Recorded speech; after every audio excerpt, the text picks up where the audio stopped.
We did have a good idea in Dan's chat, though. What if they made an IPA that had 40 grams of protein?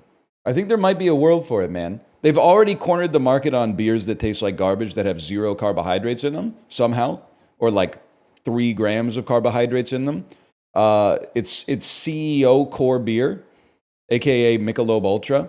I think they need a protein beer, man. A 50 gram of protein IPA. If you can't beat them, join them. Non-alcoholic beer with 50 grams of protein. That's guy who doesn't drink soda but will drink a 300 calorie non-alcoholic beer as long as it's got protein. And you're gonna say the market for that is not high? I don't think it's high. I do think it exists. Now, I don't think I don't have the kind of business acumen to make it worth anyone's time to do it, but I wouldn't be surprised to see it on shelves in the next 5 years or so. Beer with pulp? That's not a bad idea, man. Like a Radler or like a Shandy with pulp or something like that. I could totally see that, man. The combination beer gut 6-pack. Yeah. Like that one dude on like UK Big Brother 20 years ago. It's probably like 23 years ago now. They had like the beer gut, but then the implanted abs, so he looked like a Ninja Turtle. The Drake build. Yes, the Drake build. Barrel Brew, 21 grams of protein beer by Muscle Food Brewery. Oh, shit. Muscle Food Brewery. It's got a 2.0 out of 5 on Untapped. That's not great. It's from 2017. It's actually sick when you come up with an idea that people are like, it'll never work, and then it already exists. But then also, I think it didn't work because all the news about it is from 2017. Home brewing from 9 years ago. Oh, shit. How would one brew this? Do you really want to brew this? I suspect the answer is to make a well-hopped light lager, dilute it even further with water, then add whey protein, then use substance to form a very small colloid with the protein in a way that will remain in suspension and thus resist sedimentation. Sounds awful to me. I'd rather drink a protein shake and half a real beer. Just because you can do something doesn't mean you should. That's someone who knows their stuff, man. That's Reddit at its peak. Is someone clinically breaking down why a stupid idea is stupid in like a niche subreddit in a 10-year-old post with 4 upvotes. That's Reddit at its peak. And not at no point in the comment thread does anyone go, little high, little low, any way the wind blows, doesn't really... Here's the problem with this one, too. Nobody's really touched upon this. It only has 21 grams of protein. If they really want it to pop, they're going to need it to be at least 40. It needs to clear Fairlife protein in order for it to pop. Very bad beer, a quarter of 1 star. Holy cow. Not good. Worst beer I've ever had. 1/4 of 1 star. 4.5 stars is crazy. Too sweet, slightly spicy. I don't speak, I don't know if this is Dutch, but I think I do. Origineel ID, maar vrij zout een aggressief afdronk. It's like, I give them points for doing something new, but the taste is very foul. Bad aftertaste.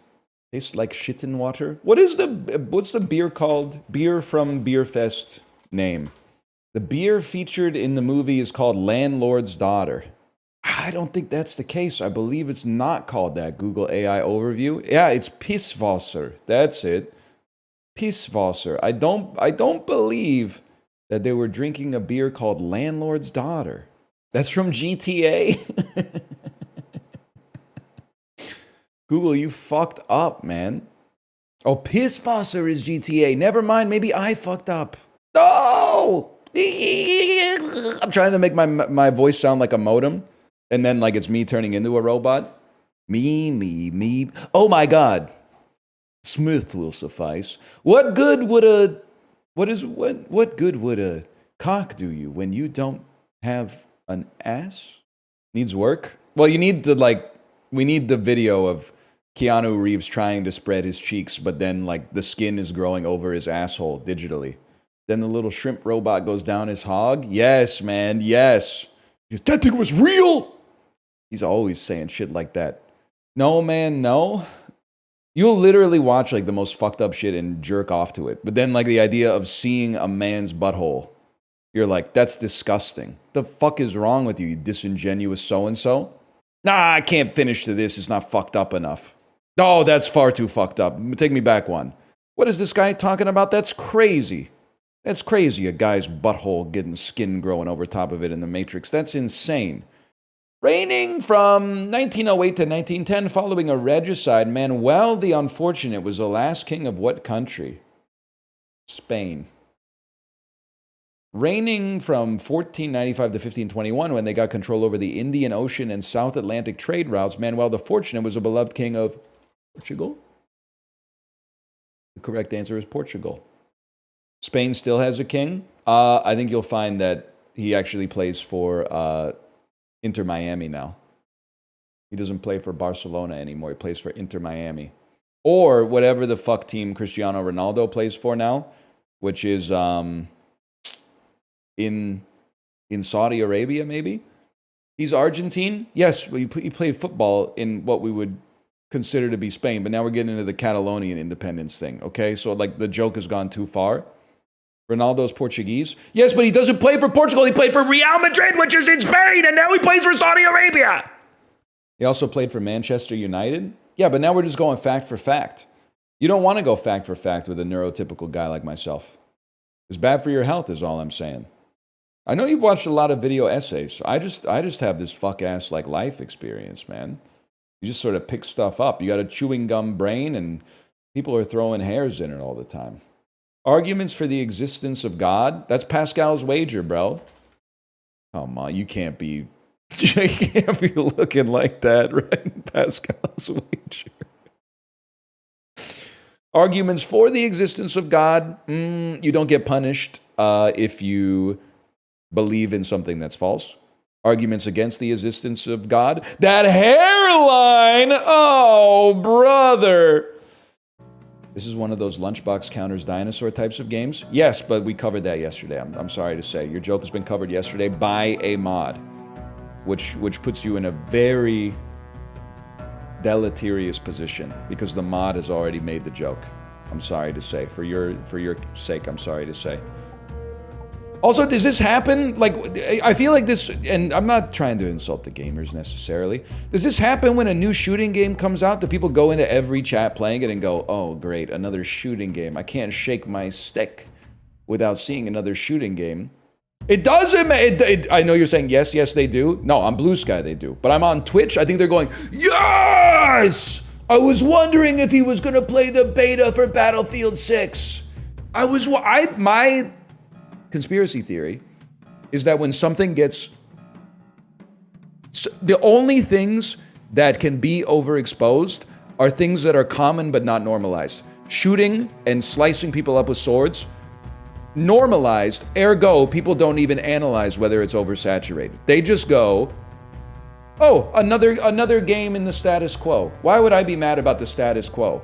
But if something is rising from niche into cultural consciousness, all of a sudden it's like, well, this is so overexposed. One dude that I watch on Twitch has been playing a lot of games like this. It's overexposed. It's got 23 reviews on Steam. It's overexposed. Like, people will complain about, like, bubble tea. Nobody's complaining about all the places that are serving, like, I don't know, I've kind of lost it. I lost the metaphor right at the end. Burger is what I'm looking for, yeah. Not coffee, because coffee's actually good, unlike most shooting games. But, yeah, burger. Most burgers are not that good. But nobody goes, oh, another burger restaurant? I feel like I'm the only motherfucker going, oh, another burger restaurant. And then people go, what? Burgers are good, mate. Burgers are good. You got a problem with burgers, mate? You got a problem with Battlefield Hardline? Why was it Michael Caine? I don't know, man. They're always complaining about something over there.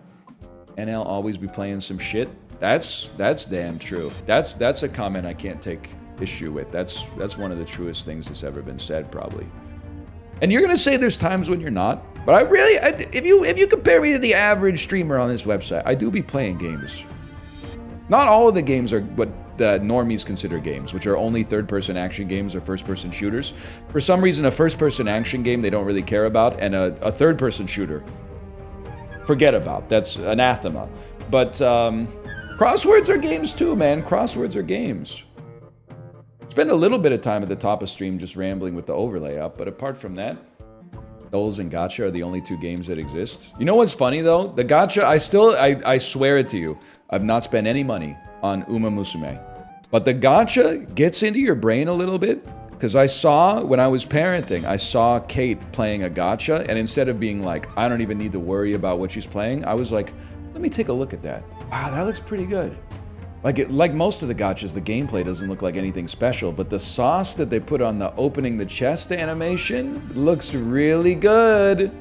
It looks really good. But we stay strong.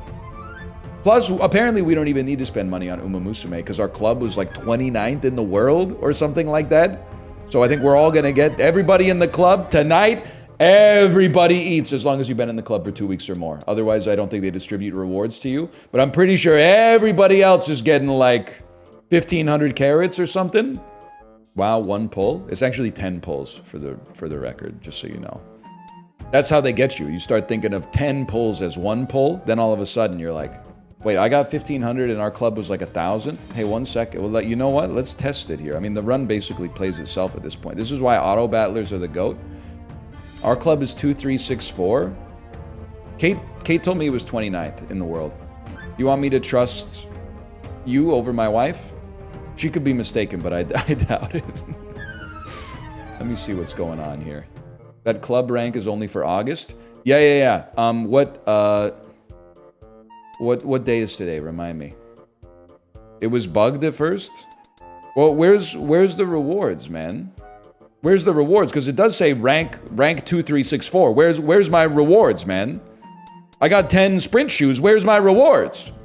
You have to click club first? That's where I gotta make a club menu? Rankings? Yeah, we were 2,300. Well, no, in July. I mean, it's loading July. In July, we were unranked. I don't know, man. I don't have any carrots. I don't have any carrots. Check your mailbox. Oh, here we go with this. They always hide it someplace. It's always the last place you look. Presents. None. None? This is an outrage. And I'll tell you why. I'm an officer. I'm an officer of the club. Okay? What the heck? You can't do this to me. You can't treat me like this. Do you hear yourself? Well, I need the carrots because I'm fucking free to play. If I was whaling, I wouldn't even care. I would just be like, oh, another drop in the bucket. Because you know what it's like when you're free to play. You gotta fight tooth and nail for every pull that you get, man. Nobody cares about us free to play Andes anymore, man. You signed up for it by playing Gacha Slop. It's literally not slop. It's the most strategic game of all time that I just happen to easily win every single time that I play because I guess I'm just like a preternatural talent at it. When can we see Uma gameplay again? I say this as politely as possible. The only people who are seeing less people... I say this as politely as possible. The only people who are seeing less Uma Musume gameplay than you right now watching Merge Maestro are the people who are playing Uma Musume and just going skip. Okay, first skip, swinging Maestro, race, view, skip. Yeah, okay, got two sparks. Into the grinder, skip. Oh, what do you mean 5th debut? Okay, well, first, skip, 1-star guts. And for some reason, everyone wants to talk. Who's your favorite character? Buddy, what are you talking about, favorite character? I don't know anything about any of them. I barely know their names. All I see is sprint, pace chaser, medium aptitudes. That's it, man. I just pulled my 4th key to San Black. Listen, some of us out there on the free-to-play world only have 1, okay? And then also with the free carrots we got this morning, I pulled... I don't even know what it's called. Even the smallest bud, SSR Nishino flower speed. Trying to Google it to figure out where it even is. I don't even know where it is, man. I'm sorry, it's glue. Son of a bitch. We're Northernlion, guys. Of course we lost the Ura finals. Said that's fine. Got good data. Then started the same build again like it was going to be different. Are you guys just... Because it's coming up a lot. Are you guys just insanely bad at Uma Musume? I can't stress enough. You basically can't lose the URA finals, man. It's free. It's free. Maybe you're burning a clock on a mid-career race if you get bad, like, assists on the way to it. But once you get going, it's pretty much automatic, man. Sometimes you get a random box out. No, man, because no matter what the aptitude of your horse is, you put it on either pace or front run, and then your 1200 speed just carries you to the win. I'm talking mid-career. Depending on the horse, I'll give you a little bit of credit, but I don't think so. I mean, to be fair, I've just been running Grass Wonder nonstop because I got to get the Bene Gesserit run. I got to get her with 3-star power so that she can get with my Die with Scarlet 3-star power and make a 9-star power vodka. But, no, man. I mean, pretty much automatic. Rice shower? I don't know what you're... I've got goated rice shower runs, man. I think you guys got problems. Get on the 30-plus wins in a career grind. I got it the first time I tried it. You just take Bakushin. All you do is train speed, race, train wit, race, train speed, race, train wit, race. It's the easiest thing in the world. If basic 2 stars can win, what's the point of getting 9 stars? You're confusing the quality of the horse with the quality of the sparks. The quality of the sparks will always matter because the purpose of the game is not to have the best horse so that you can win the most careers. The purpose of the game is to have the best horse so that you get as many people as possible using your shit. And then the shit that they use your horse for gives you shit that you can use to make even better horses. And it's just a flywheel that goes around and around and around. By the way, you guys are sleeping big time on my McQueen. I'm getting like 31 assists a day on my McQueen. If you're on my friends list and you are losing runs and you are not using that McQueen, you don't know what the fuck you are doing. You're just picking, I'll take the one that's got 11,000. No! Take the McQueen with the 9-star stam. You will start with like 100 stam, and in early April of classic year, you're going to get like 80 stam, and in fucking early April of senior year, you're going to get 100 stam. That's like 300 stam in the bag, like it's fries for doing nothing, which means if you're running sprints, mediums, longs, miles, you don't have to train stam. You might have to train, if you're doing longs, you might have to train it twice. You might have to train it twice. Oh, but then it's well, then what do I do with that? Okay, so I don't have to train. Then you don't need to take fucking stam cards, you moron. You don't have to take stam cards. All you have to do is take 4 speed, 2 wit, and go speed, wit, speed, wit, speed, wit, race, speed, wit, race, speed, speed, speed, race, speed, wit, race, and then you get the 1200, you get all the stats. And then you win easily. What about swinging Maestro? Well, you got to have at least 1 Super Creek, but the game's been out for like 2 months now. You don't know what the hell you're talking about. Then your horse sucks for PvP. Buddy, we got people talking like the URA finals are still hard. You're worried about PvP? Just stay in like Division 8 or something like that and enjoy your 150 carats, okay? Because you don't know what the fuck you're doing. You're talking about PvP like, oh, how's that going to help me dunk on LeBron? You're 5'8", bro. It's stacked against you to begin with. You got a long way to go before you worry about going up against LeBron. Now, what? You know what? Whatever. You're done. Wait. You liar. 2 or 4 are not witches, bro. But just don't waste my time with these questions about Uma Musume, okay? The formula, until they release a new scenario, the formula is the easiest thing in the world. And I'll tell you why it tilts me. It's because when I first made my 9 Spark Stam, everybody was like, wow, that's goated. And the first day I did it, I got like, I don't even know, like 375 people used it as a legacy or something like that. Now I'm getting 30 a day. Part of that is obviously people are playing less. No doubt about it. But at the same time, I have to believe that you guys are evaluating talent improperly. And you're simply looking at raw numbers. Everyone's got their own 9 stars? Not true. Because they're out here complaining about the fact that they can't, I got 1-star guts, 1-star wit, 1-star guts, 1-star wit.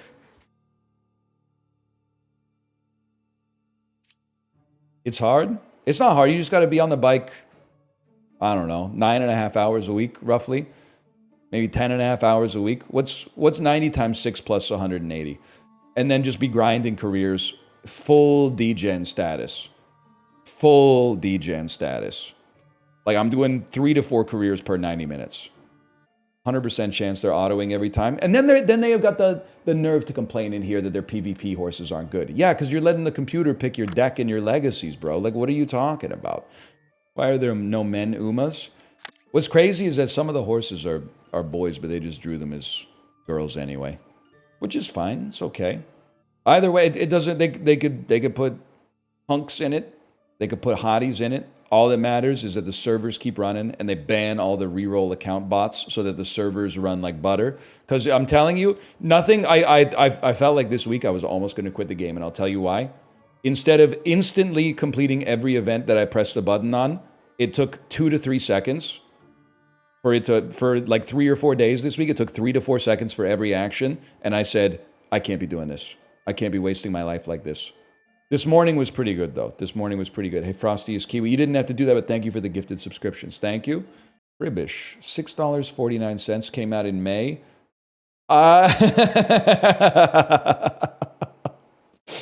If I had to guess, I'm no expert. I think that it's possible this might bounce like 100% of chat off. This review is great, though. I was disappointed to find out this was literally Balatro with cribbage. While this may appeal to some, I didn't like Balatro. Okay, buddy. Unreliable ass narrator. $6.50 game comes out. People are legit like, I don't think I could play this for 3,000 hours. $60 game comes out and kind of sucks ass. People are like, yeah, but the patch will save it. Or maybe I'm not going to buy it because it's saying my credit card has expired. And I don't really want to run upstairs and get a new credit card to put into Steam. They're right about that one. It literally expired yesterday. So, I guess I gotta go up. But you think Kate got their account locked because of horse gotcha? I feel like I need to ask you a question. Are you familiar with how credit cards work? For some reason, they expire. I'm sure there's like a good reason for it, but really mostly what it means is that they're just like once every like 3 to 5 years, you get annoyed and you have to like change your payment information on every blank as a service that exists. It wasn't that bad when you didn't like buy things as a service that much.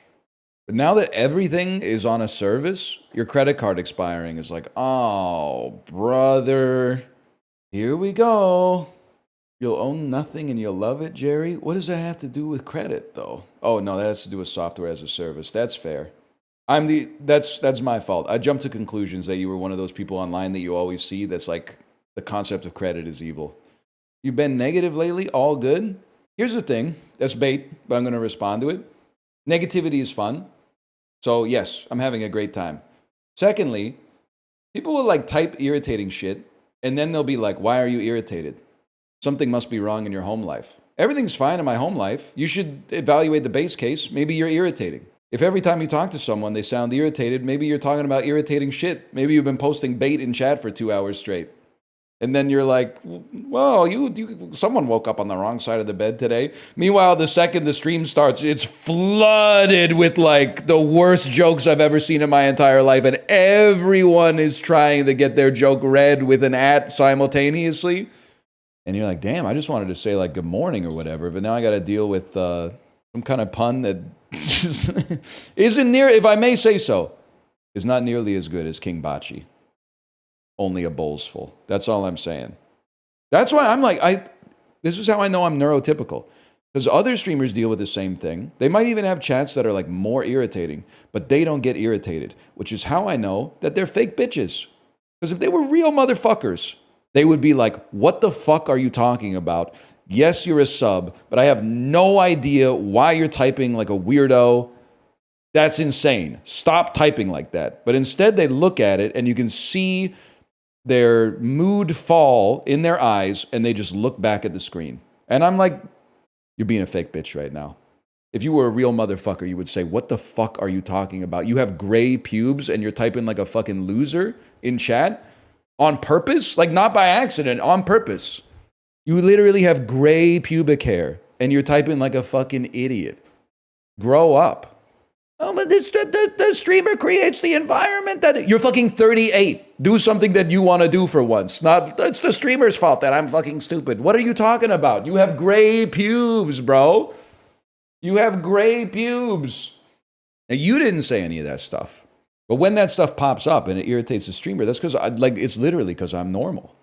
Not the most normal, but normal. Like, I don't know if you've been outside, but if you were just walking around and somebody said, "Hey, buddy, you're stupid," it's going down. If a stranger says you're stupid to a normie on the street, words are being exchanged, tempers are being riled. There's a chance fighting stances, the most fucked up fighting stances you've ever seen in your entire life, are going to be hit. Now, I'm not saying anyone's going to throw a punch, but they're going to square up a little bit. And one's going to be like 1920s trapezoidal weights with the fists like they're looking at their knuckles. And the other one's going to be doing like some kung fu stuff, like a mantis stance. But that's what's going to happen. Your dick is gray? Wrong, just a tip. And that was one time. That was one time when I was really sick. I can't play the cribbage game because I got to go get my credit card. And which I'm not going to do. Instead, I'm going to play something else. I don't know what I'm going to play. We've been playing a lot of good stuff lately, though. Let me see. A hexadecimal check. I don't know. It's healthy. I don't know. If that's the barometer, like, that's healthy. This is why I don't need a fucking Oura ring and a sleep tracker and an Apple Watch and a Galaxy step tracker and the fucking... Because my body has signals that tell me how I'm doing. Do I feel good? Yes. Is the tip of my dick pinkish purple? Yes. Then we're fucking chilling, bro. We got nothing to worry about. I don't need a Depo-Provera shot in my hip. I need a matcha latte stat. Give me a fucking coffee. Don't virtue signal. It's a little purple. There's purple in it. It looks like the fucking opalescent paint job on a TVR Cerberus Speed 12. And if yours doesn't, get your money up instead of your funny up, okay? You don't know shit about Project Gotham Racing 2. How good is pasta, man? So good. Had some orecchiette. Had some orecchiette yesterday. It was fucked up how fucking good it was. I could have eaten 2 bowls easily. I had half a bowl on my wrist.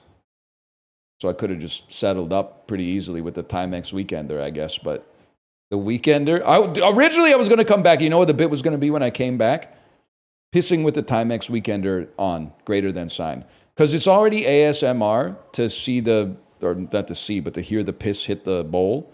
It's like a bubbling fountain. But then with the fucking oppressive of the Weekender adding to it, is I could have taken a nap in the bathroom, man, with my shorts around my ankles.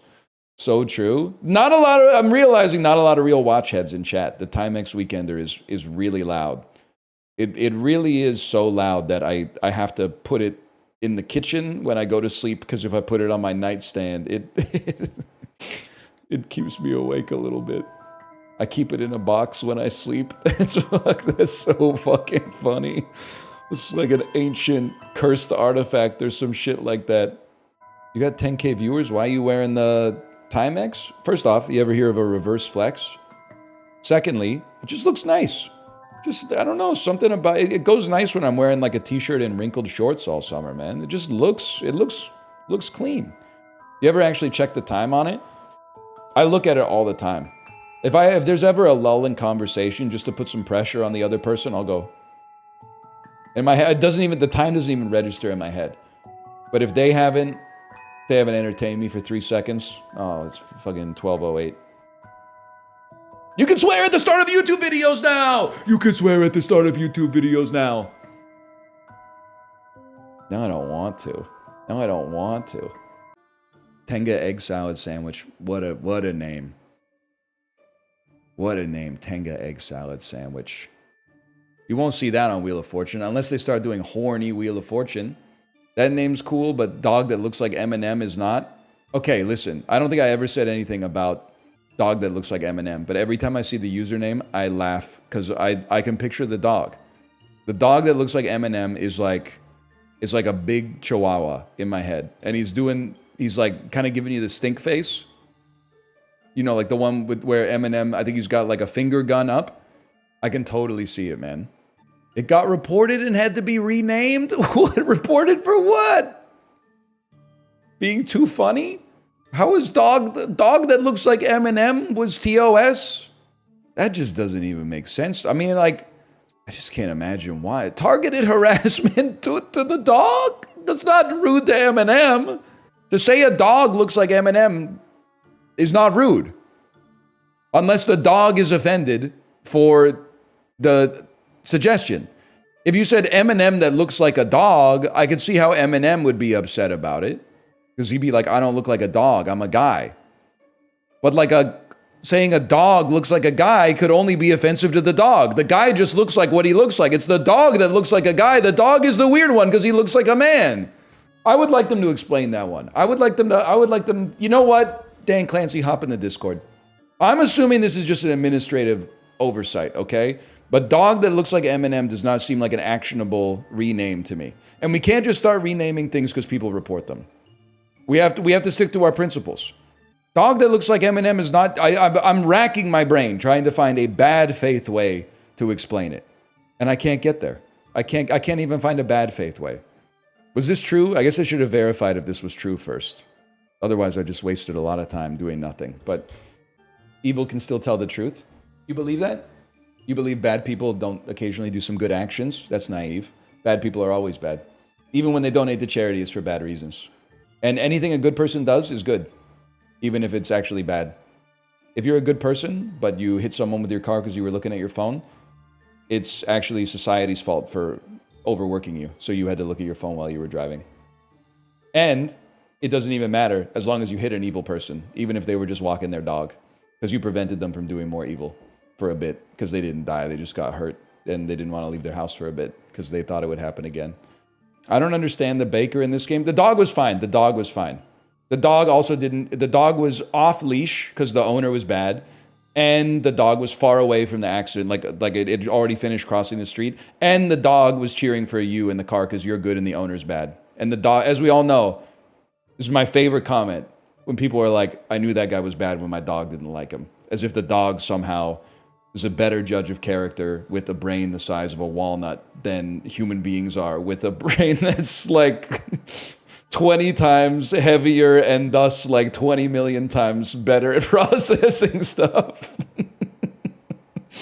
But I do believe it's possible that they can see ghosts, okay? I do believe that they can see ghosts. Mr. Lion, I saw a post on Twitter that blew up and said you make bad choices in gaming. Is this true? I'll answer your question. First, you have to answer mine. Why are you on Twitter? A, are you famous? Or B, do you agree with the political opinions of Elon Musk, the guy who did the salute on stage? Are you an aspiring influencer? Because I understand. I wouldn't do it, but I understand why you're doing it if you're an aspiring influencer, because you're like, I'll take what I can get. Or if you agree with him, I joined in 2007. Okay, so what? The party's over, bro. The party's over. The party fucking sucks. I need to see the posts? No, you don't. You literally need clean water and food and 8 hours of sleep and a little bit of zone 2 exercise. And there's other websites you could go to. Name 2 other websites. Pajiba.com, theglobeandmail.ca. Thank God you didn't ask me to name 3. Sometimes I do go to ESPN.com. Do you still use Amazon? Good question for keeping me honest. I'm screwed no matter what because I work for Amazon, essentially. Not in their eyes, but in the eyes of myself. Spiritually, I work for them as an independent contractor. But the honest answer is I try not to, man. There's some things that are unavoidable. Like, it's hard for me to just not stream on Twitch. But like for shit that I buy, there's a lot of shit I used to buy on Amazon. Now I drive to the store and do it. And I also, if possible, not to be annoying as fuck, I try to not buy it from the big box stores either. I try to buy it from a local business that's been open for a while, where the sign is like Times New Roman. Like the last time they put up a new sign was like 1998 or something like that. I try to do that. Not just because like, fuck Amazon, but because I see, and I've lived here, I don't know, like 12 years now. I see the impact that it has on the community. The businesses that provide services are being shuttered because there's not enough demand for them. And the housing is a big part of that as well, but let's cut that out for just a moment so we can talk about something else. Is because all the stores that are being replaced, turning the neighborhoods into just like graveyards of stores that used to exist and for lease signs on buildings that stay up for like a decade and never get another tenant, have been turned into cardboard boxes delivered directly to your doorstep, which is convenient, don't get me wrong, and oftentimes cheaper But at the same time, all of a sudden you're like, wow, like by saving $1 like 1,000 times, now my neighborhood fucking blows. Now there's nothing here. There's no stores. If I actually need something and I want to have like FaceTime with someone or talk to someone who's like a professional in this thing, they don't exist anymore. There's very few like 68-year-old lifetime hardware store owners that I could walk into the store and be like, here's the specific problem that I have. Can you help me? It's just outsourced to YouTube. Buy it on Amazon. The money gets sucked out of your community where the business owner would then pay business taxes and would then, buy stuff in the community because they live in the community and they would beautify the environment around them. And it gets sent to this country and bounced to an account in this country and this one and this one and this one and this one. And the fact that it happens doesn't bother me because of the fact that there's so many tailwinds associated with it. It's cheaper. It's more convenient. It arrives at your house all the time, like as you desire. The only part that really sucks about it for you is breaking down the boxes. The thing that annoys me is that everyone's like, that's awesome. And that's where I feel like I'm going fucking crazy. Everyone's like, well, what's the alternative? And I'm like, go to the store. The store needs your money to stay there. If you want to have a cute place in your store that sells pet food. If you want to have a pet store in your neighborhood, you need to buy things from the pet store. Because if you buy the shit on the internet and then it's just warehouses that are set up in like outside of the city and then they bring the box to your door, there's not going to be a pet store. But everybody wants the pet store. But they don't want to go to the pet store. They want it just to come to their house. Not everybody can do it, but I can do it. So I'm not making any excuses anymore. Except there are some things. I don't know where to get my Panax ginseng from anymore because my Panax ginseng there was one place in Vancouver that had it and then it shut down because I'm probably the only motherfucker buying Panax ginseng. So we get the ginseng on Amazon, okay? But when I got the watch battery changed, I went to a fucking place that was called like Watch. I walked into the store and I said, can you replace this? And they said, yeah, it'll be 20 minutes. I didn't go, oh, fucking 20 minutes and $19. I could have gotten a battery on Amazon for $11 and I could have fucking, and then over 80 batteries, it would have paid for itself. Yeah, but I want the watch store to survive, man, because a couple times a week I walk by the store and I go, I'm glad that store's part of the neighborhood. I'm glad that's not a UPS store, a Penguin Point, or yet another fucking, like we just had, and it's good to a point, but like the cities are just vape shops and like brew pubs. It's just vape shops and brew pubs. Then you can't shit talk Twitter if you still use Amazon. Did you not hear the nuance in what I said? Did you not hear the nuance in what I said? I think if you applied the same logic, if you think it's bad to use Twitter the same way I think it's kind of bad to use Amazon, if you tried not to use Twitter, it would be easier for you to not use Twitter than for me not to use Amazon because I work for them. You could just try and stop. It's really fucking hard for me to stop. Everything is dependent on it. You don't have shit on Twitter, man. I don't know, maybe like 50 followers. The cost is negative. It's not even zero, it's negative. Your life would improve. It's not like you want to talk about it being like symmetrical. Let's talk about the asymmetry and the difference between you quitting Twitter and me quitting streaming, man. Neither of us want to get into that, but for very different reasons. You will see me at the watch store, and you will see me at the Chinese restaurant that has like a 3.7 out of 5, but probably deserves to have a 3.1. But you'll see me there because I want that motherfucker to stay open. I don't want that motherfucker to become another smoke shop. And I got nothing against smoke shops, but they're overrepresented right now. There's too many smoke shops. It doesn't make sense to me. It doesn't make any sense to me how they keep, and we're flush with exotic snack stores is the other thing I want to say. Where we don't need any, when a couple popped up, I was like, that's okay, but I no longer need, you can buy British snacks at this store, you can buy Filipino snacks at the same store, and they've got the special cucumber Sprite that only exists in Eastern Europe. There's too many now. We need some more, this is me imposing my worldview on you a little bit, but need some more movie theaters would be nice. That would be awesome. Always like to see restaurants. We've got a lot of restaurants and cafes because it's hard to order, a good matcha latte on Amazon. I'll give you that. Collectible stores. I get the idea that, like, you'd rather just buy it online.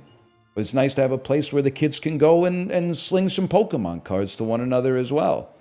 More churches? We should triple the number of churches. Yeah. Actually, that's like the only other thing I also see. And I think that the reason is churches don't go out of business.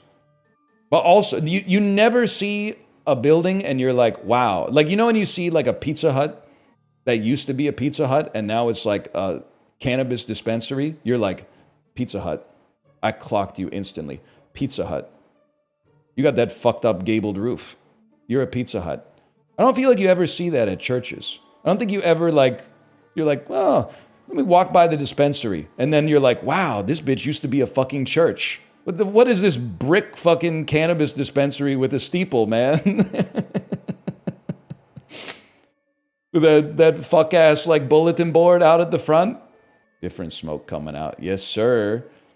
Anyway, sorry. Back to your regularly scheduled programming. I don't even have, because if I may say so, I think it's nice to have the ability to buy stuff online. I just think that buying almost everything online is fucking us. And I also feel like where I live is like a harbinger for what's coming for you if it hasn't gotten there already. That's what, because like I'm seeing the neighborhoods getting hollowed out, and I feel like I'm watching like the creep spread. And then everybody that's like 100 hexes away from the creep spreading is like, this will never happen to where I live. And I'm like, all right. I went and pooped and he's still on the exact same screen. Yeah. What's the problem? I could change it real quick. All right, we start again. Buddy, you should go to an art gallery sometime. It'll blow your mind. You can go like 10 years between visiting the art gallery and the paintings haven't fucking changed at all. Never go to an art gallery. You would be like, what? This is crazy. Still the same place where that would be a good line though. Still in the same place where I left you. And it would be a smoke shop. That's true. I think I have to talk to Kate about it. I think you'll see me on Monday. We have to figure it out because it's a civic holiday on Monday. It's BC Day. But my kid is not in school. Chiblee, are you here? Commiserate with me, man. Because I know you're going to meet me on this one. I apologize for being ornery about this. I apologize for being ornery. Isn't it fucking annoying, though, when you talk about literally anything happening in your country and Americans are like, I wish that happened in my country. I'm just trying to share, like, my experience. I'm not trying to make it like a thank you. Just thank you for just saying yep. It really started when I had the food poisoning and people were like, well, it could be worse. You could live in America and you'd have to pay for it. And I was like, yeah, well, it could be better. They could give me the fucking medicine that I need to fucking stay alive as well. But the people, no, the line to say that was like zero. The line to say, well, it could be worse. You could live in Ohio is like, that line was like 5,000 people long. I didn't say shit about Ohio, man. It's between me and the Salmonella and the Campylobacter. I know you get the same thing. It's probably worse for you because Canada and New Zealand are like so similar. Or sorry, Canada and the US are so similar. But you're in New Zealand, which is actually like Narnia for Americans. So like anytime you mention anything, I'm sure you mentioned getting like a latte or something, and people are like, oh, it'd be so nice to have a coffee shop in my country. So much worse. Mountains? Oh, it'd be so nice if we had mountains in my country. Sometimes people come into my chat and ask me if New Zealand has racist people. God love them. The Americans, they don't know. Every place has got problems, man. They just always reminds me of one time I was in Seattle and we were walking down the street and we got canvassed by like someone soliciting donations for a local charity. And I said, sorry, brother, we're not from around here. And they said, that doesn't mean you can't help. There's an element of that kind of in, I don't want to say in the whole country, but it's like American problems are global problems. And regional problems outside of America are irrelevant because they're not happening in America. Plus, your money looks funny. Can I tell you a funny story, by the way? This camera's a little off, but this plays into the story, okay? A couple times a month, we have a cleaning service come through just because, you know, especially on summer vacation while our kid is home every day, it can easily turn into like a tornado. Now, I've been online long enough, I had to start with this. We keep it tidy. It's very tidy. You would probably, we have one of those places where we would invite people over and it would be clean, not perfect, but clean. And we would say, sorry about the mess, just to like mog them, just to make them think our own place isn't even this clean. And they're apologizing for the mess just to get one over on you as soon as you walk in the front door. So it's not one of those famous streamer clips where I'm like ashamed to have a cleaning service come through the house, okay? It's not like that. It's pretty good. But my camera, which you know is apt and prone to freezing, sat down at my computer this morning. I was like, camera's frozen, no surprise. Went into the screen region to like disable it and re-enable it. And it had frozen on one of the cleaners in the office. And I swear she was like standing like right here. And she was just looking at the marble heart with like the most, like, I don't know what word, but bedeviled look on her face. Befuddled maybe is a better word. Just being like, what the hell is going on down here? Just being like, I don't understand what's going on. Perplexion. That's a great way to describe it. I was like, oh man, it's embarrassing. Just finished reading Notes from the Underground. Thanks for the recommendation. I think you'll find, I don't know if Librarians ever released a Dostoevsky compilation. I think you'll find that I did not recommend Notes from Underground.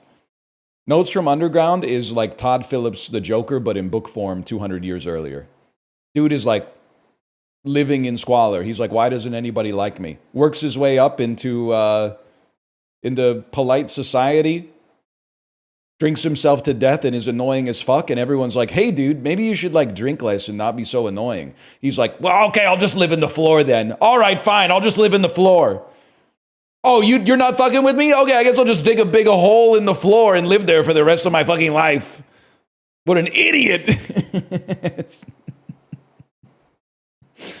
Oh, man. It's more nuanced than that. But still. Why do you hate Todd Phillips? I don't. I love Road Trip. It's one of my favorite movies, man. Hang on. You didn't understand it? Yeah, I understood it. I just haven't watched the video essay to explain why I'm wrong for my opinion yet. Welcome to Galaxy. Draft a captain to lead your team of characters in a battle. What the heck are we doing? This is... it's from the developers of Storybook Brawl, which was a fairy tale themed Hearthstone Battlegrounds-esque auto battler that I played once and was like, to be honest, I was like, this is a little bit too complex. It turned into like a Web3 NFT game, and its fortunes rose and then predominantly fell, I think, as that became like one of the most mocked things of that year, without a doubt.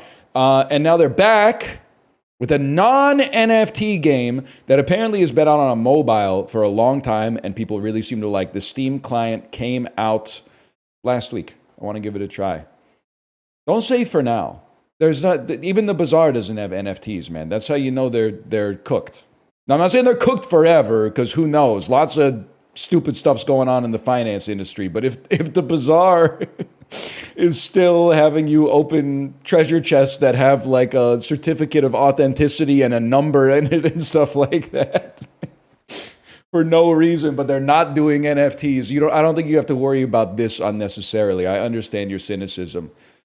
Who will we be drafting? They really want me to draft Captain Jack Sparrow. Is Jack Sparrow not like a copywritten, trademarked character? He doubles your hunt abilities. He's the captain. My favorite feline swashbuckler. I can double his hunt ability. His hunt ability. Give my slot +1 attack when I attack and KO a character. That's a common animal pirate hero. No shot, bro. No shot. Drop you right here. And then move onwards, I'm assuming. Or do something. Or maybe my game is frozen. Maybe I took too long to do the tutorial. and the game has now sequence broken. They've never seen anybody. Oh, you can take more. I have to fill all 5 slots. I understand. Sorry, I got stun locked by someone who said, "NL, can you name 5 Chapel Rowan songs?" Yeah, I think I can name exactly 5. Casual, Pink Pony Club, Hot to Go, Red Wine Supernova, and Good Luck Babe. I can name exactly 5. How about that? And I like them all. I don't think I could name a 6th.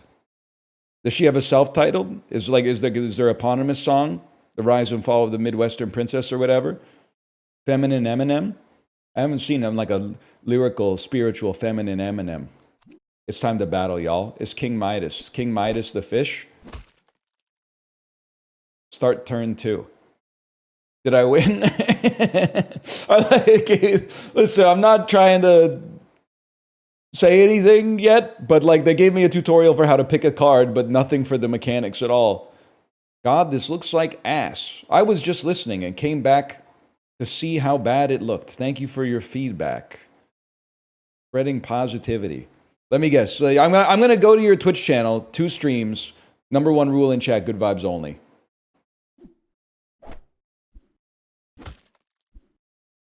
Something's gone wrong. My game is okay, maybe you guys are right. The game's running at half a frame per second against Mr. Lamppost. I don't know what happened. What's going on, man? Is it because I left the tutorial on too long? Oh my god, it was loading. Like, can I get to the main menu? They're not supposed to use Disney's depiction of Alice in Wonderland. Copyright is evil, MFers, when they've decided in their own head that the game has art that looks like it was made by AI. Someone call Disney, please. Let's transform an enemy character into a random common. Oh, I believe there's a spider upstairs. Give me a moment.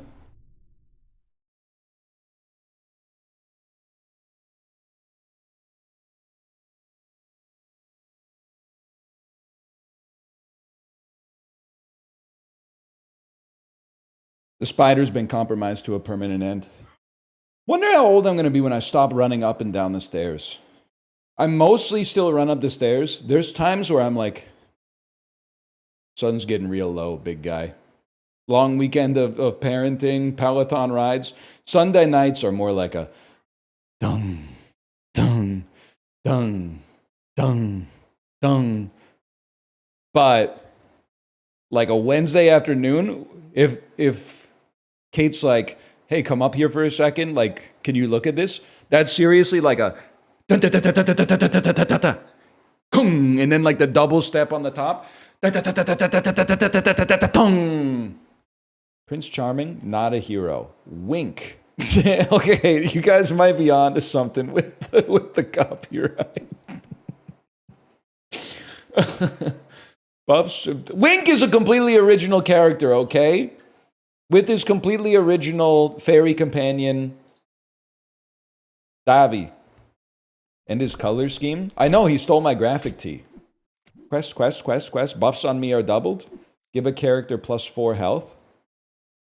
It's really hard for me to imagine you surviving that damage, but let's see. Yep. Guys, I don't know what happens. Every once in a while, you just fight a team that causes your frame rate to go to near 0. It seems to happen when you lose. You just gotta keep winning if you wanna not experience this.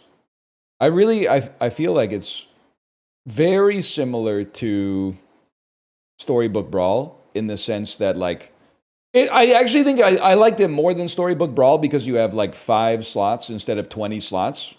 The theming of it is like not to my liking.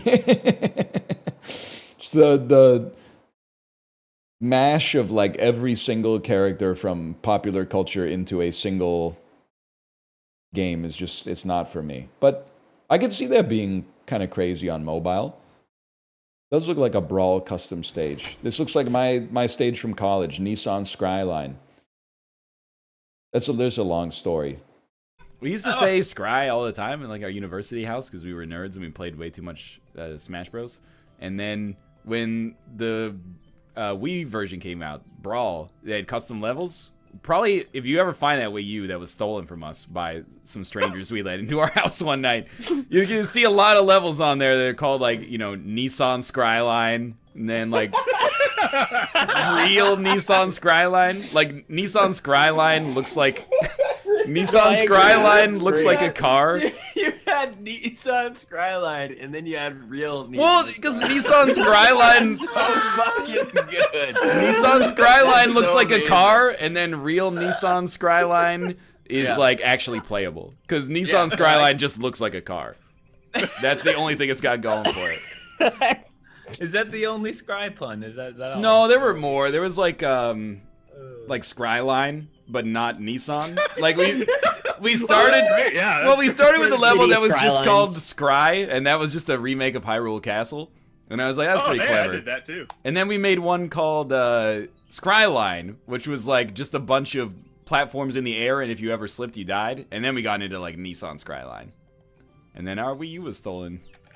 I don't want to point any fingers, but Michael A.L. Fox may have been the security breach that let the thieves in. Wait, really? Yeah. Drunk motherfucker.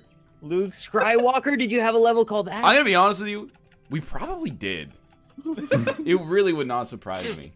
I don't want to pin it all on Fox. Like, Fox didn't steal it, but on my tits. it was Fox and another housemate of mine who may have let some less than savory folks inside of our house. Grated wheat. We have a long time? Dude, I'm playing a shitload of Pouncing Wolves, man. You wouldn't understand what I'm on right now. It's not a long story. All right, so, like, you know, what sound does Link make in Smash 64 when you press up B? He does not go hi-ya. He goes, scry. So we made a map that looks like a car, and we called it Nissan Skryline. And the map fucking sucked ass, as most custom maps did. But it went, there were years of, like, technical debt of piling on the inside joke that led to that situation. Egg nose Smash? You got no idea the type of shit I was getting up to in Smash 64. Just a shame that the audience decided to migrate from 64 to a clearly inferior game, Melee. Just topped off a client call for this. Having clients is crazy, man. I can't even imagine. I guess I kind of have clients. If you want to put this in the most LinkedIn way possible, I sell streaming and discoverability services. I'm a business-to-business provider of eyeballs and attention to independent game publishers and developers. I've never really thought about that at all. You're direct to consumer? Well, that's the sneaky part, right? I'm selling my services to businesses, and I'm selling my business to consumers. Which is to say the model doesn't really, like, the analogy doesn't make sense. That's business to consumer? Has anyone ever thought of that before? A business to consumer relationship? B to B to C? Back to B? Look at your B. Now look at your B. Now back to him. Now back at me. Your B isn't me. But your B could be me if they used Old Spice. The B is now diamonds. Remember that? Drag and drop troops. They should have called the game that. They should have called it drag and drop troops. That would have made sense. Drag and drop troops from the shop onto the battlefield to buy them. Place them wisely to benefit from their effects. Didn't you used to hate on early access? Now it's all you play? No, I'm saying this without a hint of irony, but with a lot of shade. You have me confused with every other streamer and gamer on the planet. I've been pro early access for, like, basically since it came out. What I find disingenuous is that people, and listen, there's horrible examples of early access, like, going wrong. But I also am the kind of beast who, for better or worse, is like, well, you shouldn't have bought it thinking it was going to get better. Look at the game that you bought, man. It's a science-based dragon MMO from a first-time developer. You gotta, it's like, listen, I got my fair share of, like, Kickstarters that I probably shouldn't have supported. There was, like, naivete that I thought that they could land the plane on that one, but at least I didn't buy the standalone DayZ. Let's put it that way. I was trolling for engagement. Listen here, you motherfucker. You think you're gonna die? You got me. You got me on that one. Hello? Are you hearing that? It's not voices in my head. Someone's knocking on the side of my house, okay? It's your chair, okay?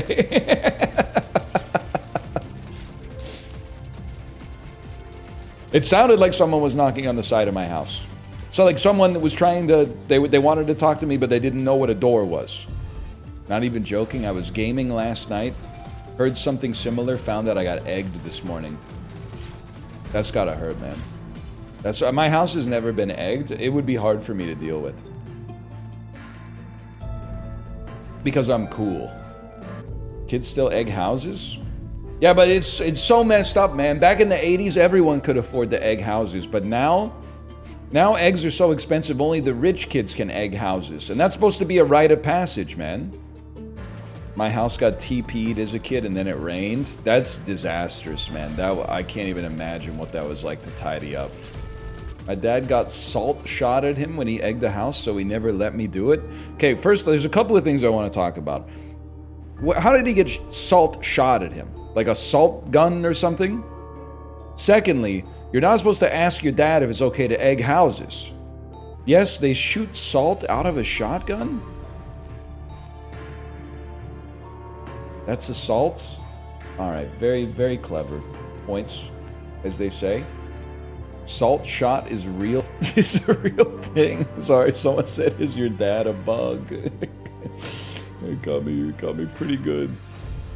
It's for killing flies? What are you talking? Like there would be a cluster of flies, you would shoot them with a gun? Yes, it's a real thing. I don't care how many times it's happened, it's fake. Even if it's happened IRL, it's fake.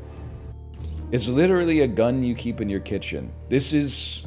The fact that nobody else is going, huh? Is crazy to me. I'm the type of beast that would go to a haunted temple and acquire a powerful demon soul. I am that guy. I am that guy. I'm the type of beast who doesn't need to eat food to synthesize ATP. Everybody's got one kid they went to school with who claimed to be able to photosynthesize, right? Everybody had that one kid in their class who started behaving like the demon of the green swamp whenever it was lice check day, right? Lice check day? Kids don't have lice check day anymore? How do they check them for lice? I was that kid. They don't? I guess they're defunded or whatever. They just let it roll. We had lice check, I think, all the way up through the 8th grade. Kindergarten to the 8th grade. I would say once every 2 to 3 months. And they would never tell you in advance. It was always like a beautiful surprise. Like the assistants, the educational assistants would come into your classroom and put a chair at the front of the classroom. And then one by one, every kid would go sit in the chair and they would have like a long toothpick. And they would go like comb through your hair. And it was so ASMR. It was kind of like that. It felt so good though to get the lice check back when I had hair, at least, but it was low-key relaxing, absolutely. Luckily never happened in Germany. Listen, all I'm gonna say is you missed out. It happened in a spare room in the office. They freeballed it in front of the whole class here. How many people did you see have lice? Well, they played it cool. If somebody had lice, they weren't like, lice, lice! They would like, I'm pretty sure they called their parents or something and they're like, hey, just so you know, your kid has lice. They put him in the stocks and we threw tomatoes at him. Yes, sir. Sounds cruel, but it was pretty sick as long as you weren't the motherfucker in the stocks.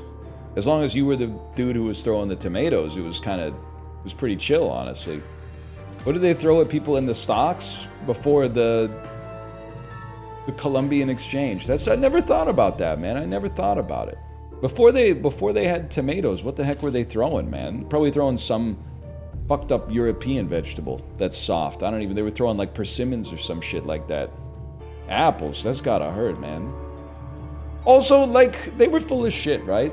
They were always talking about, like, we don't have enough food. Meanwhile, as soon as some motherfucker finds themselves in the stocks, it's like, let them have it. They use spoiled stuff. They should eat the spoiled stuff. I'm a little different than the average person. I don't like food waste. I love it. It took me a decade, but it feels good using Chat's arguments against them.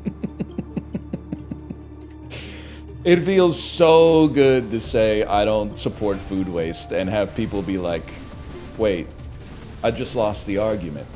After 3 hours, I finally found the issue why my emotes weren't loading. Cloudflare DNS has performance issues in Frankfurt data centers.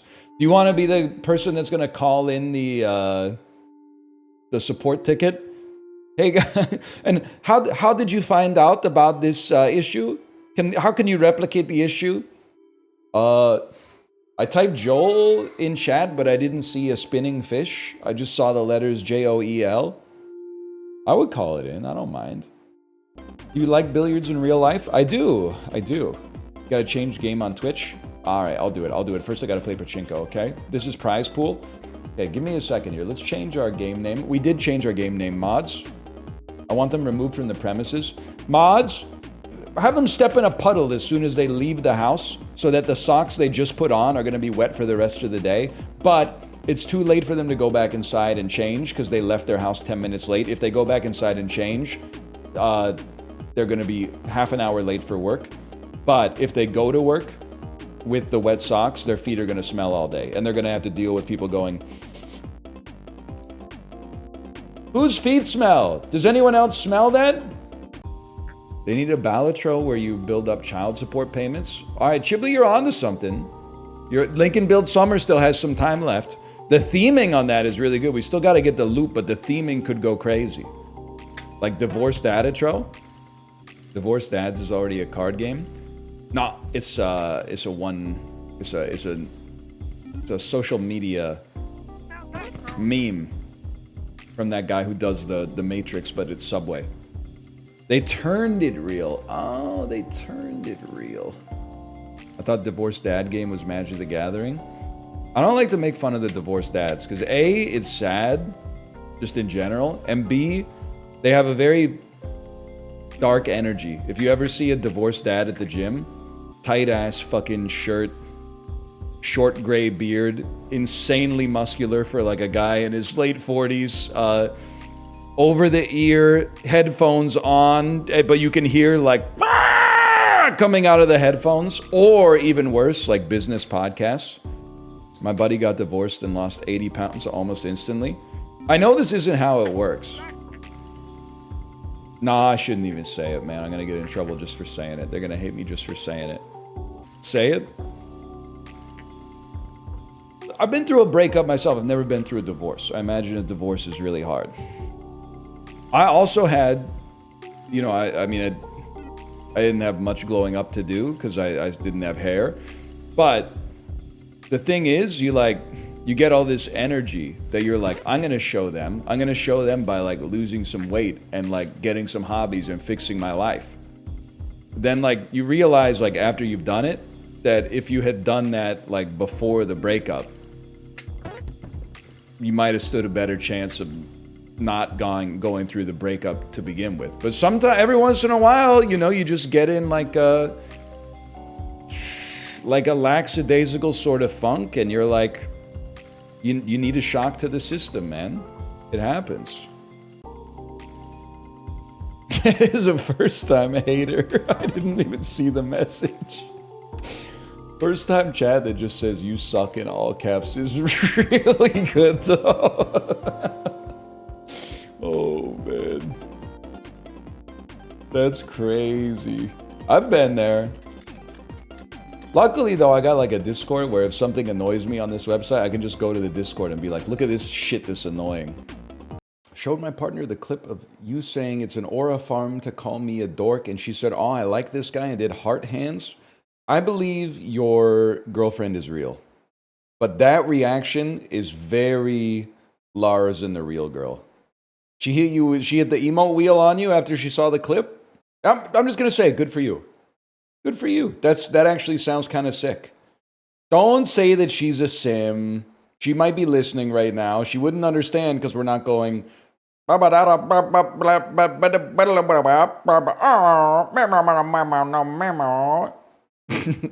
she'll pick up the tone at least. She'll pick up the tone. You did hit the emote wheel, plus she's an essential worker. Fuck! fuck, I've insulted an essential worker. You know, I always say this is like this bit spiraling. But occasionally I'll pass by this Domino's, and the Domino's has a sticker on the window that says, "We support essential workers." And I'm like, yeah, I mean, everybody does. No disrespect, but like, you're also a pizza place. And that was 5 years ago. So I'm kind of surprised at the sticker. It's just something that is like, I remark to myself upon it every single time.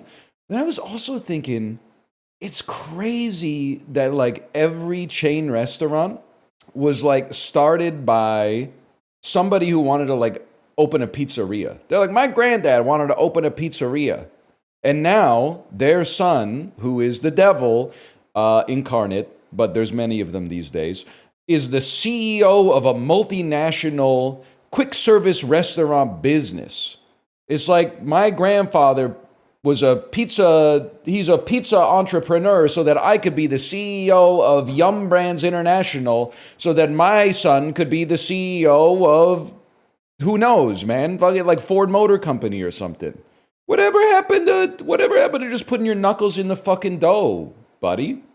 Granddad wanted to serve delicious pizza at a fair price to his neighborhood, and then all of a sudden 2 generations later your DNA is up on stage talking about, well, the corporate guidance, we're exposed a little bit to the tariffs because we import our pepperoni from Peru or whatever. Like, shut the fuck up, dude. You're from a pizza family. Shut up. What are you talking about? EBITDA, you should be talking about putting the cheese on the pizza and then serving it to me, and I'll give you a cash tip. You guys listen to the This American Life episode where they tried to do a pseudoscientific test over whether nice or mean servers get higher tips? And then the first night, mean servers got more tips, and they were like, oh shit, this is crazy. And then like every subsequent night, they got exactly the same amount of tips.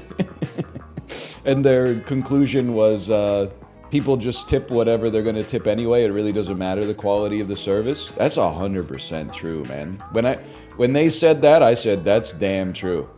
I tip on service. If it's really bad, I leave an explanation on the receipt. They're going to kill you for that one, Cotty. They're going to kill you for that one. Because this might not be the case, but they are going to assume that you're writing stuff like, it took you 3 minutes to bring me a refill for my glass of water, and that's why you lost 20% of your tip. I don't know if that's actually what's happening, but they're going to, that's the first thing that it conjures in your mind. You're going to see the receipt on Reddit one day. I will say, I wouldn't say I'm pro tipping, because it's a spicy subject, but tipping is the law of the land, culturally speaking. Oh, that being said, the shaming of the receipts slightly post-COVID, it was starting to get to me a little bit, man. It was starting to get to me. When people would post like a receipt for like an 8-top table or something like that and be like, they only gave me a 15% tip, and then like half the replies are like, that's criminal, and the other half of the replies were like, wait, what's the problem? I was one of those guys going, that seems like not that bad. That seems somewhat standard to me. Low tip for a big party? Yeah, but there's more people, so the tip goes up because you have more people, because the receipt is bigger. The Drew Brees receipt shaming for a pickup is what did it for me. Wait. Okay, hang on. I've zeroed in on you on the hunt. I'm not familiar with this. Can I get an elaboration on this? In 2013, Drew Brees faced online criticism for a $3 tip he left on a $74 takeout order at a San Diego restaurant. That's culture war stuff, okay? Because that's tough. That's multiple different issues, okay? The first issue is that some people think you shouldn't tip on takeout at all. The second issue is that the tip is like, I don't even know. The tip is like 5%, and a $3 tip on $74 is crazy. Because it's, you at the very least, $1 to take it to 75 if you think you shouldn't tip to begin with, or $6 to take it to 80 bucks. That's something. Like, just giving them 3 seems crazy to me. The other thing is, Drew Brees, I mean, and listen, we're not in the same financial class, but like, if you're Drew Brees, you gotta know you're Drew Brees. So if you leave a $3 tip that you picked up in person, that shit is going viral on ESPN.com. So you, just for like insurance, you should at least be tipping $26 and taking it to 100. Because you're A, you're famous, and B, you were probably on a contract where you were making like $28 million a year. You gotta pay the famous tax. Every once in a while, if I go to a cafe and it's all old people, and the person working behind the counter is old, boom, 2%. You don't know who I am. If it's a baddest lefty with a wolf cut, I'm like 35%. I can't risk this getting out.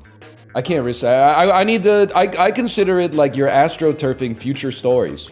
Like, one day someone will be like, oh, my nephew's a big fan of this streamer. And they'll be like, I gave him coffee once, amazing tipper.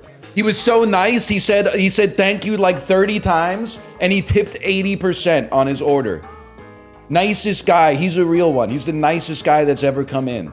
He said sorry for shit that wasn't even like, you didn't need to apologize for at all. He said sorry like 3 times that the point of sale machine was taking too long to approve the transaction. There's also I think we need to overcorrect. And I say this as someone whose special interest is like following unwritten codes of social behavior. We need to stop being so concerned about breaking unwritten rules at private businesses. Some unwritten rules are good. Like, for example, you should not pull your butt out in the restaurant.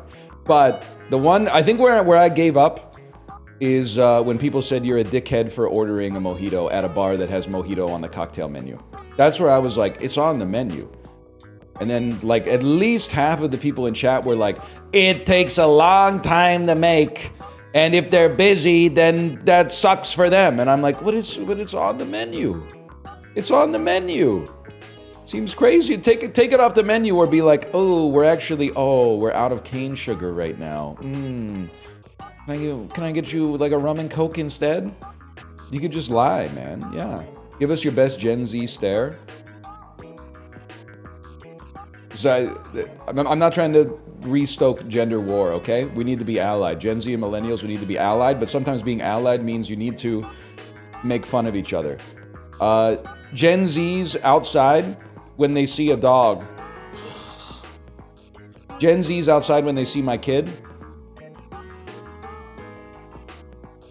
What's your kid doing in the Jellycat section of the toy store? Don't you know this is for 24-year-olds?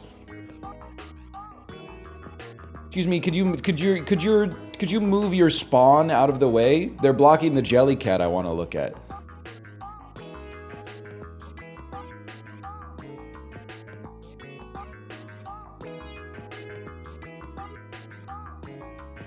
Anyway, sorry.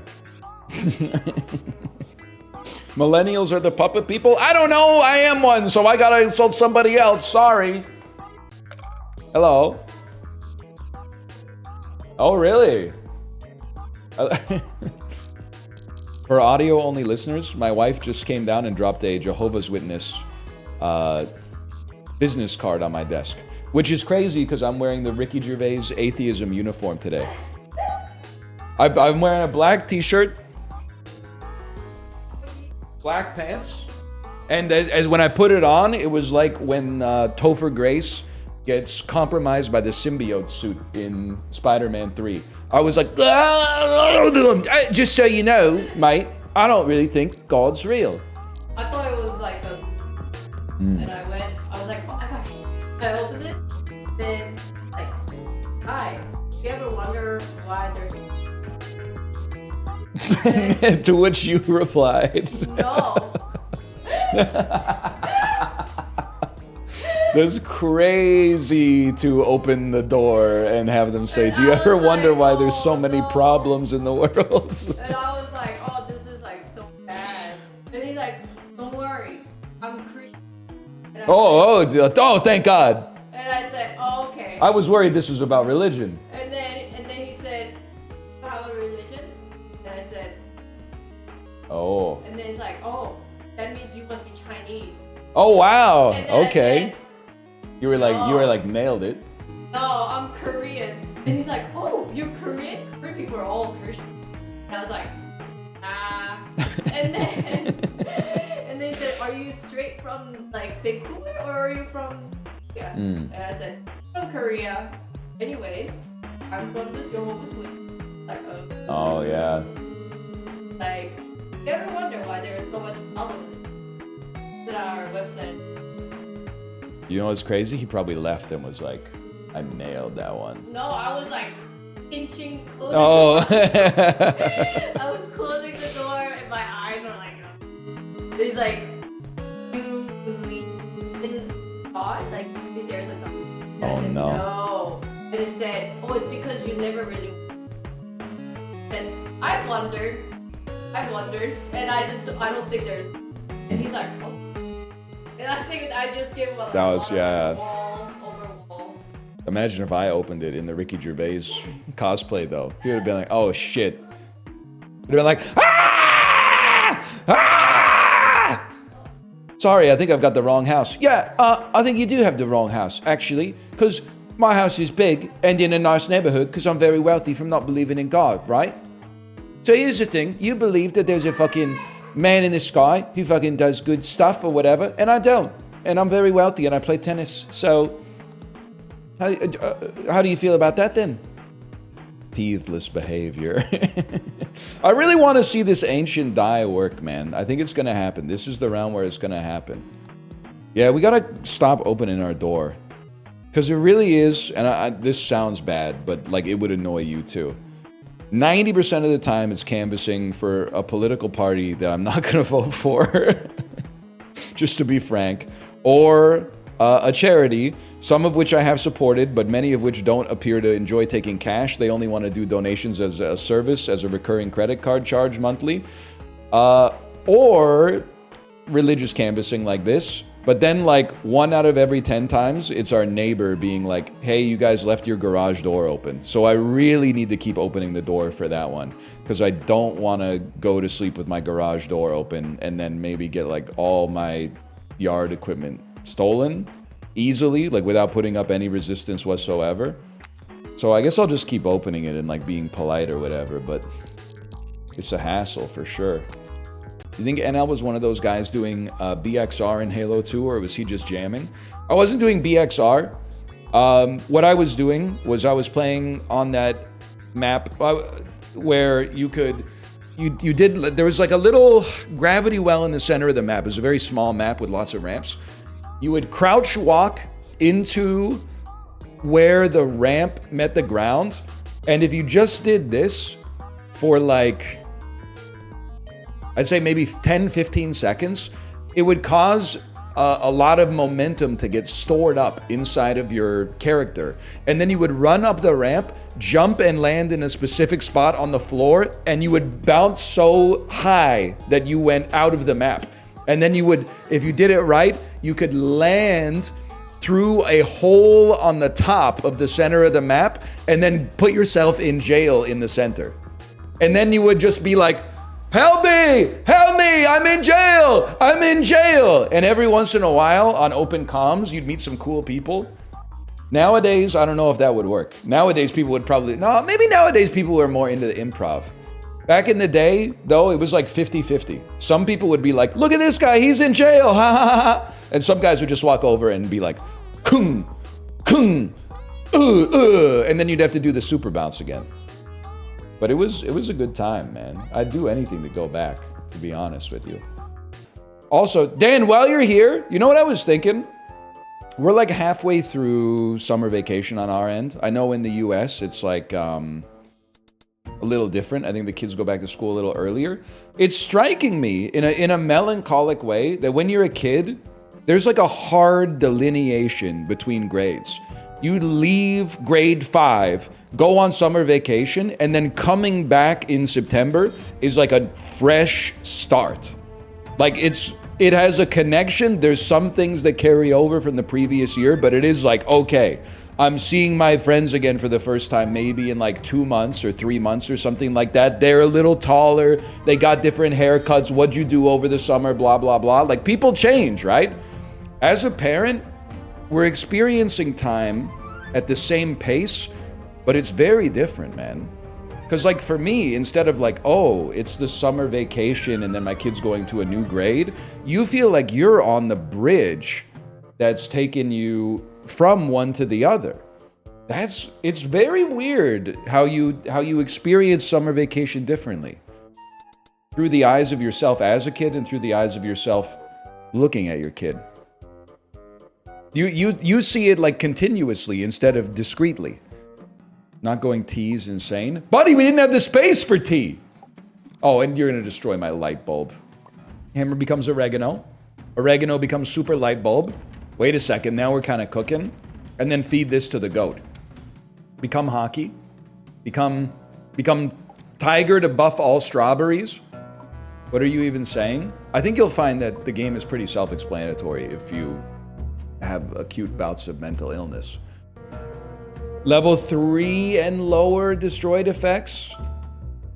Roll me, I don't see destroyed.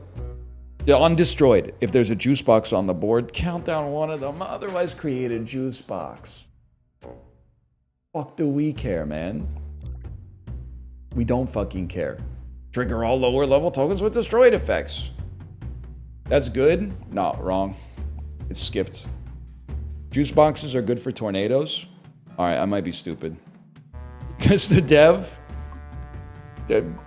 don't know everything about their own games, okay? That's why there's playtesters like me. You plan on building at all? Listen, kid. I would be building to levels that you wouldn't even understand if it weren't for the fact that every time I build up something, it ends up being destroyed, and it makes me want to cry. Get him out of here. Are you shitting me? Get him out of here! Wait, beers on tornadoes, maybe, my lord? Beers on tornadoes? What do? You do enough. Guys, we're gonna lose this turn. I need candles, toot sweet. I've lost. I've lost again. Alright, Dev, square up. This has been my whole late morning, early afternoon. Square up. We have to fight now. I got one more in me. We're gonna do this. This is gonna work, man. Try a different board. No, man! Absolutely not! We gotta hit you 11 times. That's not an easy task. Never mind, it turns out it's not that hard at all.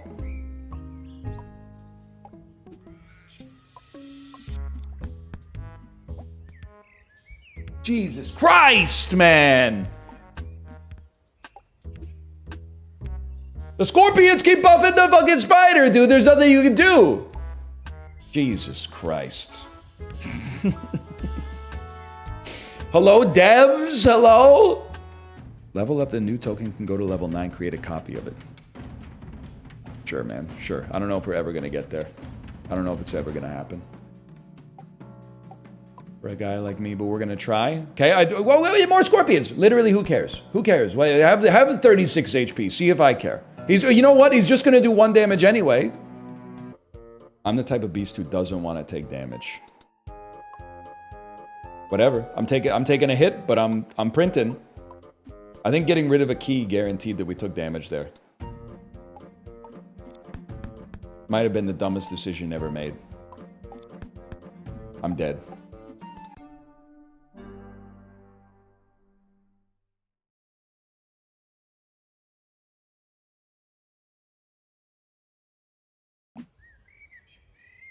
We go one more time. I never should have taken the comet, man. Can you do the dance? You mean this one?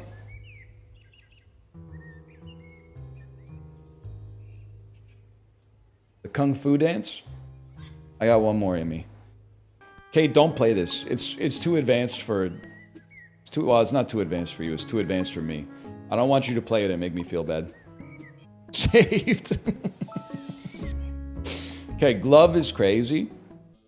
Headphones are very good against you. Light bulbs are going to be better against you, but we might want to wait until we get... Well, I was going to say wait till you get one more turn in the future, but... Oh!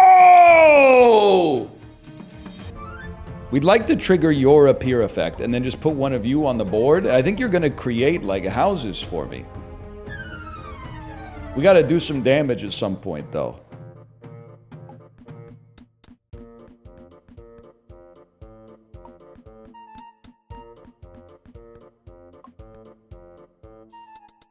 Y'all, I don't know about this one.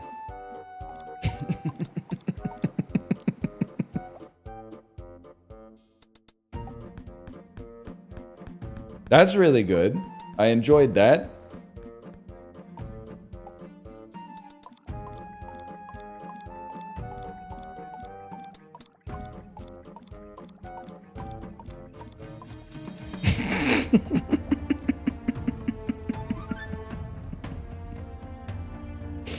Okay, I think I figured it out. We can't have any paintings left on the board. If we have any paintings left on the board, it ruins the run. So let's just hope this goes off 89 times.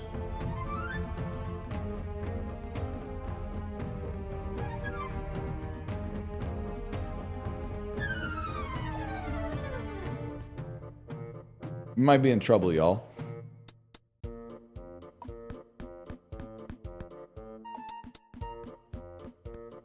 I'm pretty sure we just died again. Please, please, please. Not that one! Please, please. Oh! Okay. Okay, leave the headphones. Leave the headphones. I shouldn't have put a glove on. More headphones, though. More headphones. Not the glove. Not the glove, man. Not the gloves! Do the headphones, headphones, headphones. Not the glove! No!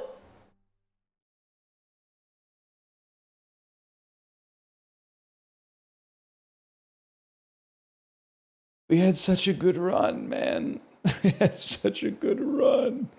Oh, brother. What I want to do is create a second airplane.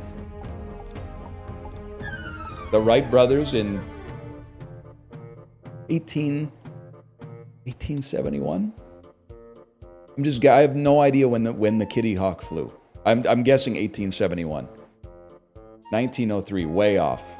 Way off. It's kind of crazy to me. You're telling me in 1903 they flew the Kitty Hawk. And then, like, in World War I, they were starting to fly airplanes around and shoot each other in them. You would not catch me in a World War I era airplane. That's all I'm saying. I'm joining the infantry. Right? Guy who knows nothing about World War I, it would have been way safer to be in the trenches than up in the sky, man. It would have been no shot you're catching me in the World War I Air Force. Absolutely not. No, thank you, sir. I'll take my chances down in the trench. Did you know that? So obviously people flew on the Hindenburg because there were people on it when it exploded. Did you know they flew that bitch across the fucking Atlantic Ocean for like a year? Like, it blew up after a year of service. You imagine being on a fucking transatlantic Hindenburg flight, man? The hell was what did the Hindenburg look like on the inside, man? Were there like rooms and shit? Because I'm just picturing like a big balloon with everybody on the floor. And was it like, was it loud or was it like totally, I don't know. Also, were you at the mercy of like one rogue individual? Like, if somebody brought a dart into the Hindenburg and just like threw it at the floor, were you guys toast? Obviously, I know what happened to the Hindenburg, like, you know, at the end of the day, but that's probably what happened. The craziest thing about the Hindenburg I always think about is that you watch the video and you're like, that's so sad, everybody died. When you actually look it up, almost everybody lived, which is insane. Well, not almost, like 70% of the people on the airship lived, despite being on a balloon in the sky that was burning while it fell like 500 feet down to the earth. Because they weren't in the balloon? What are you talking about, man? Read a book sometime. Look at the picture. They were in the balloon. They were under the balloon? Really? They weren't inside, like, the Goodyear part? That doesn't seem right to me. Coffee mug from home on the walk around the neighborhood is aura. Guy who puts his coffee in a coffee mug and then drives to a nice neighborhood to do his walk so that everybody thinks that he lives in the neighborhood because he's got a ceramic coffee mug on his walk. Just driving to a nice neighborhood at like 7:15 in the morning with a ceramic mug just so you can say hi to all the NIMBYs. Did you see the fucking, they're trying to Did you see they're trying to build an 8-story tall tower in that abandoned parking lot over there? My view of nothing, my view of the corner store. Did you see this? I'm afraid if you parked on the street, they've already called the cops on you. You know what's crazy? We don't live in a world like that in our city. They will put a note on your windshield that says, "This is my parking spot." And then they'll guilt trip you as well. They'll be like, "I was tired after a long day of work, and then I had to walk 4 extra steps to get to I had to walk 4 extra tiles to get to my house." Even though, of course, you can park there. And hey, buddy, why aren't you parking in your garage? Why aren't you parking in your garage? Is it full of Amazon boxes? Is it full of Amazon boxes you say you're gonna break down, but you're not breaking down? Why aren't you parking in your garage? Your garage is part of your house where you put your car. Anyway, that being said, the thing that's way worse, and I genuinely believe that it's way worse, is people will put out pylons, like orange traffic cones that are like, "This is my spot," but they do it on the street. On the public road, they will put out 2 traffic cones as if to be like, "Don't park here, this is my spot." That's crazy. Free cones?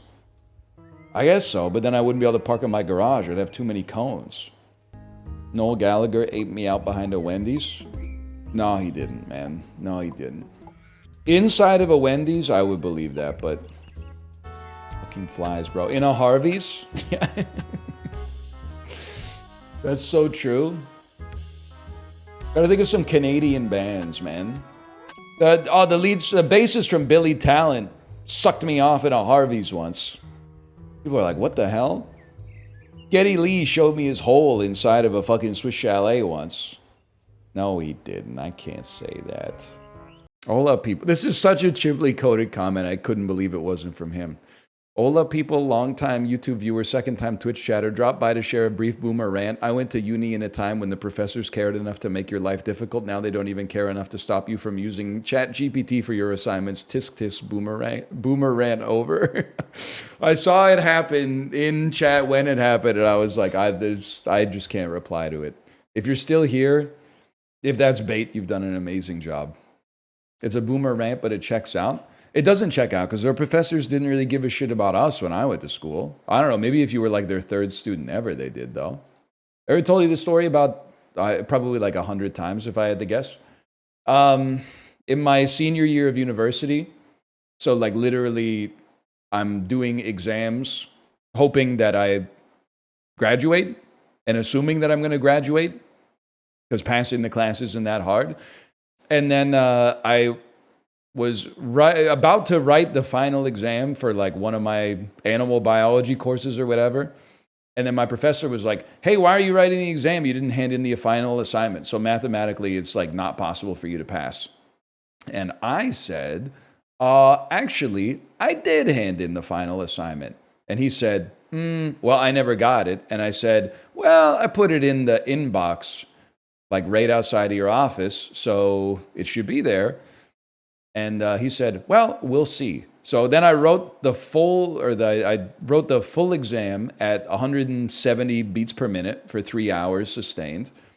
And like 2 days later, he emailed me and was like, "Oh, by the way, I found your assignment. It was on my desk." That's the state of professorial conduct circa 2010. Zone 7 exam. I think he was doing, you know what he was doing? He was doing a Fletcher on me. And he was waiting for me to go. I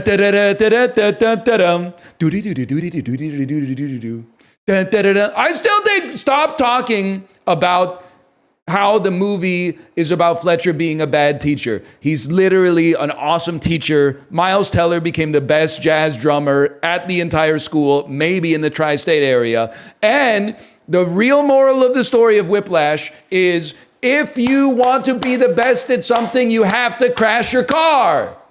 Jesus, when did society go so soft, man? Finally, someone gets it.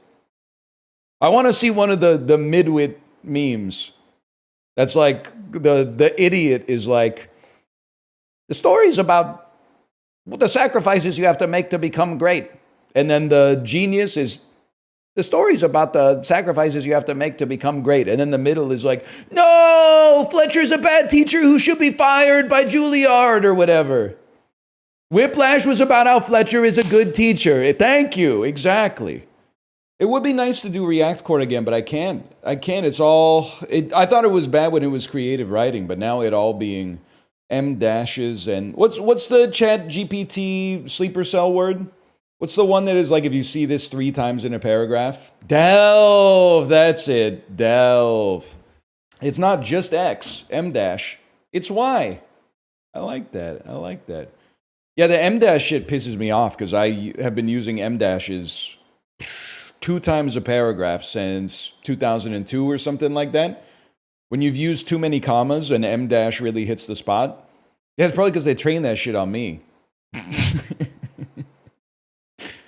I got M dashes in my speech. You can just sort of tell. I hope they didn't train it on my high school essays, man. In my 8th grade English class, not 8th grade, sorry, in my 12th grade English class essay, give you a little promposal before promposals existed.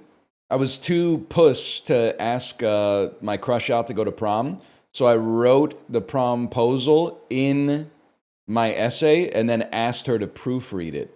When I handed her the hard copy of the essay, she put it in her backpack. I was like, I wash my hands of this. There's nothing I could do now.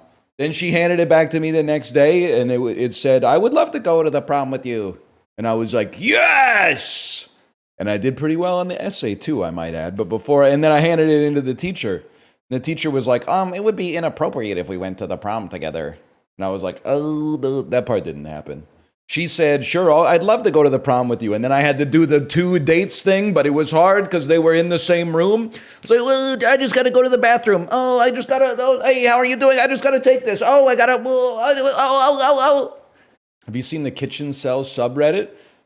Have you seen that Mark Carney and Claudia Scheinbaum are currently talking about the changes they want to make to the USMCA? Decided to get into meal prepping, just made 7 of the most dog shit pastas I've ever tasted. Now I have to come home from my horrible minimum wage job every day and sit down and force feed myself this slop like a good little slave. I'm 24 years old and I've never kissed a girl. That's a crazy post, man. That's insane. Holy cow. That sucks. I've been there. I've made some bad meal preps, and then you're like, damn, I'm really gonna eat this shit for like 8 days straight. But you just do it. Wait, so they're kitchen cells. They're not just kitchen maxing. They're kitchen incels. I get it now. Hello, Corey. This game is called Merge Maestro. What's Merge? You combine emojis to do damage to these enemies. So watch this. I combine 2 skulls. It's gonna make a clown. There he is. And I gotta kill this shark, and I gotta kill this octopus. It's a squid. It's a squid. Okay, you got me on that one. It is giant squid. Can you read what this says? Looking, waiting. We'll take that. So here's what I'm gonna do. I'm gonna go clown, bomb, blow up the bomb to kill the shark, and then combine these into man with exploding head to kill the giant squid. And then we gotta kill this T-Rex. Okay, so how are we gonna kill a T-Rex? Here's what I'm thinking. You have a game like this? Oh, your Sumi, your matching game. Yeah, cause I can't find them, and that makes Yeah, exactly. And then well, worm. Yeah, I got a worm. Worms. Your level 2 and lower destroyed effects also trigger when the token appears. When I took the worms, I thought of you. Are worms still your favorite animal? yeah, my favorite. They're your favorite bug. I mean, it's hard to compete with cats for favorite animal, so I understand. And ones that are buggy. Why do we have so many sharks? So many sharks, and the thing is, the sharks is really hard to deal damage to the sharks.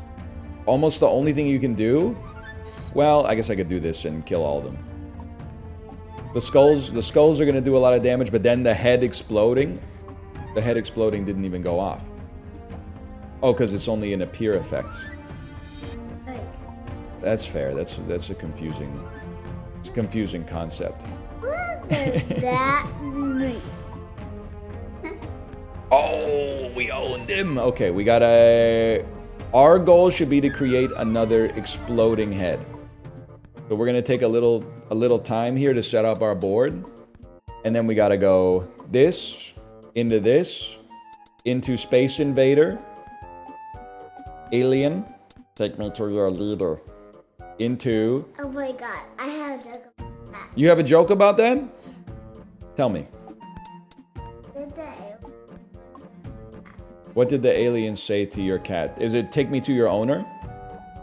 Take me to your little. Take me to your litter! Oh my gosh.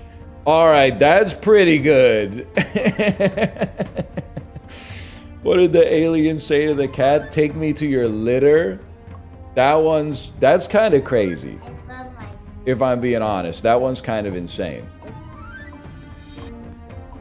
That's a really good joke. Ah, man, I might be the GOAT of streaming today. Knocking out all the deliverables in record time. Number 2, my dude, your daughter owned you. That's pretty true. Hey, NL, can you whistle? Oh, I can whistle with the best of them, man.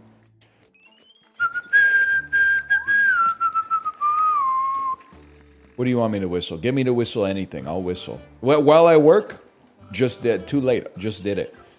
That's pretty good. Only child lived in the country. I didn't have anything to do, man. Champagne Supernova. Easy. 3, 2, 1, go.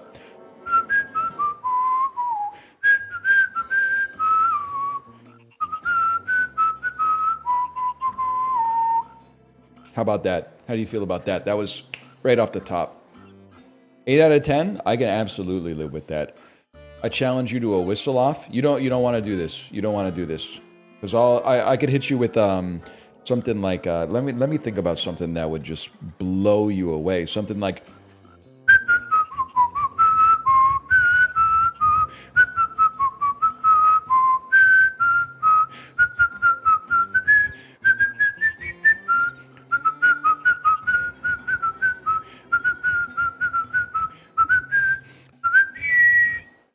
what song is that? You don't know I Get By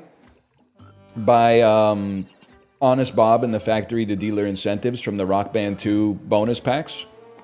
No? It's a pretty good song, man. Pretty good song. You might be interested in it. Can you whistle Hurricane? Listen, sponsors, I apologize for going off on this little sidetrack, but that's a good bit. Guy at a whistling competition who doesn't whistle the notes where Bob Dylan says a slur. Like, guy who's not comfortable whistling the part where Bob Dylan says a slur.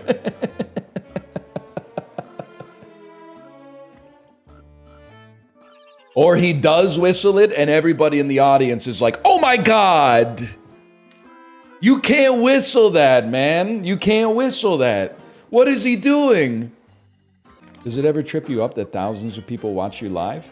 Yeah, every once in a while I think about it, and I'm like, it's way easier if I just disassociate and I pretend that chat is just like not real. If I pretend that it's not real and I'm just talking to myself in my office, then I can lose myself in the flow state. Every now and then I remember that every person typing is hands connected to forearms, connected to upper arms, connected to shoulders, connected to skeletons that have brains, that have thoughts, that have families, and the whole. You ever see? I think about that just about every day, man. I'll see someone on the street that I've never seen before in my entire life, and it just they think we're stupid.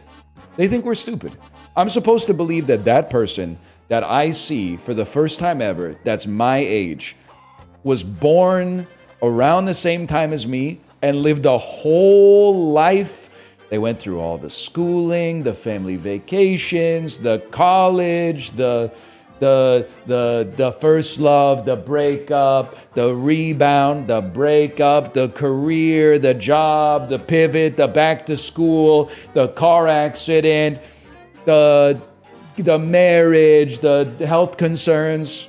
I don't buy it, man. They spawned in just then. They spawned in when I left my house. Because otherwise, that's simply too much for one man's brain to deal with. Is that literally everybody else out there has a trillion data points of lived experience as well, multiplied by the billions of people on the planet? No. No, you think we're stupid. You're being manipulated. They're not real people. If you see a person that you have never seen before, they spawned in yesterday at that age that you saw them. And then as soon as they go around the corner, they despawn to make memory. Because who knows, if we're living in a simulation, you know, I mean, you're beholden to Moore's Law. Let's put it that way. Nobody but you is real, is what I'm trying to say. Get it twisted. Soul Sesta would go crazy on an arcade machine.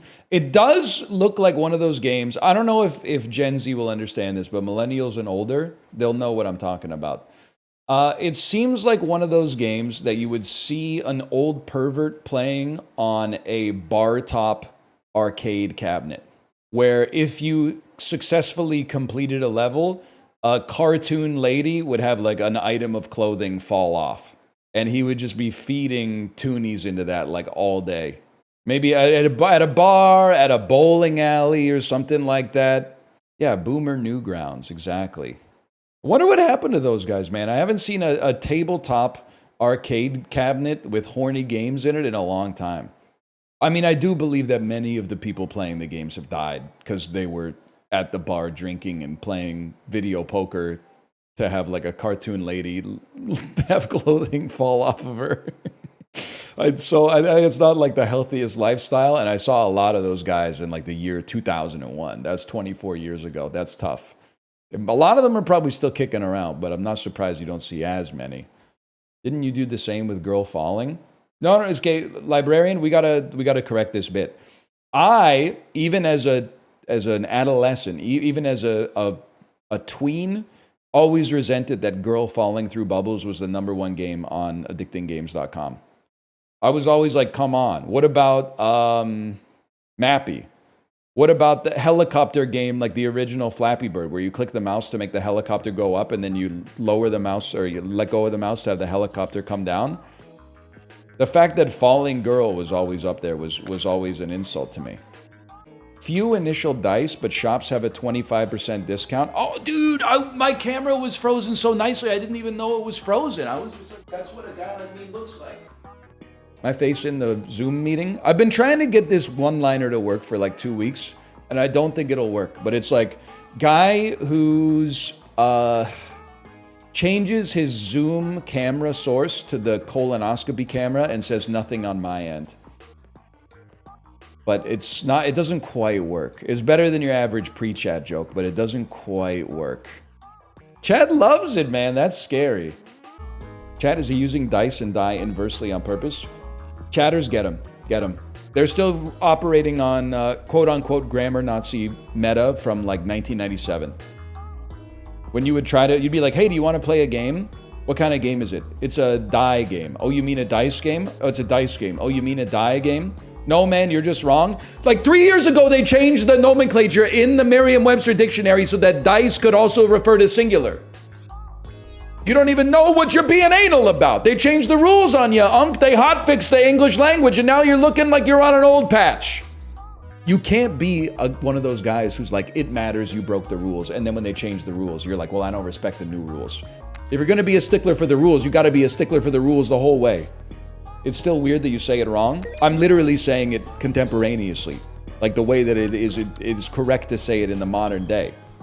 If you're still talking like the 90s, brother, don't let me stop you, but you stand a very good chance of running into a lot of problems because people do not talk like that anymore. It's a different world now. You do you. I'm going to be up here in the 21st century, okay? By the way, game over. We're going to try again.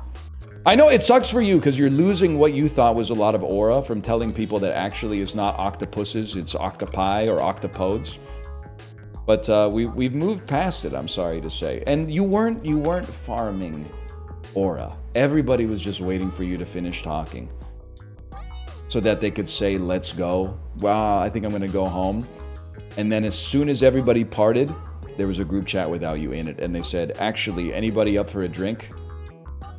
and then they went right back to the spot where they left you. And it hurts. It hurts. I can't say it doesn't hurt. I can't say I haven't been there. What's your excuse for saying Billie Eilish? My excuse for saying Billie Eilish is I've never said her name out loud. Every time I say it out loud, it's the first time I'm saying it. No spoilers, by the way. I haven't seen the new Hot Ones. I know that first we feast. What do we do after that? Have they ever said what we do after that? Because I think they've been eating for years on those shows, man. I think it might be time to move on to the next step. Eyelash in my coffee just kill me? Honest to goodness question. Not even a question, just a suggestion. I think I would just drink it. What's the problem? It's probably your own eyelash anyway. I've said this before, and it was probably years ago, but I will never forget how many +2s it farmed. If you ask me if my wife and I were at a restaurant, I would rather see 10 hairs in my food than 1 hair in my wife's food. And I'll tell you why. I'm not that worried about the hair. If I saw 10 clumped together, I would probably pick it up with the fork and go like this. Like try to shoot it onto the floor of the restaurant without her seeing it. But if I saw like a hair in the food, I would probably just chow down, to be honest. But if your wife sees a hair in the food, it's instantly like,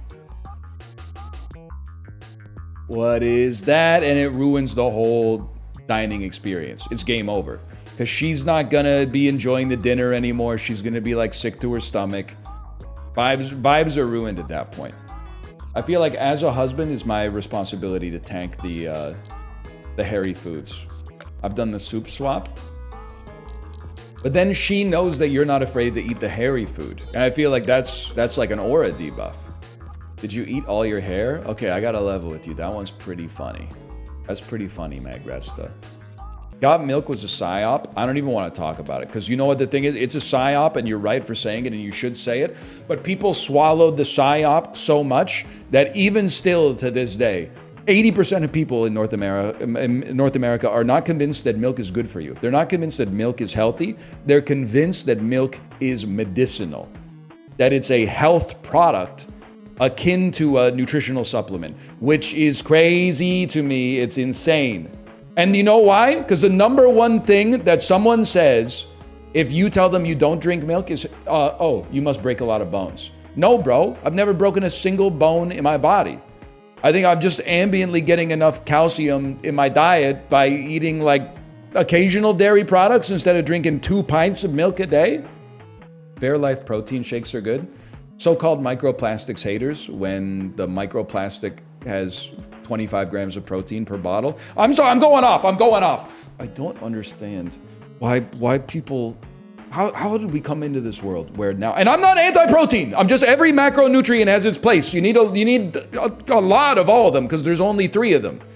I mean, technically there's a 4th, but you shouldn't be consuming that one at all probably. But like people aren't ready for that. But when did the propaganda campaign for it's hard to get 100 grams of protein a day come from? If you're a vegetarian or a vegan, I understand. It can be a little, you'd have to do a little bit of planning in the diet. My mom is vegetarian. Occasionally she'll eat fish. So for her to get as much protein as she needs, or she thinks she needs, sometimes she has to do a little bit of Tetris, okay? For the average individual that consumes meat, to be like, it's so hard to get 100, 150 grams of protein a day. Brother, the tastiest foods on the planet are chock full of it. Chicken, fish, beef, chickpeas, hummus, beans, cheese. Like you can't not get it, man. You can't not get it. It's hard to get 10. Well, if you're just eating rice, that's fine. But like you gotta, it's ridiculous to me. Also, you guys were wrong. Cola does not have caffeine in it. I checked my can, okay? Caffeine content, 33 milligrams per 355 milliliters. Okay? So per can, 33 milligrams. I was like, last night, I was like, maybe I shouldn't have a cola. It's getting kind of close to bed. I saw that it had 33 milligrams. And then I Googled how much caffeine in a grande Starbucks drip coffee. It's 355 milligrams of caffeine. 1 can of zero sugar cola is 1/10 of the caffeine as a medium Starbucks coffee, bro. Ergo, I denominate my caffeine consumption in, I guess, a Starbucks coffee. This is a 0.1. That's nothing. That was Google AI. Go do the titration and tell me what it is then. 8-ounce coffee is 70 to 80 milligrams. Okay, buddy, you want to talk about ancient history?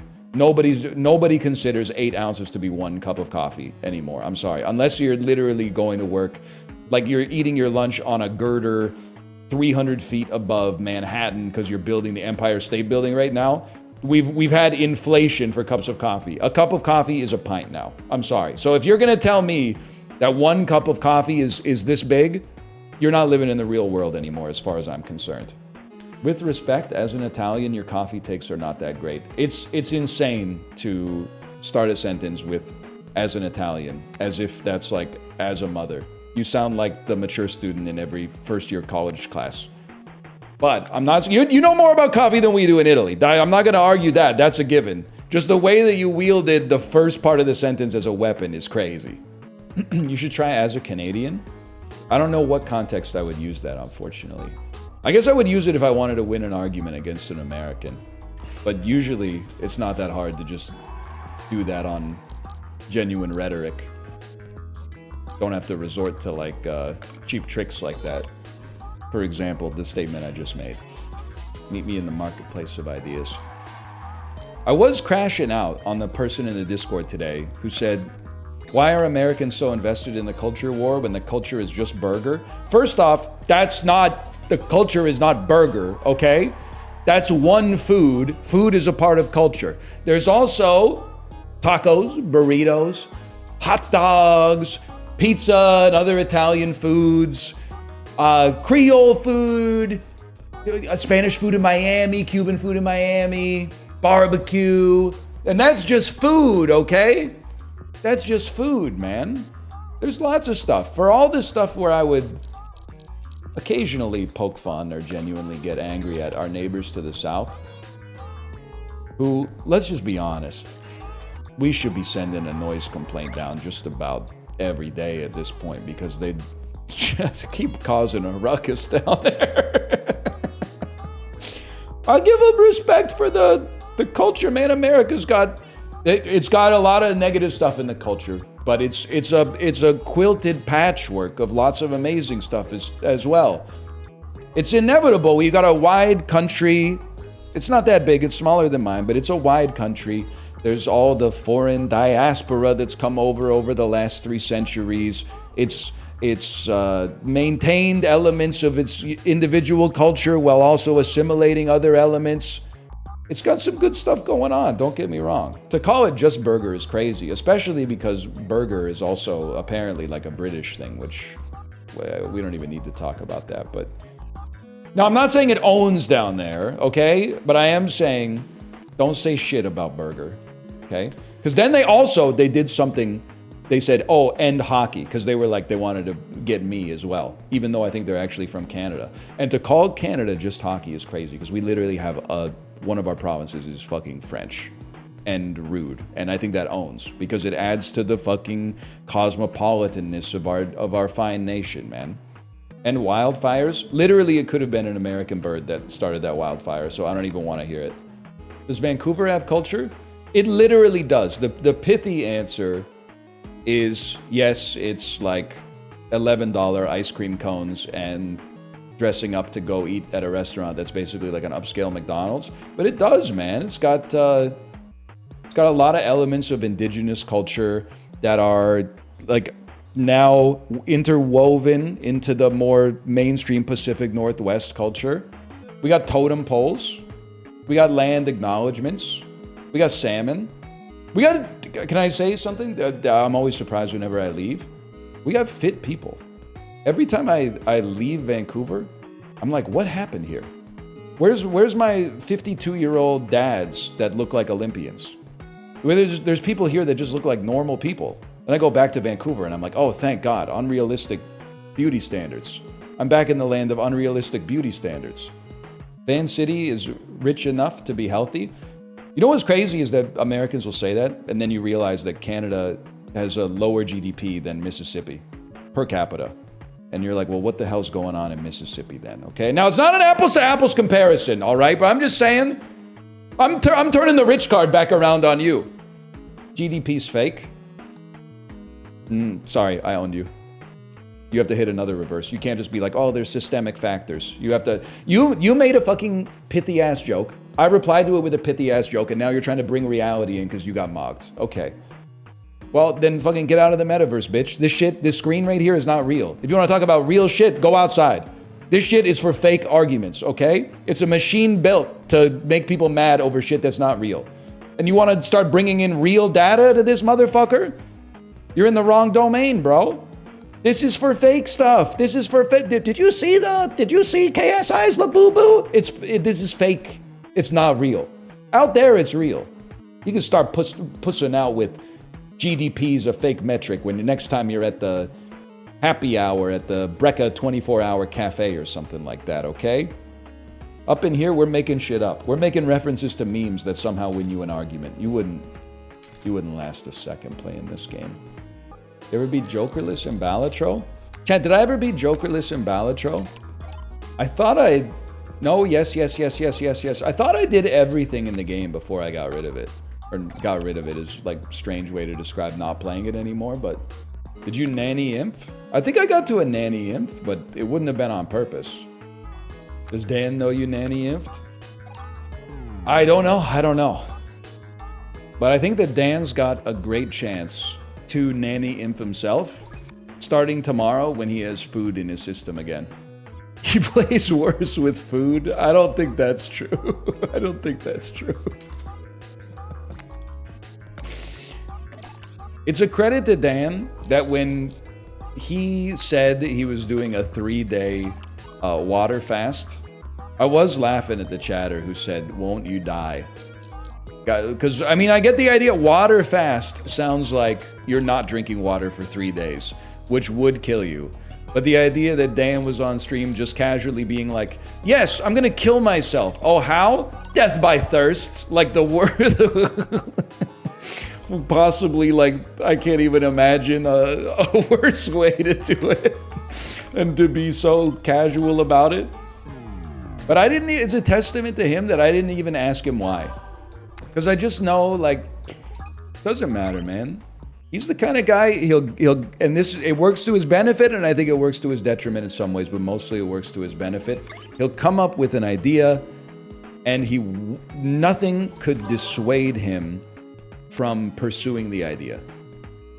So there's no point in being like, not eating food for 3 days is kind of bad for you. Because he already knows that, but he wants to prove that he can do it. It's like it's a willpower check. It's like he's doing it. I'm sure he has another reason as well, but mostly I think he's doing it to prove that he can do it. It's neutral at worst. Well, no, because you're suffering for 3 days. The idea that it's neutral is crazy to me. Obviously, there's a downside to not eating for 72 hours. It's the 72 hours of like torture that you go through. That's probably like 48 hours of torture you go through. It's literally a positive unless you already have malnutrition. In Twitch chat, where fruit is bad for you and not eating food for 3 days is medicine. And milk is the only way to not break a bone. It's a crazy world on this website, man. You're my favorite Dan chatter. I appreciate that. There's some good Dan chatters. Dan's chat is very interesting, man. There are people there that I believe are real, but they type like bots. But I believe that they're good people. There's people there. I know I've said, the librarian, you can pull up the clip. If I type anything in Dan's chat, in less than 1 second, I get like 4 ats that are macro messages with like a hug. The dang hug. There's no way that there's 4 people out there that type that fast or have it like preloaded or something. There must be like a macro that gets tripped. It freaks me out. It's so fast. I love hanging out in Dan's chat. The vibes are more mature. Okay, let's not go crazy. That's a little insane. More mature is crazy. Have you ever been there during like pack opening? It is. I don't think it is more mature. I think it's, and this is not a negative. I think it's cozier. There's less sandpaper, but I like having a little bit of sandpaper. Like when I pog up in a video game, I like the vibe where I look at chat and it's not a bunch of people going, whoa, he's pogging, he did something amazing in the video game. I like that I do something incredible in this machine where like the numbers go higher and I'm like, I'm a genius. And then I look at chat and people are like, why the fuck is he saying pog at a toy? This shit ain't real. I'm like, wait, you're right, man. This is like some Memento Mori stuff. I like that. I think you guys are keeping me honest on that one. That I'm like, I'm a genius, and then I realize I'm literally playing with like a digital action figure.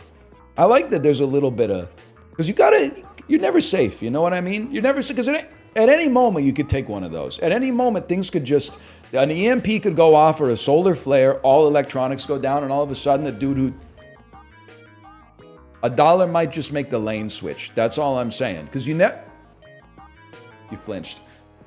All I'm saying is, I think it's a more honest representation of the world. But it is cozy in there. It's cozy and comfy. What's the last Netflix movie you watched? Probably The Gray Man, where I vowed that this might be the last Netflix movie I ever watch in my entire life, and I've held true to that so far. Because that one was a real stinker. Gray Man was great. Did Nolan Soft write that? I'm checking something. No, okay. Nolan Soft, you're chill. Oh, it's true. I watched K-Pop Demon Hunters. Yeah, the K-Pop Demon Hunters is pretty good, man. Watch Paddington with your daughter. I would like to watch movies with my daughter, but she thinks all movies are scary. One of the interesting things about having kids is reconciling with issues from your own childhood personality that you conquered as an adult, but start from zero again in your child. Not everything, because, you know, the DNA is like chopped and screwed between the mom and the dad, and then they got their own little permutations that go into it as well. But as a kid, I was very anxious of just about everything. I've told this story 100 times, but I was a wimp, exactly. I was always nervous anytime I went to the movie theater that the screen would fall down and kill everybody watching the movie, which I think is just doesn't even make sense from an engineering context. But I genuinely, up until like age 8, age 9, every time, the first thought I would have when I sat down at the movies would be like, I hope the screen doesn't fall on us all and kill us. Like squish us like a fucking, like a Looney Tunes cartoon or something. And then I remember in like the 3rd grade, we had not a fire drill, but like an unexpected fire alarm went off at our school. And I've never had a panic attack, but I think I had like the closest thing to a panic attack. Our teacher was like, okay, everybody line up. We're going to like evacuate from the school. And we were the classroom that was right next to the front door of the school. So it was not a long trip. And I was like, I can't get in line. I have to get out of the building right now. And I like ran out of the building and then like was hyperventilating. And the teacher had to come talk to me and be like, everything's okay. And you know why I was freaking out? It's because the shit happened like right after the Oklahoma City bombing. So I was like, the same way that when 9/11 happened, even though I was in like rural Canada, I was like, the terrorists, Al-Qaeda's gonna crash an airplane into my house. I was like, this shit just happened in Oklahoma City and now it's happening here, right? So I was always a little, huge. Always a little paranoid for sure. I got over it, and it took a while. And I guess in a way, it's still kind of like an active process. Because sometimes I have to be like, I'm getting anxious. Is this worth getting anxious over? Or is this just my body's default case? And then I'm like, oh, default case. Okay, most of the time. But now my daughter has the same thing. She doesn't want to like go watch a movie because the movie will have like villains in it. And if villains are in it, then, you know, that could like ruin her day essentially. How'd you fly on an airplane? I didn't fly on an airplane until I was 21.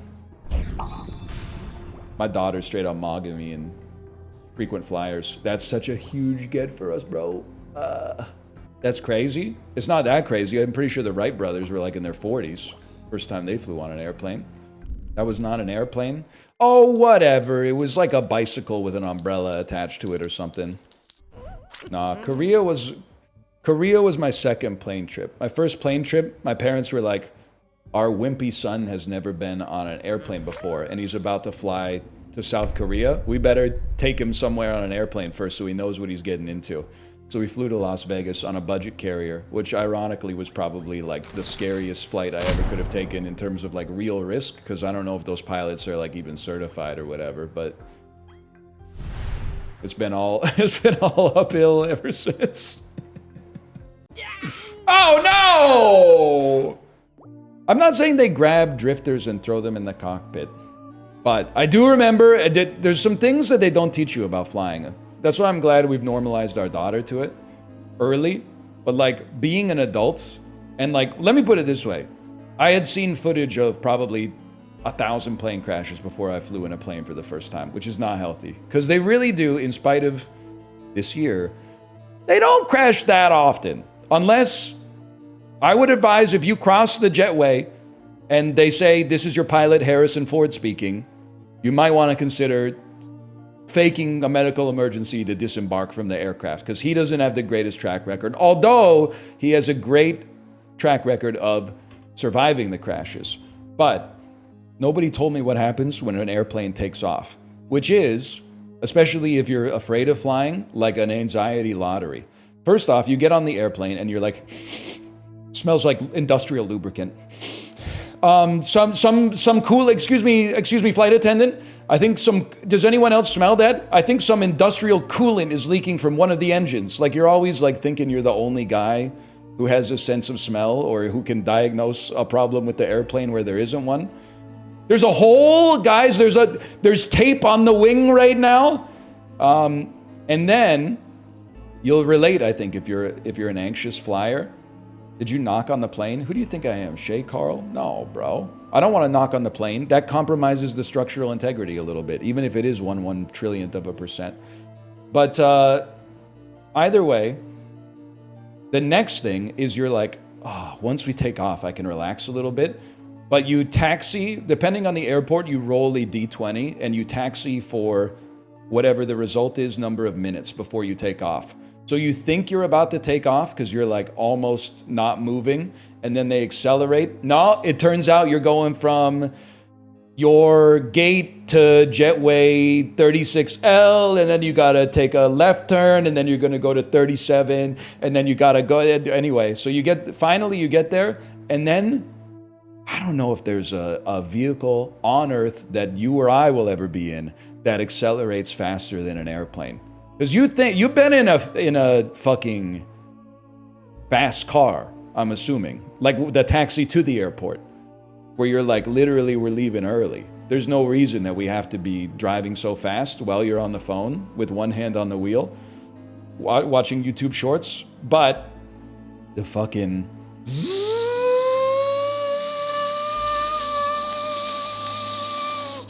it's insane that that's how you travel, man. I mean, and it's safe. That's what's crazy. You're like, I don't think we can go any faster. And that's like 1/3 of the way through the acceleration. And you know what's crazy is that the first 10 times I flew, I was like, this is the scariest thing that's ever happened. Every subsequent time that I've flown, I'm just like, fuck ass harmonica. Ain't it funny how the night can play tricks when you're trying to be so quiet? And I'm like, I'm gonna fucking take take a perfected strike early, because a perfected strike can give you lots of scalar damage early, and then upgrade it and we'll cut it later. We sit here stranded. Yeah, well, doing our best to deny it. He's funny. Anyway, if you get afraid of flying, I'm sorry to tell you that I think the way that I cured my flight anxiety was just flying a lot, which is not what you want to hear. But the other thing, it depends. You got to be honest with yourself. Are you a rational individual? Most people aren't. And nobody is in every domain, myself included.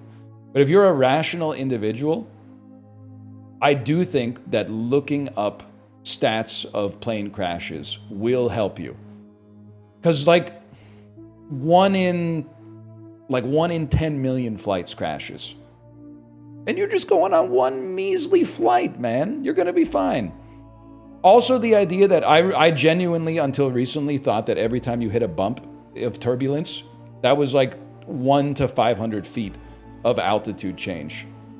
And then I saw a comment online, or maybe chat told me, they're like, no, it's literally like 1 to 2 centimeters. It just feels scary because you're going 700 miles an hour or whatever. And I was like, oh, 1 to 2 fucking centimeters? I can do that, man. That's no problem. I do still think that they should fly around the clouds. I don't think they should be landing through clouds because you can't see. I don't know if the pilots have ever considered this. I hate when we're doing a descent and then we're descending through like a cloud. I'm like, bro, they can't see. They go around. That's what airplanes do, bro. Go around it. The humble radar. Did you go to London just to get material to shit on us? No. London was amazing, man. You wouldn't know it from Londoners who live in one of the most beautiful cities in the world and spend apparently all their time outside watching Instagram reels of people with botched BBLs making fucked up donuts while pulling on their Elf bar. Not looking around at the beautiful scenery and architecture and people at all, just staring at their phones, smoking cigarettes the whole time. But I'm telling you, I was having a great time. Open the notes app. I might have written a couple of notes. I don't think it's as good as last time, but I mean, I had a lot of time because I was waking up at 3 a.m. in the UK too. Some of these are really bad, by the way. Guy who supports Canada as the 51st state just for the Sufjan Stevens album. That was kind of like the seed that germinated this theme. That was where we started from. QAnon Jeff Mangum be like, we're now called Alkaline Raw Milk Airbnb. Urbanist Oppenheimer be like, until someone makes an even littler free library. Christmas concert, admission free with donation to sperm bank. That we were trying to play the hits with that one. That one's probably cuttable. This one's really bad. I've been to Belgium, but I've never been to Chime. That one is really bad. The Titan submersible would still be here if that bitch had a wave bird. Whoever said don't sweat the small stuff didn't know shit about gamma rays. Noise canceling headphones that make you look like Eddie Munster. You know, the shoe polish guys at the airport were like, no matter what happens, people will always need their shoes shined. Happy ending at the airport massage table. Kinda crazy Pizza Hut is the only Yum Brands restaurant where you can make a reservation. This one I'm kind of embarrassed about. I was very proud about this one. Party City CEO fired after showing up to business casual event in his birthday suit. Guy who loves fucking sideways saying he prefers to be the big spork. Optimists on the Titanic insisting the boat is actually half empty of water. Nominative This one's really tough. I don't even know if this is a real word. Nominative determinists are always saying some shit like, oh yeah? Then how do you explain Rip Van Winkle? Caveman Meet the Parents, where they look down on Greg Fokker for being a gatherer. I'd rather have a frog in my throat than a toad in my hole. Back in the day, this one was inspired by Bruges. Back in the day, they'd really be like, here's $1 million. Please paint a portrait of my wife looking bored as shit. In Sweden, they drive Volvo. What do they drive in Norway? Penis? Shocking the world by taking big tits first overall in the sexual fantasy football draft. People are waiting so long to have kids these days that the MILFs are starting to look like GILFs. Melania Trump cyclist be like, I don't car, do you? I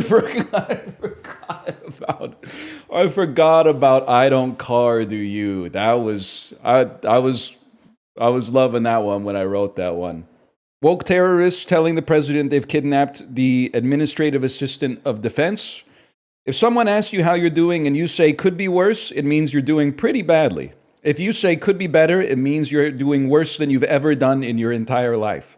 Britons are going to be devastated when they find out smoking is bad for you. So many unions these days are striking, maybe they should try bawling. Aspiring astronaut who wears a spacesuit on his first day of college. I'm trying to read more, but it's hard. I got halfway through The Stranger and said, what's the point? British garage bands be like music for carports. It's crazy how red means stop for us but go for bulls. What should we call the thing you wear when it's cold as shit? How about a sweater? Great job, numbnuts. How bad was 1910s England that Shackleton became one of the only guys to commit suicide via Antarctica? Pansexual Tower of London that keeps you chained up in bionicles? It's a bit of a thinker, to be honest. Ate so much bran they gave me a colonoscopy, call that a fiber optic? Hey, Bob Dylan, if I wanted to like a Rolling Stone, I'd read Mick Jagger's autobiography. Thousands of people have been tortured in London over the years, but enough about the food. Making friends on the Disney cruise by telling them I love Belle and Sebastian. That one, I also felt really proud of myself for that one. British TV channels be like, you are now watching BBC CBeebies HD +1. That one's real, though. What the hell is Dave +1? Channel 4 +1? More 4? BBC HD 2 + 3? Like, what are you doing, man? The hardest part about traveling to England is the time difference. Every time I eat the food, it's like I've gone back in time. On the other hand, the best part is you're only expected to tip when you get exceptional service, which means you never have to tip.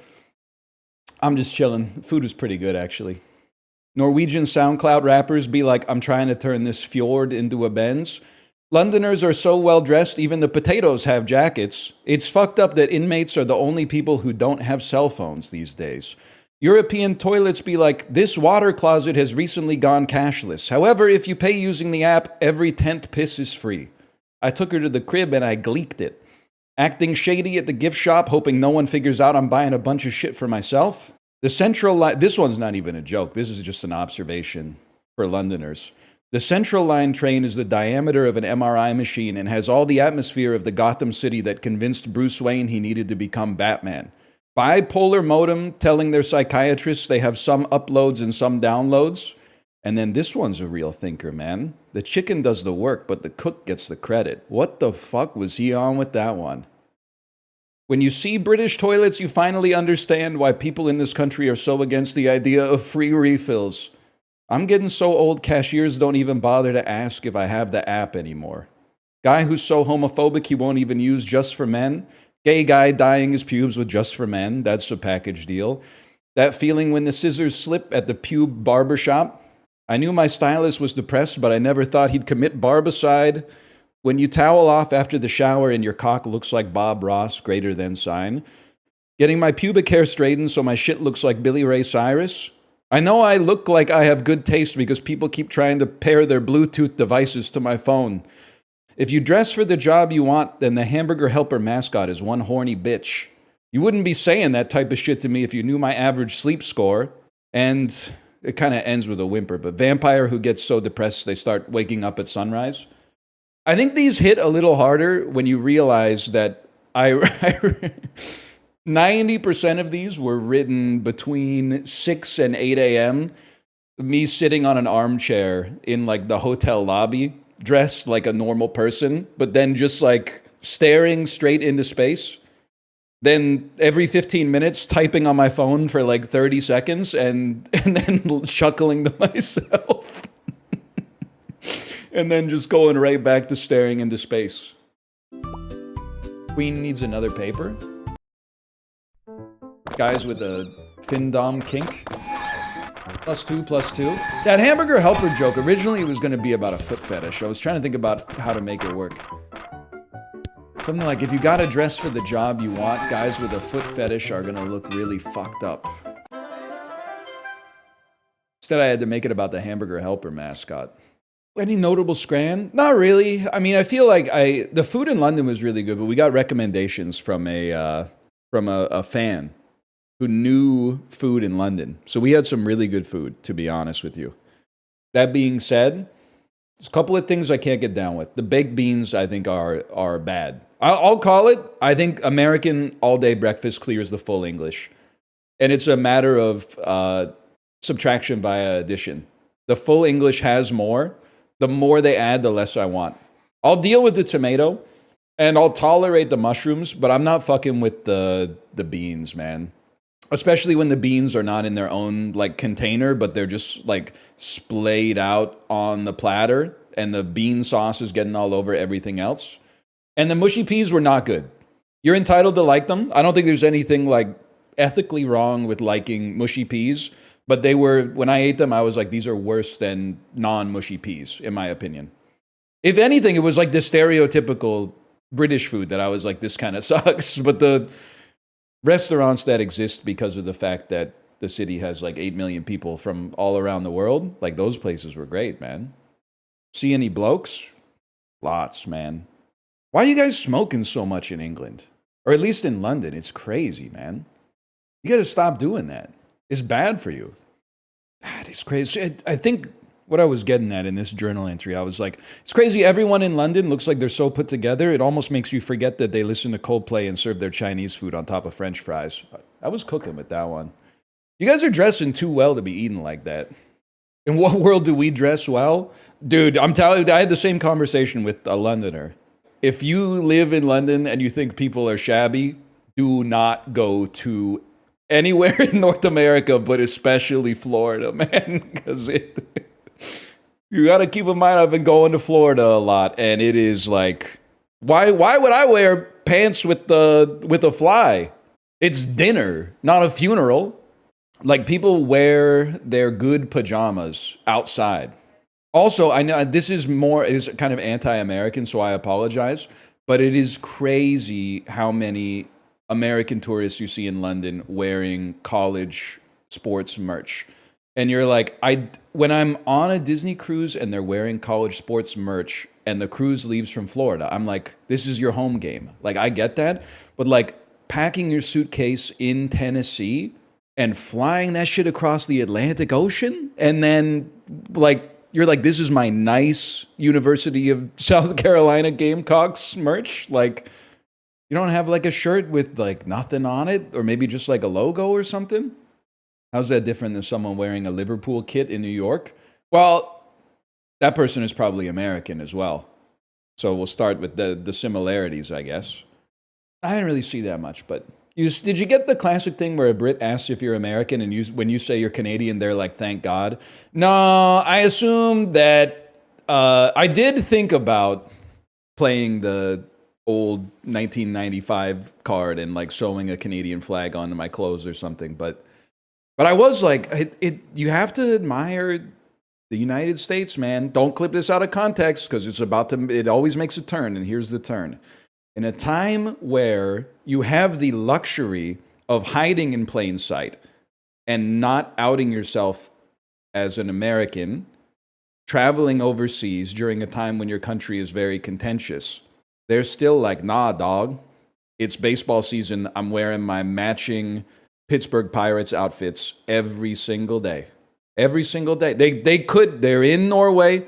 They could just wear normal clothes, and people might be like, maybe they're from Canada. Maybe they're from Australia or something like that. But no, they're like, check it out, bro. You could be code switching right now, avoiding some like uncomfortable conversations. They're standing on business. That's why I'm saying you have to respect it, man. You go to Regent's Park. I don't know. We were around.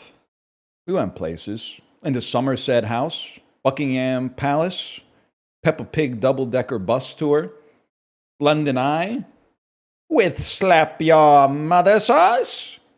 Sea life? Nah, we've gone to enough aquariums, to be honest. We did not go to the Shrek experience either, but we threatened our daughter that if she didn't behave, we would take her to the Shrek experience. No one asked me for £5, no. No, except for the waiter anytime I ordered a Coke Zero.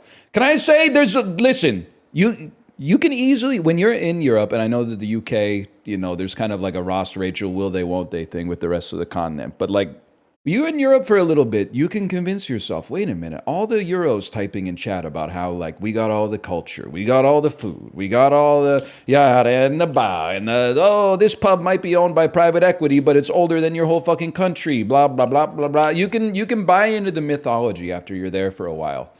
But they're bending you over on soda. And you're taking it, and I don't understand why. Why is a Diet Coke £4.20? £4.20, mate. £4.20. Are you daft? That's insane. And it's bad for you. Smoke another cigarette, bitch. This is crazy. This virtue signaling is bad for you. Like 75% of you were smoking. And you're going to tell me that a Diet Coke is bad. Just drink less Coke, mate. I get it, because like where I come from, we have public bathrooms, and they're not like, €2 a piss or whatever. But like, For real, man. We gotta... One American chain making it into the United Kingdom market, fountain drinks, free refills. It's gonna spread like the fucking crack epidemic, man. It's gonna go insane. Maybe that's why Nando's is so popular there. Here, not that many people are messing with it, but if it was the only place with free refills, all of a sudden I could understand it. It's forbidden in some countries for obesity reasons. Yeah, but it's Diet Coke. It's Diet Coke.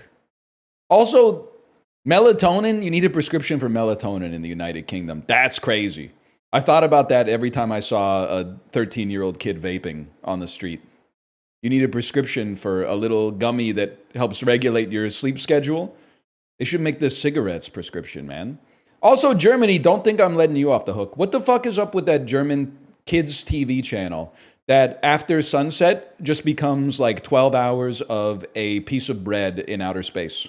That was what I watched. Burnt das Brot, man. Burnt das Brot. Can I just say another thing about England that's really funny if you stop and think about it for a second? The disdain in the service staff's eyes when they see that it's my turn to order the coffee. And they're like, here it goes. Let's see what this silly motherfucker's going to order. But then they're forced to say the funniest question of all time, which is, are you all right? That's a crazy greeting, man. When you clearly hate your customer and resent them being in your coffee shop.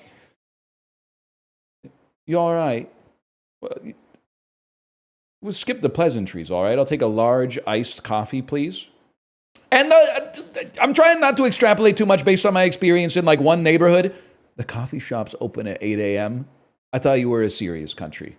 Even in Ohio, the coffee shops, which is literally like just Starbucks, but it opens at 5 a.m. It opens at the crack of dawn. 8 a.m.? Are you being serious, man? Oh, hang on. We got a Gwiggler. Why can't you go to the hotel lobby and get good coffee there? Because I might be the only person. I know. I'm not saying I'm in the right for this, because this is crazy. I never thought I would be this guy. I'm got to be the only motherfucker on earth who's like, they're starting the hotel breakfast too late. I've never heard another person in history be like, yeah, the real problem with the hotel breakfast is that it doesn't start till 6. Everybody else is like, what the hell do you mean my complimentary breakfast runs like 6 to 7:30? And I'm like, hello, I'm ready to play. I was starting to think of some crazy shit. I was like, there should be some like clothing stores that cater to the morning people out there. There should be like some clothing stores that open at 4:30 a.m. I was like really in my head, like this might be an untapped market, man. What about like a clothing store that's open from 4:30 till 1? Next time, call the hotel right before. Okay, wait, I trust Gwiggler on this one, man. Ask for coffee at 4 a.m. They'll fulfill it, I promise. Gwiggler, what's your fucking Marriott Bonvoy status? Because I think we might be gold or something like that, but you sound like you're in a different tier, man. I don't think they're bringing me a coffee at 4:30 a.m. They might beat the shit out of me. Triple platinum? That's crazy. Just go back to sleep. I literally can't. But that's where I do the notes app, man. That's why I wake up the morning routine was like 6 hours long. I wake up at 3:45 a.m. on vacation, 2 fridge coffees to the dome as fast as possible, quick poop in the bathroom, take a shower, put on my clothes, go sit in the bed until the coffee shops open up, go get a coffee that I don't even know what it is. I'll take a flat white, please. Nobody knows what it is, but it tastes pretty good. Then I bring the coffee back to the hotel, and I sit in one of the armchairs, and I just look straight ahead until I go, and then I type it in the notes app. You know, the other thing is crazy is being from like one of the most expensive cities on the planet and then traveling to London and being like, how do people survive here? Like if you live in London and you're not making like $1 million a year, like how are you? What's your secret? Because that doesn't make any sense to me. You live in Vancouver? I know it's worse, man. It's worse in London, or at least with what we were doing. It's like everything's the same price, but in a different currency that is twice as, well, I mean, I don't know the market cap of the Great British pound, but £1 is like $2 Canadian. Was Norway more expensive? All right, Norway might have been more expensive than London. And I will say, we had the worst sushi of our entire life in Norway, which was buyer beware. And we kind of knew going into the restaurant that we were probably going to tank the worst sushi we've ever had because my wife had a sushi craving and she's like, I just got to know. Why get sushi in Norway? I don't know, because it's about a meter from the ocean or whatever. And also, the Google reviews fucked me. The people that were reviewing these restaurants do not know what they were talking about because it was like a 4.4 out of 5. People were like, I travel here all the time and this is like the best sushi I've ever had. And it was fucking terrible, man. It was horrible. And they don't have free refills. Is it just North America that's got free refills? But at least in Norway, they have the audacity to charge you €5 for a Coke Zero, but it comes in a big fucking glass. Comes in like a pint glass. You're paying £4.20 for a Coke Zero in the UK, and they're bringing out one of those fuck you 200 milliliter bottles. 200 milliliters, bro? Get a fucking life, man. That's crazy. That's like, it makes me sick. How was Norway? It was good, Talia. It was good. I went to the sardine, the label and canning museum in Stavanger, Norway. Anyone ever been to the canning and labeling museum in Stavanger? Yes, I have. There was an exhibit in there that got me thinking. It was like, historically, words and pictures are in competition for being like the dominant medium for communication. And maybe the rise of social media has led to like a 3-century change. Like words have been dominating since the printing press came out, but before that it was like cave paintings and shit. So it was like maybe words are finally losing the battle to pictures. And I was like, maybe that's why I'm so pissed off all the time. Because I'm a word guy. I like to read. I do my best work in writing. Second best work probably in talking. And I'm a pretty good listener. I don't give a fuck about pictures at all. Paintings, sure, a little bit. But pictures, you literally didn't do anything. Sure, here's my picture of this beautiful sunset. Okay, you didn't make the sun, buddy. Okay, you took that on your iPhone, huh? What an amazing picture. I'm an asshole, I guess is what I'm trying to say. We need to bring back words, I guess you didn't make the things your words are on. It's the Notes app is innocent, okay? The Notes app is innocent. Also, I be learning new words all the time. Just yesterday I said, hey, what does prelapsarian mean? It means from way, way back in human history, before the fall of man, bitch. Thank you, Camus, for that one, by the way. We take those. Can I also say this stream is dedicated to the guy that I saw on the train in Southampton who said, Northernlion, the hell are you doing here? I forgot to mention that. I'm just going to say it, bro. What's the fit? What did they do to my man Keanu Reeves with the fit on the cover here? The fuck-ass Lululemon ABC trousers, and what is the shirt even, man? He does look like Snape. He looks like H&M Snape. It does look like the Minecraft movie. It doesn't look right, man. It doesn't. You gotta let Keanu Reeves. He's got that like. I don't know how to describe it. There's words I'm not comfortable using here. Keanu Reeves seems like a heterosexual man with bisexual swag. You can't be putting him in the shit that I be wearing in. You gotta give him like this kind of like pseudo conquistador facial hair, like a mustache and a soul patch that aren't connected. And then you gotta be giving him like a bracelet or something. It can't be this, even if he's playing a normal guy. Okay, Scrandle. Now that I've been to England, post-Scrandle, there's no shot that I'm not winning this, even though I saw none of this food. Meatball sandwich? You're using the term meatballs. This is not what I would expect if I ordered a meatball sandwich. Even at £2.90, mate. £2.90. I could get 12 centiliters of Coke Zero for that £2.90. Are you mad? This looks pretty bad, and it's very expensive. I'm going to go with you're crazy. With the ooze on, that's horrible. I don't even care what no food should look like this. This is the spaghetti that the AI generated Will Smiths were eating a couple of years ago, man. It's got to be that. 90%. No, man. mean, I just don't. It just looks like a bunch of batter in a pita. I think I got to go with the cucina. I don't know if that's how it's actually pronounced. That might be 18 plus. It's the worst looking hot dog I've ever seen in my life. And pretty bad looking. Actually, if you cross your eyes, the hot dog actually looks pretty good, but maybe not as food. But if you look through the image a little bit so you're focused on a point past your computer monitor, it's probably going to be this, though. 9% of people wouldn't eat that. Okay, Batman / DJ Khaled or whatever.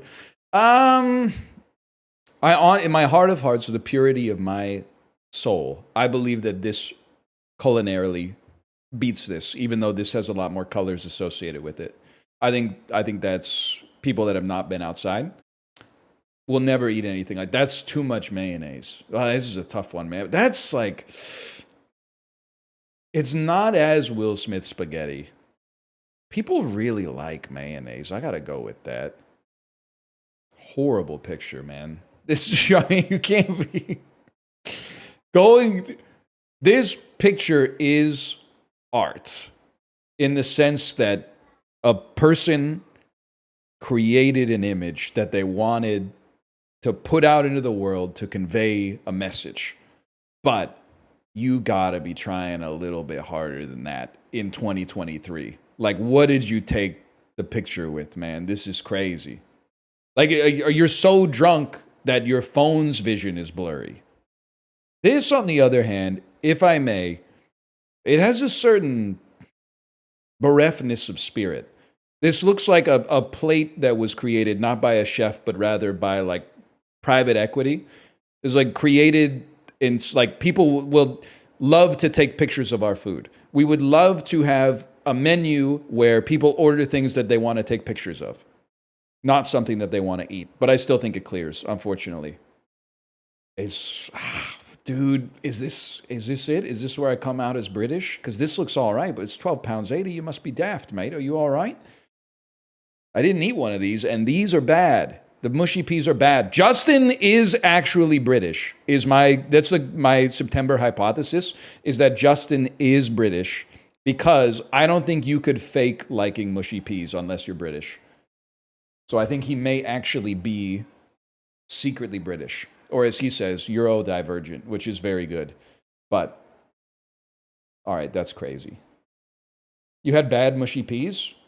Are you telling me that the pub in the the departures terminal of Heathrow International Airport is not a paragon of British food? No. The place before security. Yeah. The one, like, you drop off your bags, but you're like, maybe we should eat before we go through security because we got that much time. You know what's also great about that? And this is not a British thing. This is just like I guess it's like an enshittification thing. But restaurants where you order and pay using a QR code menu, that was a real customer-focused endeavor that restaurants are starting to push. Now, instead of somebody coming to my table with a point-of-sale terminal, it was where I can tap my credit card. Instead, I can manually enter all of my credit card details into my phone on my phone keyboard every single time I want to order anything. Just use Google Pay. All right, but no tips. There's no tips because I haven't spoken to a real person. That's fine. Well, you get the world you deserve. Terminal 5 of London Heathrow Airport. That's your fucking dream destination. That's your happy place, Happy Gilmore. Damn, you flew British Airways? You know too much about airlines, bro. How'd you know that was British Airways terminal? That's BA only. It was pretty good. And can I also say something? How stupid were the people that built the London airports? You're telling me the two biggest airports in London aren't in London. They're 90 minutes drive outside of the city, and they're right next to each other. They built the fucking airports right next to each other, an hour and a half outside of the city that they're built to serve. What were they thinking? They're very close, okay? You take the same road, because I'm the kind of guy, when I travel, I lock in. I wasn't looking at my phone. going to the airport. I was looking out the window, soaking up a little bit of culture before I got trapped in my seat for like another 10 hours, right? 20 signs in a row. Gatwick and Heathrow this way. Gatwick and Heathrow. Gatwick and Heathrow. The last intersection was like Gatwick this way, Heathrow this way. Crazy. Also, one time at Waterloo Station, we needed to get a train from London to Southampton. We bought the wrong ticket. Do you know how bad your system has to be for two people? One guy who has only spoken English his entire life to not understand how to buy a train ticket in the country that invented the English language, the only language that I speak. What the fuck do you mean? Like, they expect you to be an expert on United Kingdom trains to buy a train ticket. I was like, I want to go from Waterloo to Southampton Central. They said, okay, what kind of ticket do you want? Peak or not peak? How the fuck would I know what the peak hours of your fucking train are? It's the most insane question I've ever been asked, man. So of course I go off peak because it's like £6 cheaper. And then all of a sudden it's like, oh, you can't even take that train from the station you bought the ticket with. You got to take the tube from Waterloo Station to Clapham Junction and get on the train at Clapham Junction instead. Even though the train from Waterloo Station is going through Clapham Junction to go to Southampton Central. So then I gotta wait in a big line where I go to talk to a real human being, and I'm like, well, I think I bought the wrong fucking ticket. I guess I'm a fucking idiot. Even though, like, literally the only language I speak is the one that you're speaking here. And they went, oh yeah, actually, here's your problem. You got two problems. You can't buy this one because this one's UK Metro and this one's Southwestern United Kingdom train service, which is blah, blah, blah, blah, blah. And also you bought off-peak hours. You need peak hours. And then blah, blah, blah, blah, and then all of a sudden they're like £7.80. It's crazy, man. You know what I loved about that, though? I Googled it to be like, why the fuck can you buy a ticket from Waterloo Station that doesn't leave from Waterloo Station? And I expected that all the comments would be like they are on Twitch right now, which is like, well, it's actually better this way because I've been immersed in it my whole life. All the comments on the UK Reddit were like, no, you're right. It's basically the dumbest system of all time. Also, you can't talk to anybody because they're firing all the people who work in the train stations now to save money. I respected that they were being honest. In North America, they're not like that. They're like, oh, actually, it's good that this shit sucks. Because if it was good, more people would use it. You think your crew would love you or throw you overboard if you were a 17th century sailor? Keep in mind you're on voyage for months. I think if I was an officer, there's a chance they would throw me overboard. Because I have a certain haughty vernacular that would, in my opinion, emphasize the difference between the officer class and the general seaman, and that would rankle them more. I have an organic smarmy attitude for sure. But I think if I was in the class of just able-bodied seamen, I think they might have me be their fucking mouthpiece when the mutiny starts. I think they'd be like, get the wordy guy up there to speak with the officers. He knows how to speak officer. So it really depends where I was. I was kind of crashing out reading about Shackleton when I was in London, man. The dude really did, and I'm not trying to make a joke about it, but he went to Antarctica when World War I broke out. He said, fuck this shit, I'm out. Got trapped in the ice for like a year. His ship sank. They got on a fucking little tiny canoe and sailed to like South Georgia and Ossetia or something like that. Got rescued. Dude was 80% popsicle when they rescued him. Went back to England for like a year and a half. And then was like, I'm going back to Antarctica. How fucked up was 1910s England, man? Can you imagine being Shackleton's wife? He's like, he just got back. And he's like, what do you think? I'm thinking one last expedition would go fucking crazy right now. The food was that bad. That's what I'm saying, man. He had beans on toast once and said, fuck this. I'm going to go have a heart attack on like the Falkland Islands or whatever. Was he just stupid? I mean, I'm trying to be charitable, but the Antarctica almost killed him.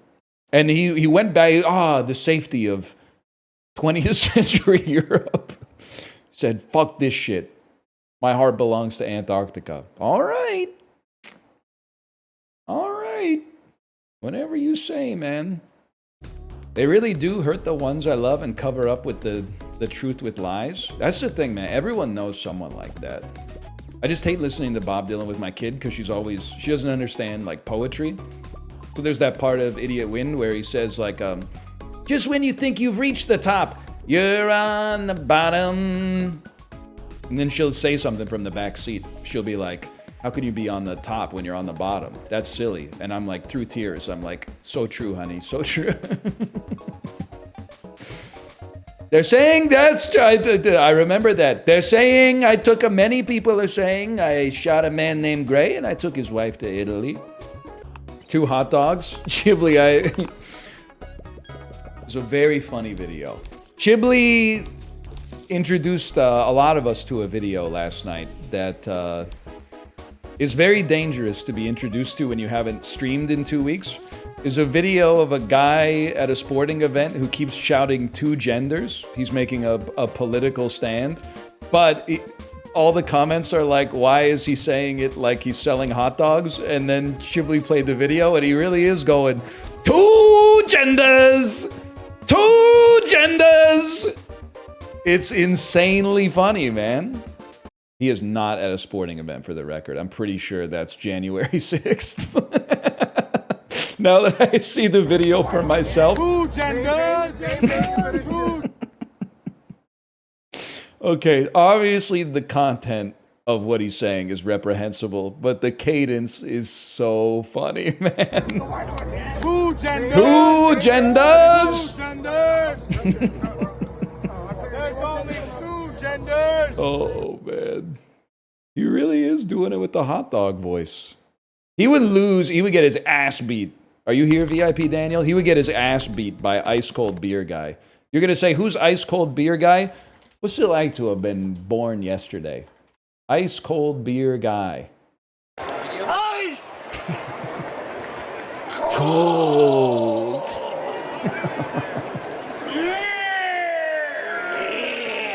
Okay, point at the camera. Point. Yeah. I love Canada, man. Ice. Cold. He does like a little shiver too. Cold. What the? Oh my God. Are you kidding me, bro? Toy Smash Kaboom hijacks the resolution of your fucking monitor. So now I'm out here in like 640 by 480 or something like that. My backgrounds are all fucked up. Oh my God. I can't even see. I can't even get my mouse pointer on the fucking screen, man.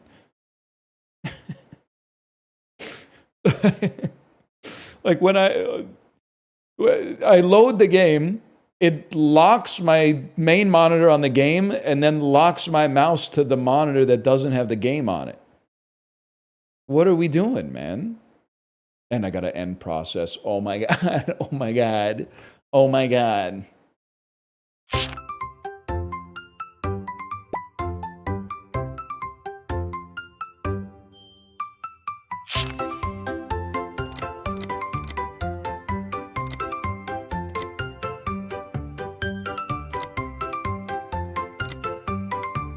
Hey, yo, turn it up.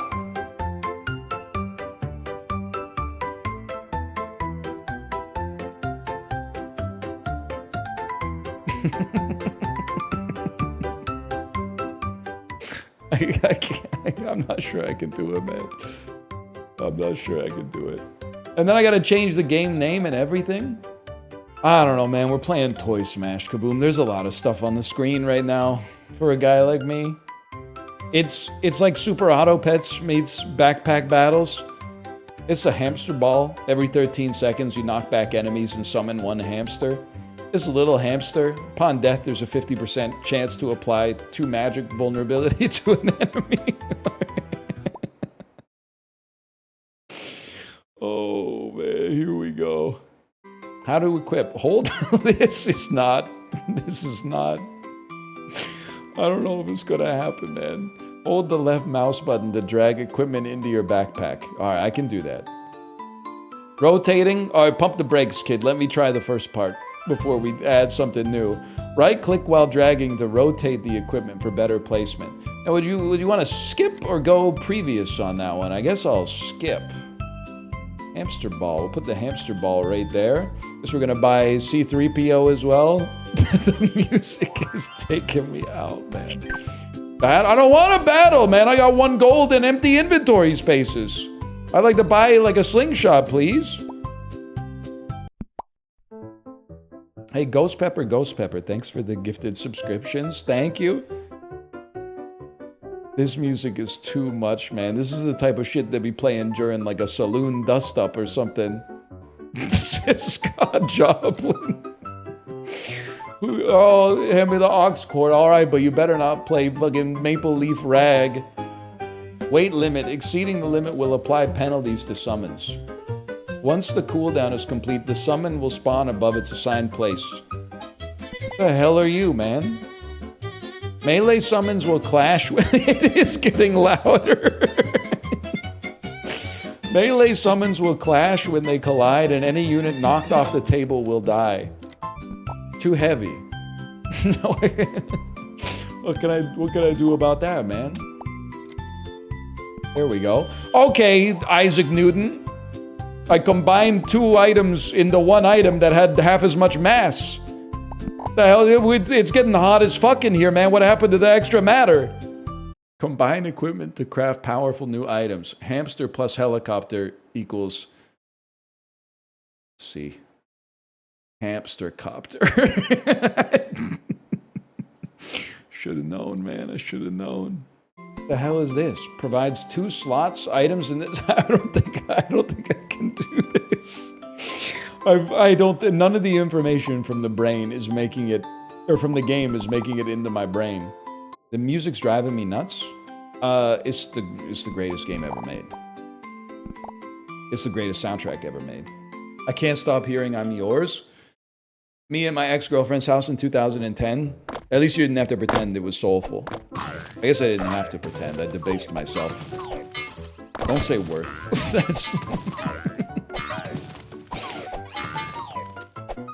Guys, I think we're cooked on this one. I should have known as soon as I saw who I was matched up against, man.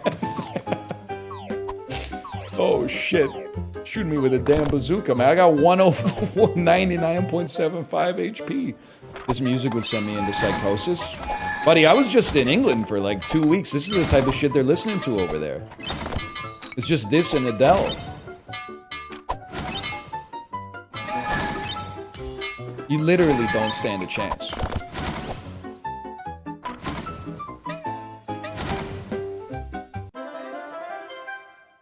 This music is growing on me. Yeah, this is best new music. It got a 7.9, but it got a 7.9 best new music, which is actually like better than like an 8.1 with no best new music.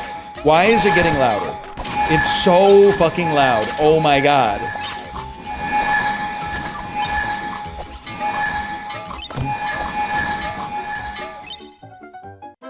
That's crazy.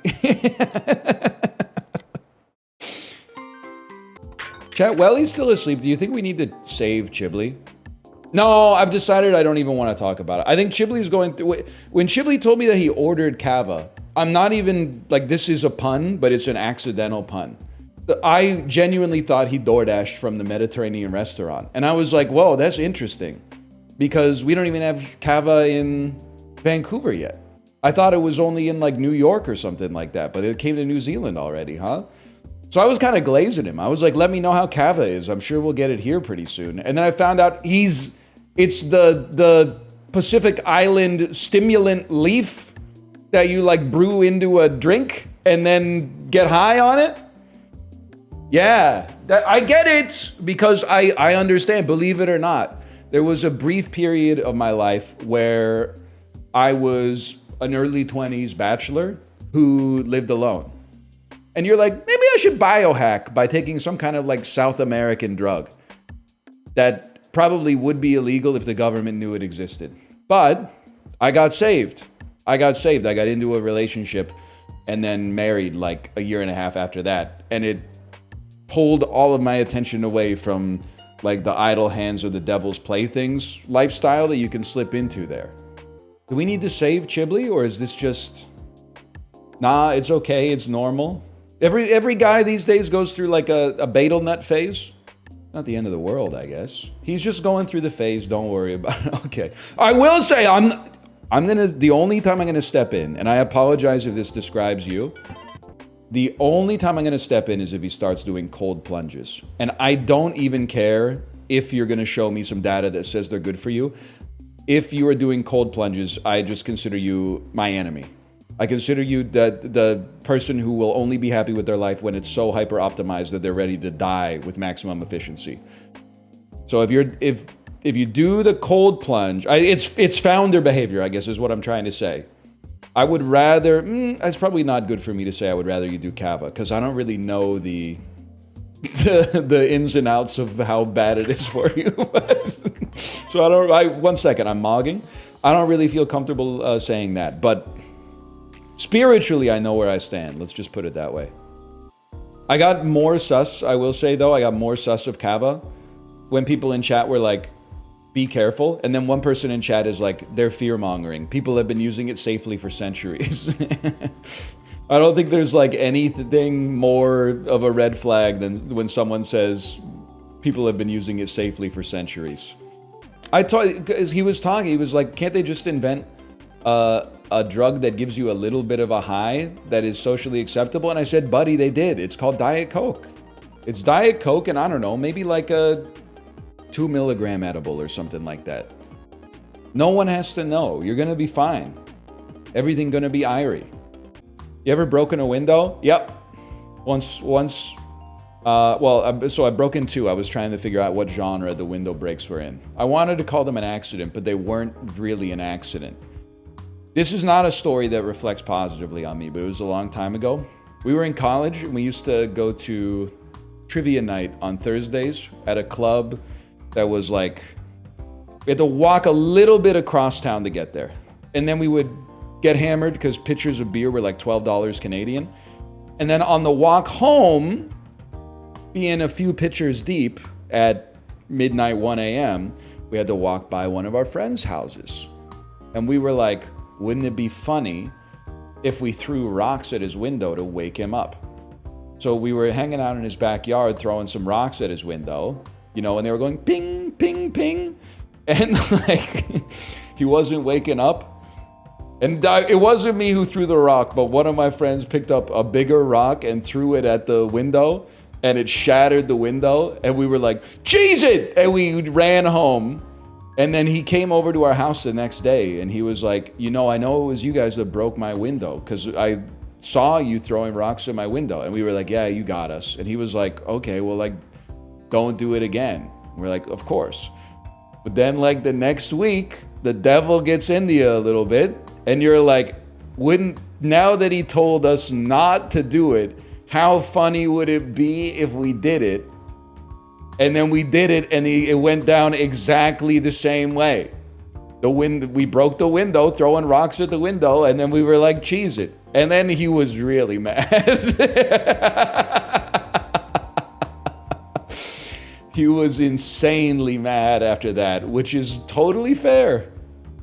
It's totally fair. How come this guy was never coming out drinking? He wasn't a beer and trivia sort of guy. He was more of like a wine and rom-com sort of guy, which I respect more now than I did back then. Hey Northernlion, my toddler son loves your videos. We mute your stream or YouTube videos and zoom in on your cam because he thinks you're like a really big toddler, and he gets so excited he will be as big as you someday. He will cry without it when it's TV time. Thank you. Just doing our part, man. Just doing our part. Hero!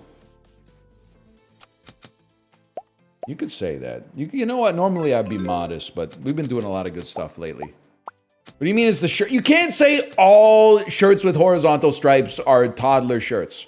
Do I have some toddler shirts that are thick, chunky horizontal stripes? Yes, I do. These are thin, very tasteful, like off-white with a little bit of beige stripes. This is not a toddler shirt, okay? This is a mouth shirt. That's a different story. Can I tell you, I haven't told this story yet. I got the most withering stare from a London barista, and I was not happy. But like I withered at the sight. Now, to be fair, this was not at a coffee shop, because you're going to say, why would you ask this stupid ass question? This was not a coffee shop. This was a tall building called the London Sky Garden, where they have a bar in the middle of the building. So you go like, I don't know, 300 feet up into the air, and there's an observatory and like a deck you can go out on and kind of look down on the rest of the city and stuff like that. But there's a bar in the middle. And I walked up to the bartender and I said, "Do you guys do coffee here?"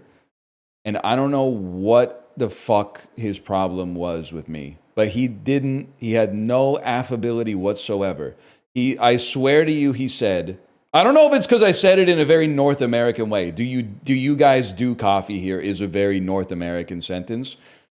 He looked at me with full eye contact and said, "Do we do coffee here?"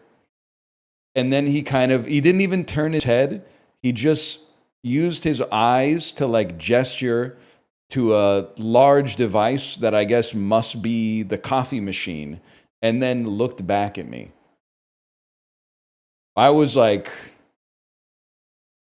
I got a little bit offended. I'm not going to lie. I don't think that is deserved. I asked a polite question. I said, "Do you do coffee here?" And the worst part is, so I ordered a coffee. Kate was like on the floor above. I ordered one coffee and I was like, "I'm glad that's done." And then I got a text that was like, "Can you get me a tea while you're down there?" I had to come back and be like, "And one Earl Grey tea, please." And then do like a whole separate transaction right after I got insulted the first time. I should have said, "Y'all do tea." I should have said that. I don't know. Maybe it would have cracked then. Dude really thought he was at the changing of the guard or something. It's the NA accent. It's literally not even my fault, man. Plus, if our accent is so bad, why do you watch our TV shows? You know we ain't watching yours. I'm not watching fucking Lorraine at 9 in the morning. Haven't been fucking with your TV ever since, I don't know, Peep Show season 17 ended, and then I kind of washed out a Fleabag, even though it was good. No, excuse me. I'm not watching your TV. My mom is watching your TV. Every time they come over, they're like, "Do you guys get BritBox?" And then they I don't even know what show it is, but I think it's called Return to the Country or something like that. It's about restoring Escape to the Country. I guess Return to the Country that show might be American, unfortunately. Escape to the Country is like, people are leaving the big city and doing renovations on like big provincial estates and stuff like that. But the wrong type of cobblestone fucking arrived or whatever. Point of piss, ain't it? Less monthly streams. It's going to be Kai Cenat. Foo Fighters, sadly, are still going to have like 50 million. You know how much it pisses me off that the only motherfucker that they separate the art from the artist on is Dave Grohl? Ooh, the Foo Fighters aren't even that good. But they're like, "I'll make an exception for the Foo Fighters. He shouldn't have done that shit, but I'll make an exception so that I can listen to someone getting the best of you." It was infidelity, not murder. Most of them aren't murder. Some of them are bad crimes, okay? I heard he's a fucking asshole. I don't listen to that shit anymore. I heard he's a fucking asshole. Oh, Dave Grohl had a child with his mistress? That's all right. Bro wrote Monkey Wrench. Like, what the fuck are you talking about? Have some consistency, man. You should be bumping Ignition Remix if you're bumping. Okay, I'm not willing to go that far. But the Foo Fighters kind of, okay, Everlong's good, but the Foo Fighters kind of suck. Vice presidents of the U.S. who were in Nixon's 1968 and who's Richard Nixon's vice president? I'm going to get it.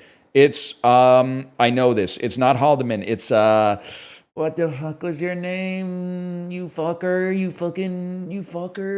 What was your name? His name is, it's a weird name. It has like a da-da-da-da. It has like a because I know it. Can I skip and come back? It's gonna come to me, but it might take me like 5 minutes. It's got like it's like a Sturm Durgensen. It's something like that. It's got like it's a gender ambiguous name. I'm in the gender ambiguous name section of my brain. It's like not a Thurgood. It's not an Ashley.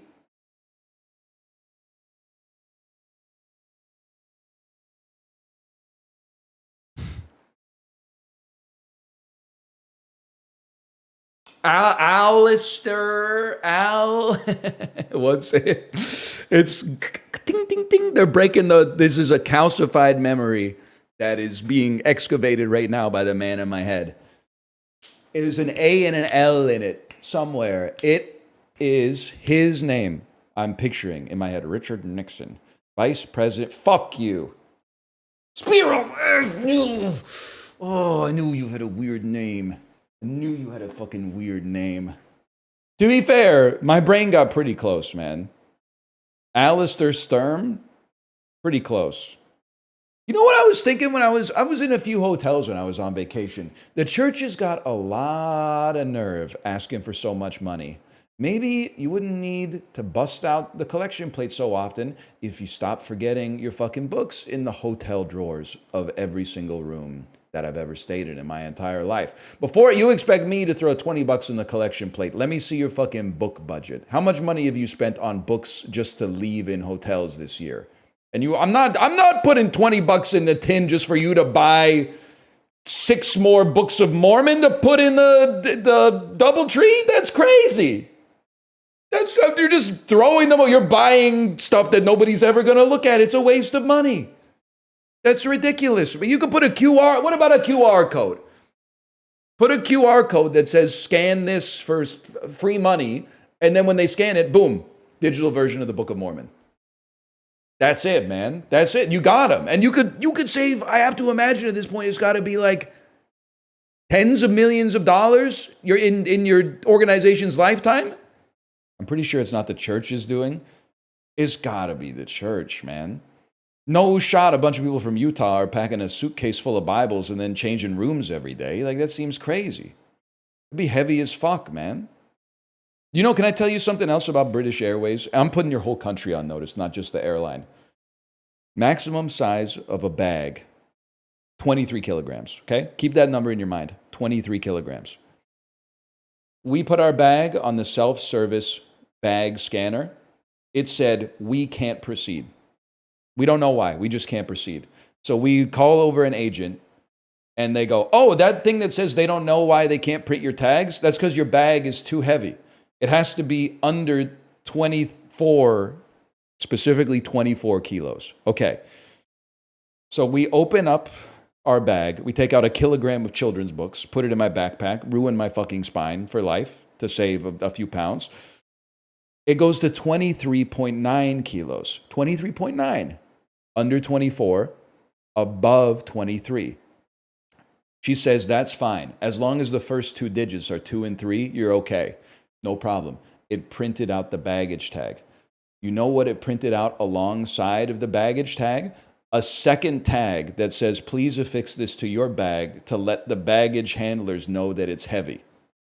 But you can only get it from the kiosk if it's under 24 kilograms. So they have a separate sticker that only applies to bags between 23.1 and 23.9 kilograms.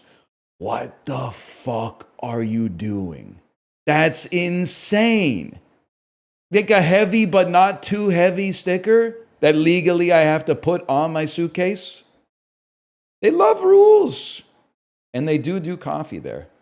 People told me the Mini was hard today too, which seems impossible. But let's see. It pissed me off today.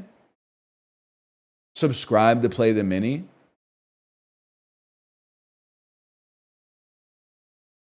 They did it. They put a paywall on the miniature crossword. You're right. It's impossible today. Recession indicator? Yeah. All right. Easy come, easy go. You check out NYT Flashback. They literally tariffed me today. And it still hurts. I'm telling you to hit the X button. They can hit my fucking X button when I spread my cheeks. I don't really know what that's supposed to mean. I guess you ever see like a cartoon butthole kind of looks like an X? That's what I'm trying to say. Click a button to play your game. Fuck you, man. What's next? Disable ad block. Give me your email address. Oh, submit your biometric data. Here's a face scan to do the Mini. You're literally ink on paper. Like, I don't know how you got such a big head. You're ink on paper. You don't even make the news. You literally just see it and then copy it. Literally plagiarizing the news from the real world. Basically committing like a DMCA. The news should DMCA you. They do make the news? No, they don't. They see the news and then they print the news. Me getting into a car crash is me making the news. I'm going to hit him with a takedown notice. Can you do that? Can you DMCA the newspaper? I don't give you my permission to report on my my arrest. Bro, that's my arrest is my intellectual property, bro. Kind of a good idea until they use it to, completely eliminate the free press. But no stamp, problematic for him. Mailman. You got to admit, that's a really good guess. Problematic for him. Without a capital H, so we know it's not Jesus Christ. Problematic tells us to mix up some neighboring letters. Postman! Postman. Postman, dude! I was fucking right. I was right. Charles Street. No, so listen.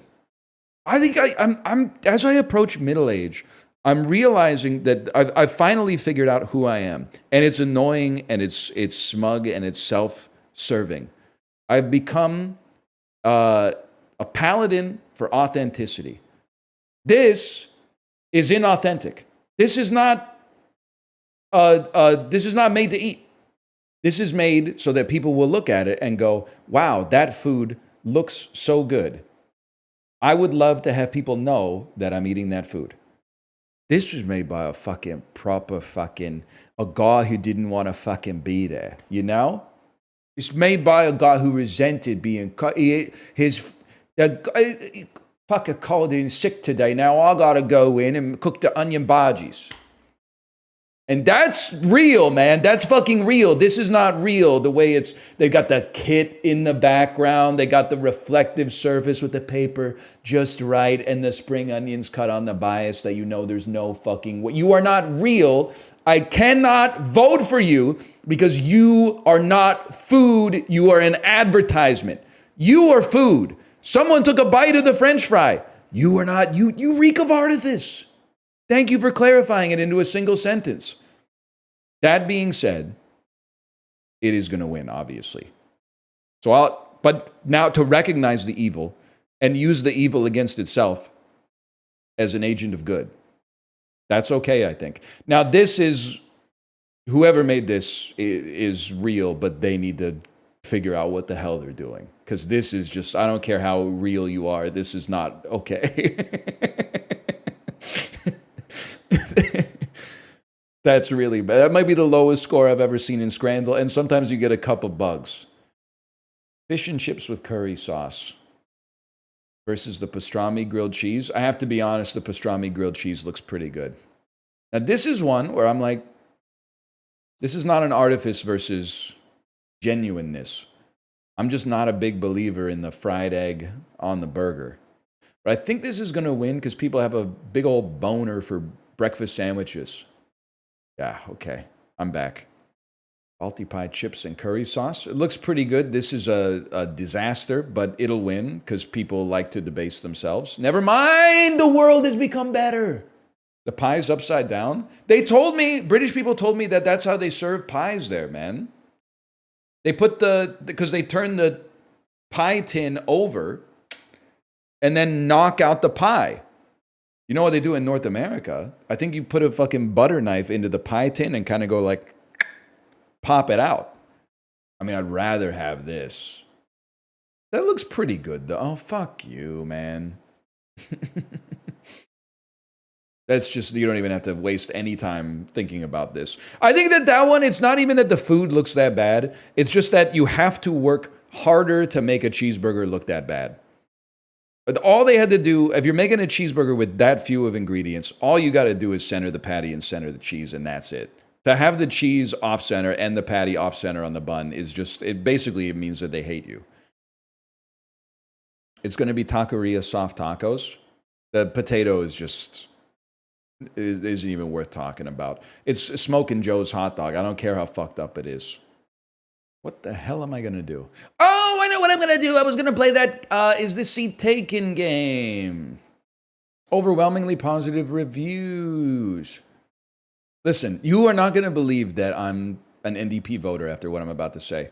The only thing that made me hesitant to purchase this game is that I saw that it was also in a bundle with a game called Tiny Bookshop. And there's just nothing, in the world of gaming, nothing scares me more than a game that is clearly designed to just be cozy.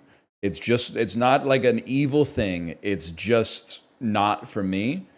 It's the same way, and there's no reason to keep talking because I'm just making more enemies the more I talk. But it's the same way when somebody tells me, you've got to try this dessert, and I realize it's from a vegan bakery. If you were vegan, that's awesome. It's good. You're doing more good than me. But I don't need to nerf my desserts. I could just have the milk or the butter or I don't know what else they can't have, to be honest. Vegan pastry's good, though. Imagine how good it would be if they used eggs. But the cows? Yeah, no, I know. But I'm also, like, eating beef. So I can't be the guy who's like, I gotta eat this vegan dessert after I have my hamburger. And there's food that happens to be vegan that I like. Like, I've had some vegan cookies that are pretty good. I've had some non-vegan cookies that are like really, really good. Really good. I'm sorry. I'm not eating the plant-based ice cream. Even if my favorite flavor is in the plant-based, because if they didn't tell me it was plant-based ice cream and they gave me a blind taste test, I would give you my honest answer. I would love to be proven wrong. But if they advertise 3 of the, and you guys have it too good. Nobody's brave enough to say that. It used to be 8 ice creams. You might get 1 sorbet and 1 vegan ice cream. Now the fucking menu, it's like 4 real ice creams, 1 sorbet, 3 vegan ice creams. And I'm like, damn, come on. Can't a brother get some milk in his ice cream? But it's okay because usually the vegan ones are the flavors I wouldn't get anyway because they're not as good. Earl Grey, London Fog, etc., etc. Nobody's making plant-based mint chocolate chip, so I've still got my own little pocket for now, at least for now. That shit's gross and destroying the planet. It's gross. I wouldn't say vegan ice cream's destroying the planet. It's like mildly compromising my selection of flavors. I wouldn't say it's destroying the planet. That's too far. Come on, be nice to the vegans, man. I'm not trying to make any enemies. The idea that they're destroying the planet with their ice cream is kind of, they're destroying my enjoyment of some flavors of ice cream. How you doing, Chiblee? What the hell why did you type Jamaican Bukkake Simulator, by the way? They meant animal products are destroying the world? Nope. I think they meant that vegan ice cream was destroying the world. And they shouldn't have said that. That's too far, even if I agree with them. You know what would go crazy, man? Have you ever been picked up at the airport by a guy holding a sign with your name on it? I bet that would go insane. It's literally never happened to me. No. Yep, once it was awesome. Hell yeah. It's sweet. Once and it was amazing. Oh. Lie to me and tell me you've never had it. Was he wearing a suit? Oh, because like you get to a destination you've never been to before and you're like, where do I go? Ground transportation. This is the taxi line. You can't get it. Ubers can't stop here. You got to go to Terminal H, walkways, Concourse 29 to 33 is where the Ubers go. It's on the other side of the state. Just have a dude with a suit and a cap. Maybe he's like a little bit sweaty, holding something and it just says like Northernlion on it. That would be crazy. That would be crazy, man. I forgot to shower and I want to be by the window. Also, you get motion sickness because you have to go backwards. I do not like bad smells. Oh, wow. This is like when people say, I don't like food waste. Yeah, nobody likes bad smells, buddy. Like, get a real personality. Thanks for coming with me to the film festival, Nat. Who am I to turn down a limo ride? I do feel out of place, though. I've also never been in a limo, man. Not even on prom. On prom, I drove my dad's Honda Accord. Doesn't seem like you? I don't really want to drink champagne in the limo. But I went my whole drinking career without ever having had a drink inside of a car. I mean, obviously, you don't want to have one as the driver. Or like the passenger in a sedan or something. But like in a limo or like a party bus or something. That's not true. I got drunk on a Greyhound once. I guess that counts. This should be good. Don't you hate it when your own 4-year-old daughter argues she can see her own hair molecules? She's been mighty stubborn lately. You know what she does, and I can't even be mad because this is like what it's like to be a parent, is realizing that all the stuff that you tortured your parents with, and you thought you got away with, is now coming back around like boomerang style to to torture you in the same way that you tortured them, in the same way that they probably tortured your grandparents, and so on and so forth. My kid will ask to do something that will be injurious to her, i.e. it will cause her physical pain, and then I'll go, you can't do that, you'll get hurt. And she'll go, I'll never do anything ever again then. And I'm like, that's a little dramatic, man. Can we just... There's lots of stuff you can do. You could read a book, watch Bluey, you could do some coloring. We printed off the coloring pages. You could do crafting. And then, I don't know where she got this from, but she's using it like every day. If we tell her she can't do one thing, she goes, this is the worst day of my life. And it hurts to hear as a parent until you realize that she said it for like 20 days in a row. So it can't possibly be true. I guess it could be. So every day you're meeting someone, it's the worst day of your life? Yeah. That's fucked up. That is from Office Space, yeah.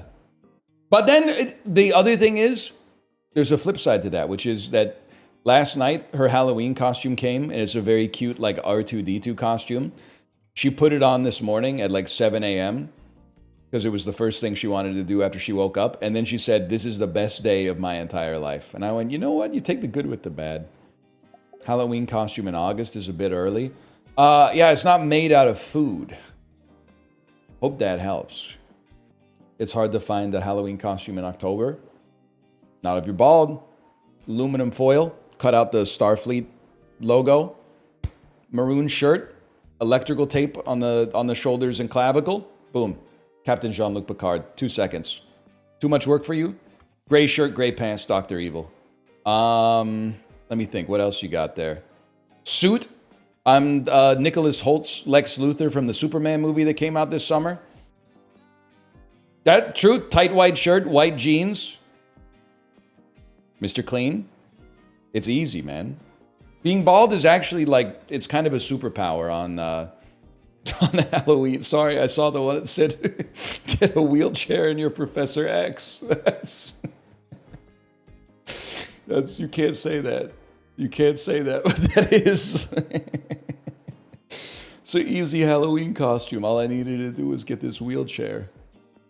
But you would feel so bad if you got a wheelchair to be Professor X, and then you ran into a Professor X who actually used a wheelchair but was wearing a bald cap. You would be like, oh, fuck. Oh, fuck. Naturally bald, fake wheelchair Professor X versus bald cap actually needs a wheelchair Professor X. We gotta fucking kill this guy. We gotta kill him and hide his body, quick. The hell is this? Special challenge level? There's not enough food. There's plenty to go around. We're supposed to share. Oh, here we go. Chat, my wife and I had it wasn't even an argument. We agreed on this, but I think a lot of you will disagree, and I want to argue with you. How much bacon is a side of bacon? Okay, literally we're all on the same page. Everybody's saying somewhere between 2 and 4, or literally 2 to 4, which is exactly what I would say. I would say 2 to 4. If I got 2, I might be a little like, come on. £4.20 for 2 strips of bacon? Are you daft? But 1 would be crazy. 2 would at least be like, I get it. Because, I mean, this is a different environment. But on the last day of the cruise, you have to get off the boat at like the crack of dawn, basically. So we were at breakfast on the ship. I said, I'll take granola and a side of bacon. He came with like, it had to be 12, 13 strips of bacon. And I was like, I can't eat all that. I probably ate 10 strips. And you might say, why? Just bored. Just bored. How many extra pounds do you think the average man is carrying around? Just because he probably eats faster than his wife and daughter. I like to eat a lot of food, don't get me wrong, but I think, I'm like 170, 175. I bet 10 to 15 pounds of that is just boredom eating while waiting for my wife or child to finish eating. And the crazy thing is like that's 100% in my control, but it seems insurmountable. Just eat slower? Wow. And that's why is it okay for you to say just eat slower, but I can't tell you to just eat faster? Because eating slower is healthier? Kate, I'm going to put you on blast, okay?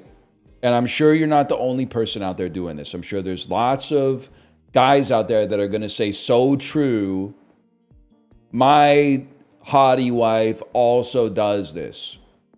But fellas, what is it with ladies and they eat 80% of the dinner, 90% of the dinner, and then they put like the last bite on their spoon, but they don't eat it. If they were doing like a bite a minute for the first 90% of the dinner, that last bite is like 15 minutes. It's like they load it up and they're like, I'm gonna eat it, but then they don't eat it. And while I'm making an enemy and doing something I shouldn't be doing, I'm just gonna say it. I don't care if people say this is misogyny.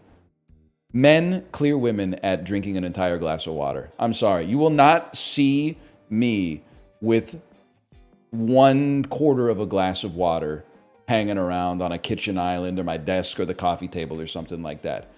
If I pour the glass of water, I drink the glass of water. I carry the glass with me to the place where I'm going to have more drinks, or I put it, on the sink. Never do I pour 80% or 100% of a glass of water and then drink 80. It just doesn't happen. Why are you getting so many +2s? Because this is real talk, man. This is real talk. That's true. Women do. They're more water bottle coated for sure.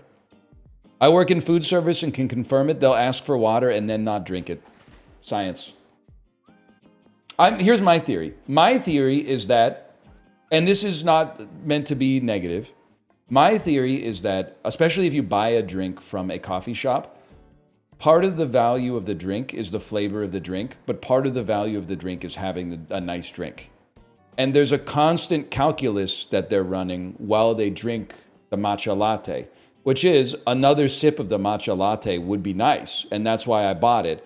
But on the other hand, every sip takes me closer to not having a matcha latte. And then I got to throw away the cup. And if I throw away the cup, then the matcha latte is not vibing with the rest of the outfit. It's not speaking with the vibe of what I got going on sartorially here. That's why I think they leave one sip. Show us the leg? Yeah, I bruised my leg going upstairs, running up the stairs on Saturday. What was I doing running up the stairs? Getting socks for my daughter so we could go to a birthday party. Basically being a hero, doing an act of service, which is my love language. What could be more traditionally masculine than being injured, providing for somebody else? People like me been doing that since the caveman days. Saber-toothed tigers, sharp staircases, garage roofs, hitting your head on a gabled garage roof or something like that. You know what it's like. But either way, that's an ad hominem. And it's punching down because I'm literally injured right now. Secondarily, speak on it. Why not drink? Why not just one more drink of water? Just one more sip. I saw the sip before it. The sip before it was 2 times the volume of the remaining liquid that's in the glass. So I know you're capable of drinking that last sip because you just did it. Why? So precious that How happy is the blameless vessel's lot, man? The world forgetting by the world forgot. It's just a little thing I've noticed in my travels around the world. See, now, machine yearning. That's what messes with me. The question is, would they finish it if they'd only filled 75% of the amount to start, or would there still be 20% left? That's what messes with me. And you might say, why not test it? I would not test it because I have respect for my wife as an autonomous person. And I'm sure there's like irrational stuff that I do, maybe even more irrational stuff that I do. So I don't want to start that war because I don't necessarily think I could win that war. And war doesn't decide who's right. It decides who's left. But it is an interesting thought experiment. It is an interesting thought experiment. Frankly, a adverb meaning in a gel. A noun meaning a Right? That just brought back a way old memory, man, of frankly, Mr. Hanky, this possession I've held. It stains my drain and it corrodes my bowl. I forgot. Oh, we did like a whole fucking poo-themed, frankly, Mr. Shankly, man. I forgot. It stains my drain and it corrodes my bowl. Smith's posting is cringe. It's more cringe to not listen to them just because Morrissey sucks. I mean, The Queen is Dead is a hell of an album. Are we ready to say that Queen Elizabeth II might have been that bitch? Morrissey broke into the palace with a sponge and a rusty spanner. What did she say? Get out? No. Security? No. She said, I know you and you cannot motherfucking sing. Not to be outdone, Morrissey says, that's nothing. You should hear me play piano. They were fucking going at it, man. They were going at it. Has the world changed or have I changed? Whelp. Shut up and put your shirt back on, meaning Morrissey. any of There's the kids young in the of those- audience. Whelp. A noun meaning any Welp. of the This charming man's still kind of a bop. I mean, he's a great songwriter. I'm not trying to give him any more credit than he deserves. In fact, it's hard just to give him as much credit as he deserves. He's got some fucking lines, man. I was looking for a job and then I got a job and heaven knows I'm miserable now. In like one sentence with 2 commas, dude summed up he summed it all up right there. But like, when he's like, what she asked of me at the end of the day, Caligula would have blushed. Come on, man. Just fucking stiff upper lip, get the job done, and then go back to being depressed. It's also fucked up that the dude says, I know it's over, like 3 seconds into the song. There's like 9 minutes of song left. It's not even close to being over, bro. It just started. You wrote the song. Like, what are you talking about? He doesn't know what the fuck he's doing. You know what? Maybe you guys are right. Maybe the Smiths are bad. Now that I think about it. Kartoffelkosla? Kartoffelklose? Or Frankenburger Brattknadel?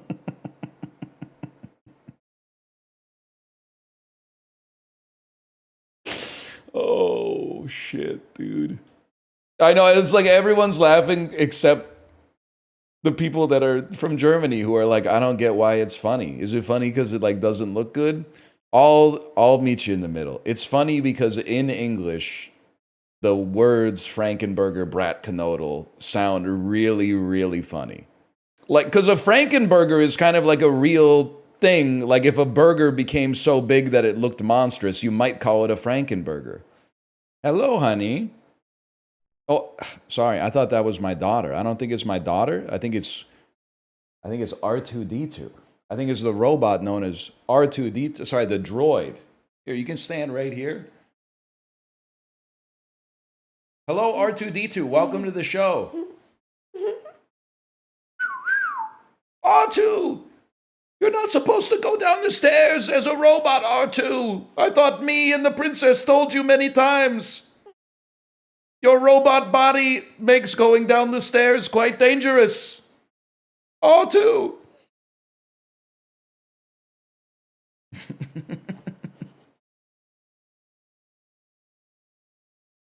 Is that funny? Ice. Cold. Skillet gnocchi. Nothing? Nothing on skillet gnocchi? How are you enjoying your robot day today, R2D2?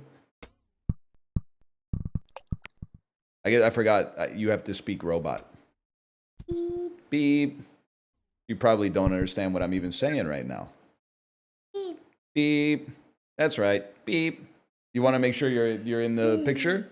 You're taking up space. I'm taking all this space. I'm out of the frame. That's what you. I'm not even in the frame anymore. That's what you do. Oh my gosh. Look at this beautiful shot. Are you ready for this? Are you ready for this?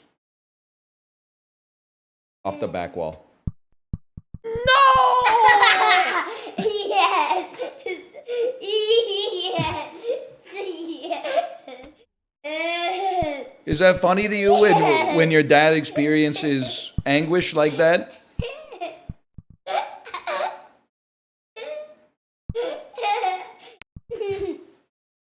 Watch this. Oh my gosh. Now we're talking. Watch this. No! No! No! No! No!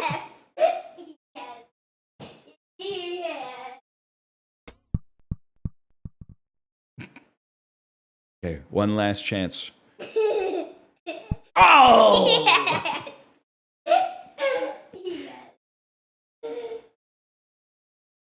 I can do this. Oh no. Oh no.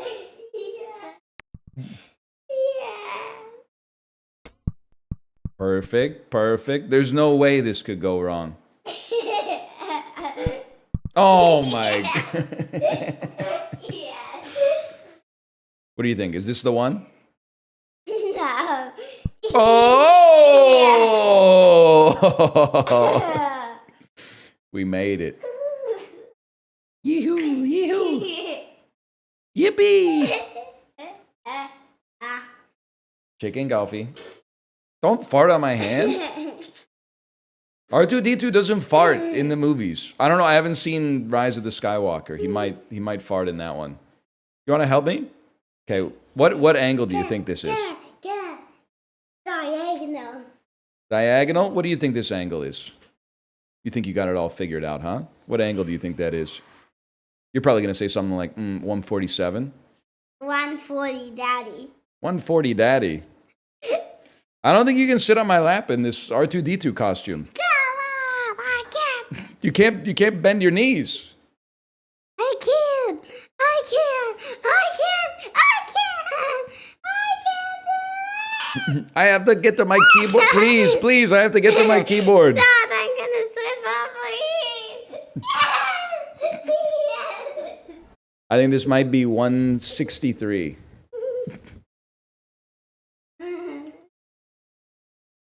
Boiling. 161. Boiling. 159. Hot! I did 169 instead of 159. I ruined my chance.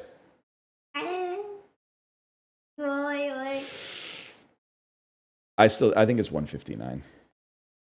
Oh, 160. We would have had it. We would have had it. 160. 160. 106. Guy, if he was not that good at darts. 160.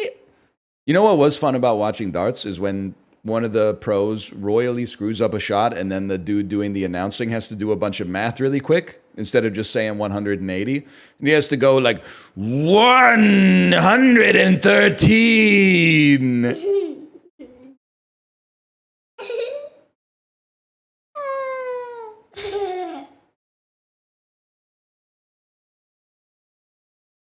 You just spit all over my face.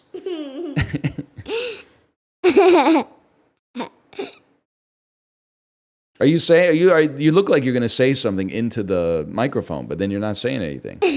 Just say chicken jockey. Just say chicken jockey. Chicken jockey. Or you could tell a joke. What's a librarian's favorite food? What do you think? You're not going to say anything? You can say it in like Robo-Ease or whatever. You say it. What's a librarian's favorite food? Shish kebab.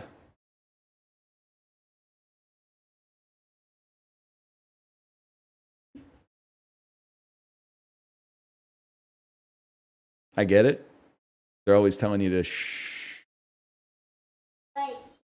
Wait here. Please don't bring an iPad playing K-pop Demon Hunter songs downstairs.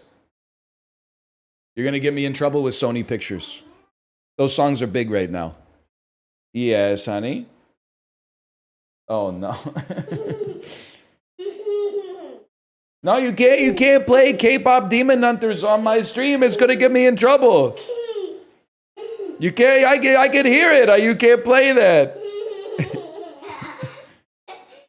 At least it's how it's done. That one might be a little bit like less litigious right now. Holy cow, she's crazy. You guys can't hear that, right? All right. We solved it. But did she have to switch to the sad song when I told her she had to go up? She is kind of like Bumblebee. I never thought about it that way. She's kind of like Bumblebee. North Korean male actors who are also writers, who are also people, who are also... okay. Children of presidents. This is Kim Jong-il. I haven't seen any of his movies. Are they any good? Letterbox Nick, are you in chat? Have you seen any of Kim Jong-il's stuff? It's crazy that I was so scared of this guy when I lived in South Korea. Maybe that's actually rational. Magresta, you're pretty heartless for banning that person that came in here asking for money. So much for the tolerant left. I thought y'all were supposed to be the nice ones. Now all of a sudden, somebody comes in here, oh, I need some help, I need some help. Yeah, they typed it suspiciously fast. They typed, I need $3 for food suspiciously fast, maybe 45 times in a row. And also, I think they also typed it last month, which means, they might just be back again next month. The robot might be back again next month. What? You know what, though? The crazy thing is that it's probably somebody that's trying to start a business. But the real business is going to be selling Substack courses for how to make money. And how to make money is to create a Twitch bot asking for $3 in Twitch chats. Might work, man. Might work. I saw them type the same thing in someone else's chat like 3 days ago. Damn, how hungry are they? Joey Chestnut, you just ate. Holy cow. I'm not going to give you any money. You'll probably just spend it on food. You know what would be great? Seats on the bus / subway tier list. I'm a believer, like if I'm getting on this bus, I'm a stander, like probably 80% of the time. If it's a short trip, man, oh man, though, I would love to be sitting right here. I think this would be primo. And I'll tell you, you might not believe me, but actually you should believe me if you've watched the stream for any length of time. I follow the rules in public, as long as the rules make sense. So I sit like this.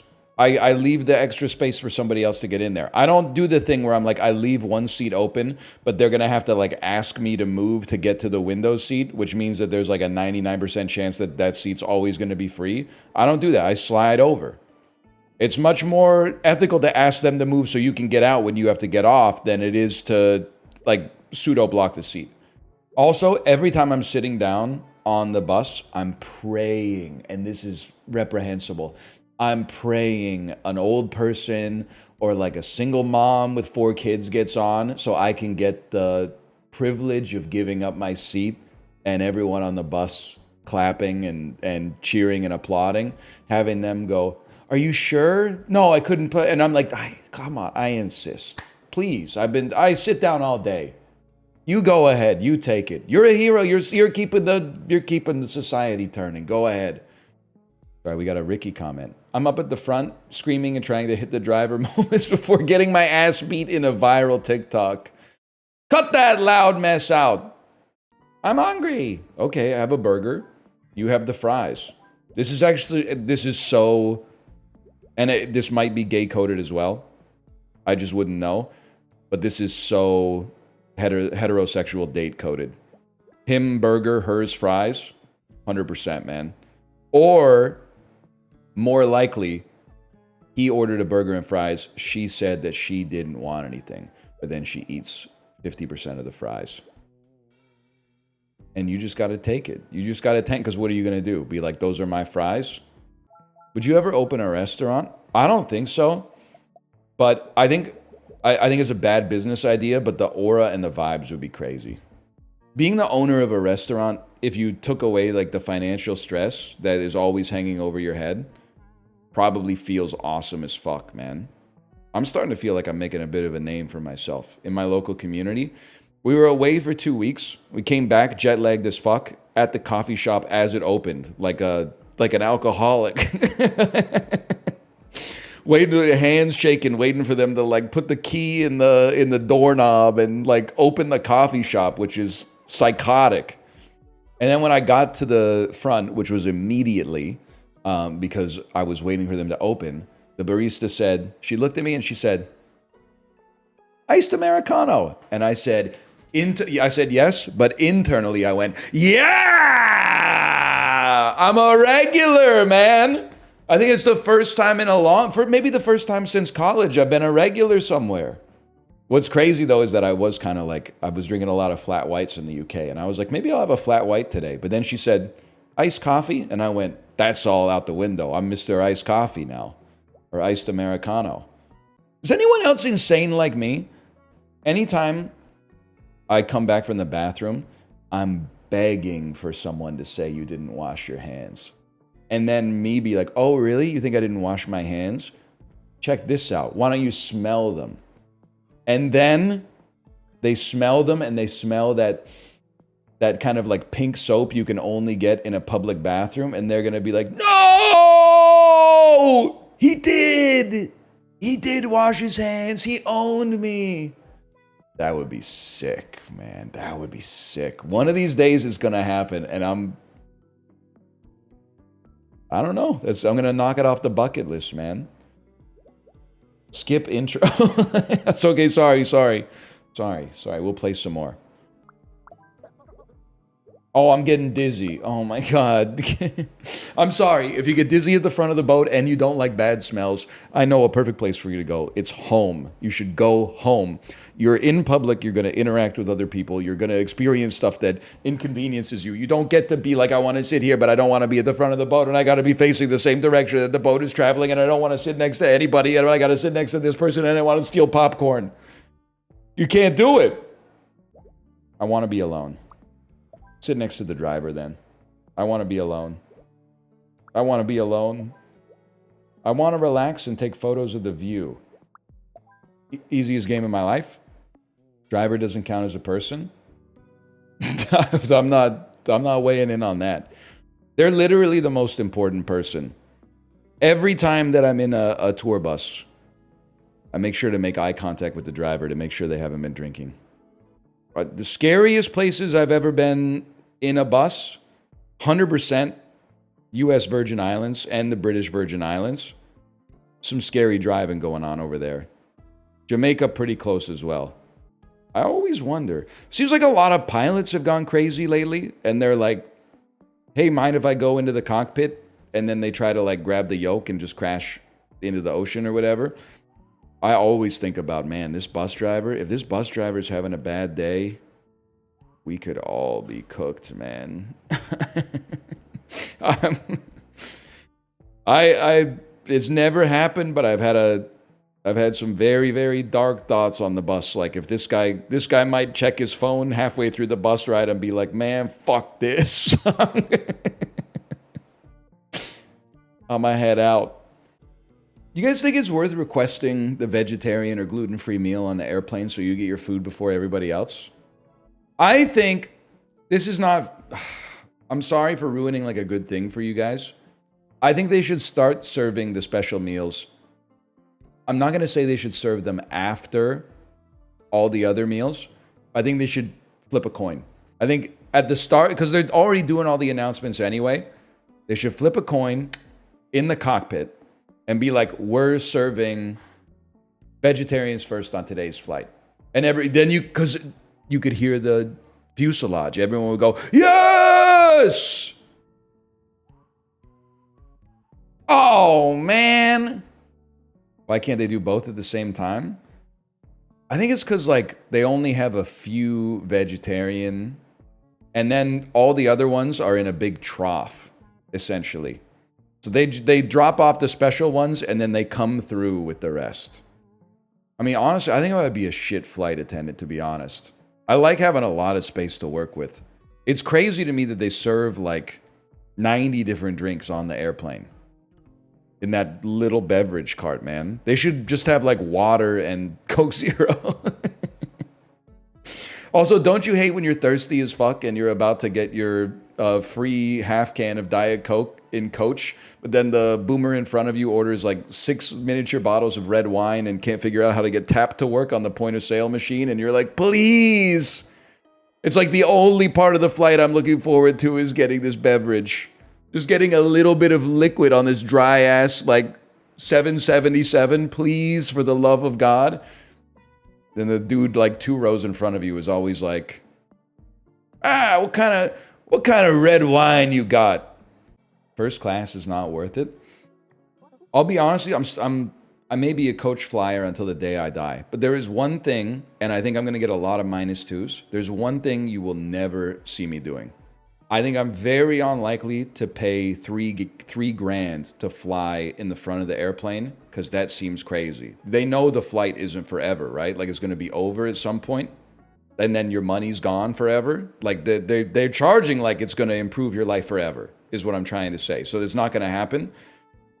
But one thing that you will never see me do is pay 20% of what it costs to go to the front of the plane just to be able to unbend my knees a little bit. It's not going to happen. I would rather pay you the 3 grand to fly in the front of the plane than pay you $600 just so I could push my feet out a little bit more. Only on international, but on international it's more expensive, bro. People are like, it's worth it on international. It's not worth it on domestic. Yeah, but on domestic, the first class is like 1/8 of what it costs on international, man, because everybody's trying to get the lay down bed for international. I fly home once every 3 years. Let me have this. It's your money. I don't think you're a bad person. Although I look at you funny when I get on the plane. Although it's actually sick because I get to get on the plane before you because I'm above a first class citizen. I have a child under the age of 5 who needs more time during the boarding process. And it's fucking sick. It fucking rules. But that shit's going out the window in like 6 weeks or something. Or I could just lie. Oh, but we have to give them our fucking ID to get on the airplane. They're going to know I'm lying. They wouldn't make you get back out because you've already gone through the gate, man. They wouldn't. I got to think about it. That's going to fuck me up, man. That doesn't apply on flights to Orlando. The crazy thing is that it does. So that I really feel for the people that are flying to and from Orlando that don't have kids because the plane is 80% full by the time Zone 1 gets to board. And let me tell you, keep dreaming if you think you're putting your shit in the overhead. Because there's a Disney store in the terminal. And everybody's got a couple of things they didn't get at the theme park. And lots of friends and family that love Mickey Mouse. There's times, well, I think what I do is I wistfully, every time they offer the first class upgrade for way too much money, I always go, that would be nice. And then I go, not this time. And I've been doing that for like 10 years in a row. And every time I land, like when you get on, if you fly first class, sorry, we should be playing the game, but this is real. I want you to know that I'm always judging you and I'm always getting the last laugh.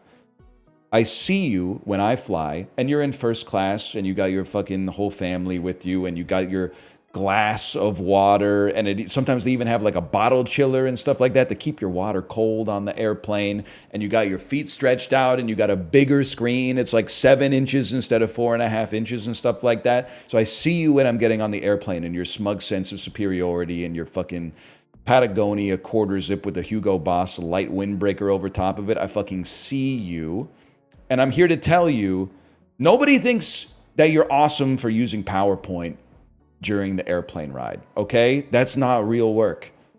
Taking the shit that you know you're gonna say and putting it into a slide deck is not work. That's not, work requires things to be moved. It requires energy to be expended. That's not work, that's a hobby. That's leisure. Regardless, the fact that they call it business class and people are opening PowerPoint is disingenuous to me. They should be fixing the HVAC on the airplane. However, I always feel great getting off the airplane and seeing the people at the luggage carousel that were in first class when I got on the airplane, because now I'm like $5,000 closer to you. Or possibly, depending on where you are, $5,000 further away. How do you, you spent all that money on the plane and now we're all waiting 45 minutes for our bags to come down on the conveyor belt. Oh my God, we got to the same place at the same time, and we watched the same shitty movies on the same shitty screen. But you got to eat salmon. Congrats, you paid $3,500 for 2 glasses of wine and real fish. See you in town, buddy. Literally, it's a tortoise in the hare. I'm catching up to you. I'm more ahead of you, but all we did was take the same airplane, and I'm closer to you when we landed than I was when we took off. How do you feel about that? This shit means something to you? It means everything to me. That guy can probably feel his legs, though. I can feel my legs, too. I have hands. What if they have more passive income than you? Unlikely. I've got 12,000 Children of Morta Let's Play videos that are still making a penny a day each. The snowball got started back in 2011, man. Oh, I own a business. Man! Maybe the business owns you, buddy. Ever think about that? But I do feel... And there's probably a reason they can't do this, but wouldn't it be better if instead of sitting down, you laid down on the airplane? You know, like they were like, oh, here's my seat. And then if you were sitting in the middle, you would lay down on the aisle bed and then roll over till you got to the middle, do up your seatbelt, and then like you could just lay down the whole flight, man. And then you could stack 2 layers. You couldn't have 3 layers. That would be like some shit from the Matrix. But you could do 2 layers. Yeah, like a bunk bed, exactly.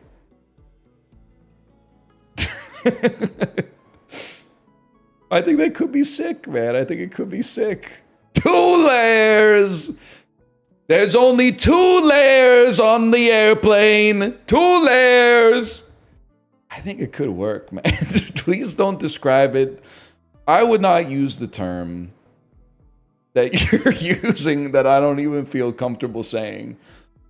I just think it would be nice to lay down on the airplane for once. I would describe it as an efficient way to place people on a transportation vessel. Because laying down is more comfortable than sitting up most of the time. And instead of reclining, you could incline.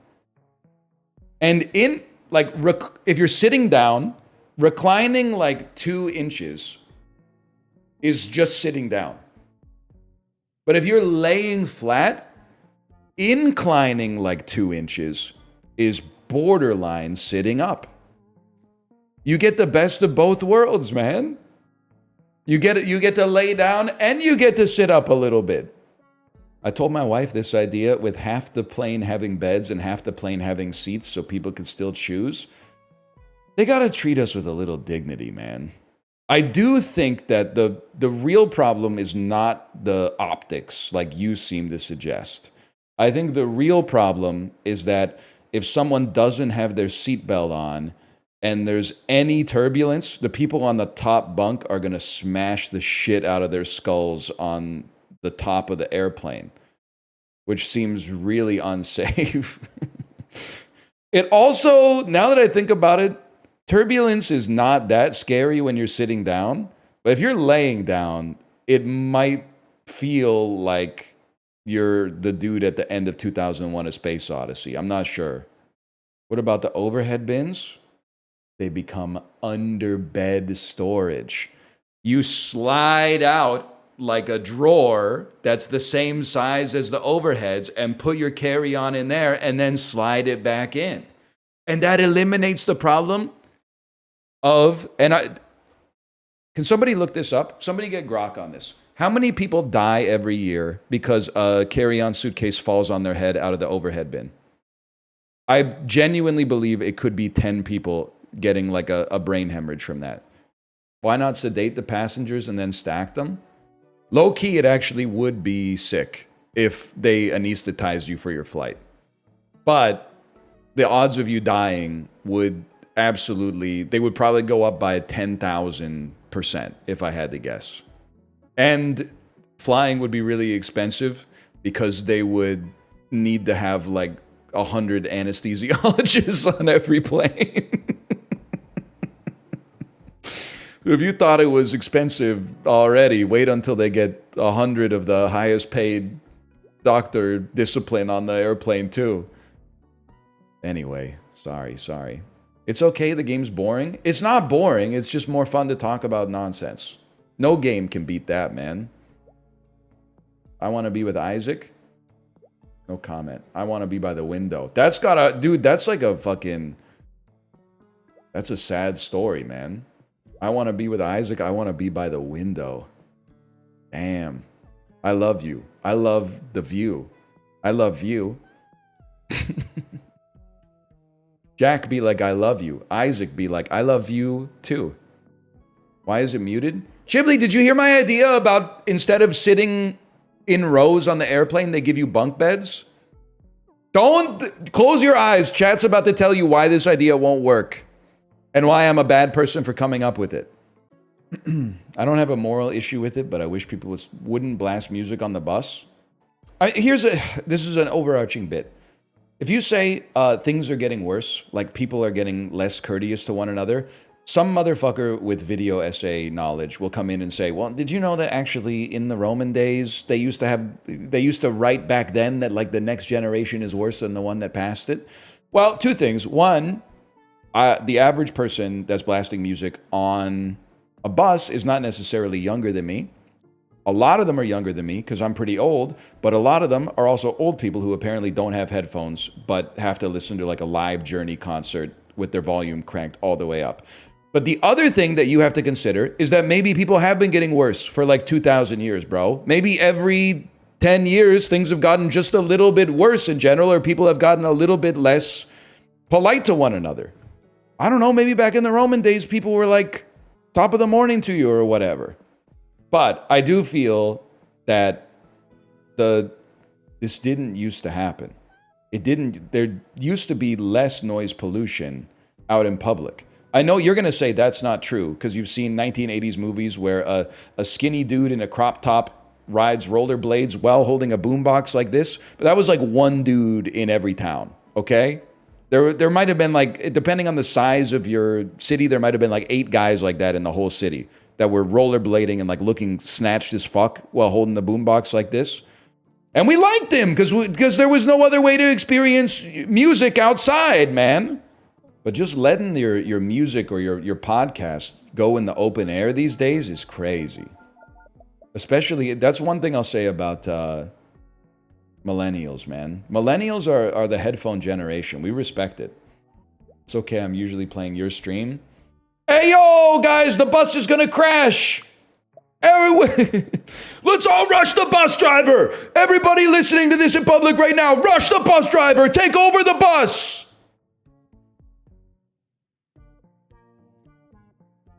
Now we wait.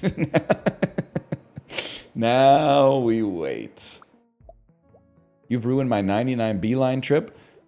That's rough too, because the people at the back of the bus having to rush the front, that's like 2.5 kilometers away. On the bright side, it's Vancouver, so they already got athleisure on anyway. You're probably reading some bullshit you bought at the grocery store anyway. It's not a real book. It's not non-fiction. It's not Atomic Habits. Atomic Habits is wellness slop, though. No. Best book ever written. Probably the best book ever written. Has some of my favorite characters. The author, it's the subtle art of not giving a fuck. That I just... Every time I walk into a bookstore, I still... There's the whole, basically, AI-generated self-help section. Because didn't they make a sequel, too? There's the subtle art of not giving a fuck, but then there's also, like, not giving a fuck extended or something. It is the Gen X Bible. Sequel to... It was like the second one that came out was called like More Fucks to Give Less To or something. Sequel to... Oh, yeah. The 2-book set. The Subtle Art of Not Giving a Fuck. And Everything is Fucked. A book about hope. Oh, there's a 3-book collection now, dude. There's the Subtle Art of Not Giving a Fuck. There's the Everything is Fucked. And then there's On Yourself. I'm way more behind than I thought I would be, man. So I just ordered those. I ordered those 1-click delivery. Nah, I'll just get them on. What's the service that summarizes the books for you so you can read more efficiently? Nobody's typed it yet. Spark Notes. Blinkist. That's it. Blinkist. Blinkist is like, you've always wanted to read the classics, but all those writers, they just wrote too many words.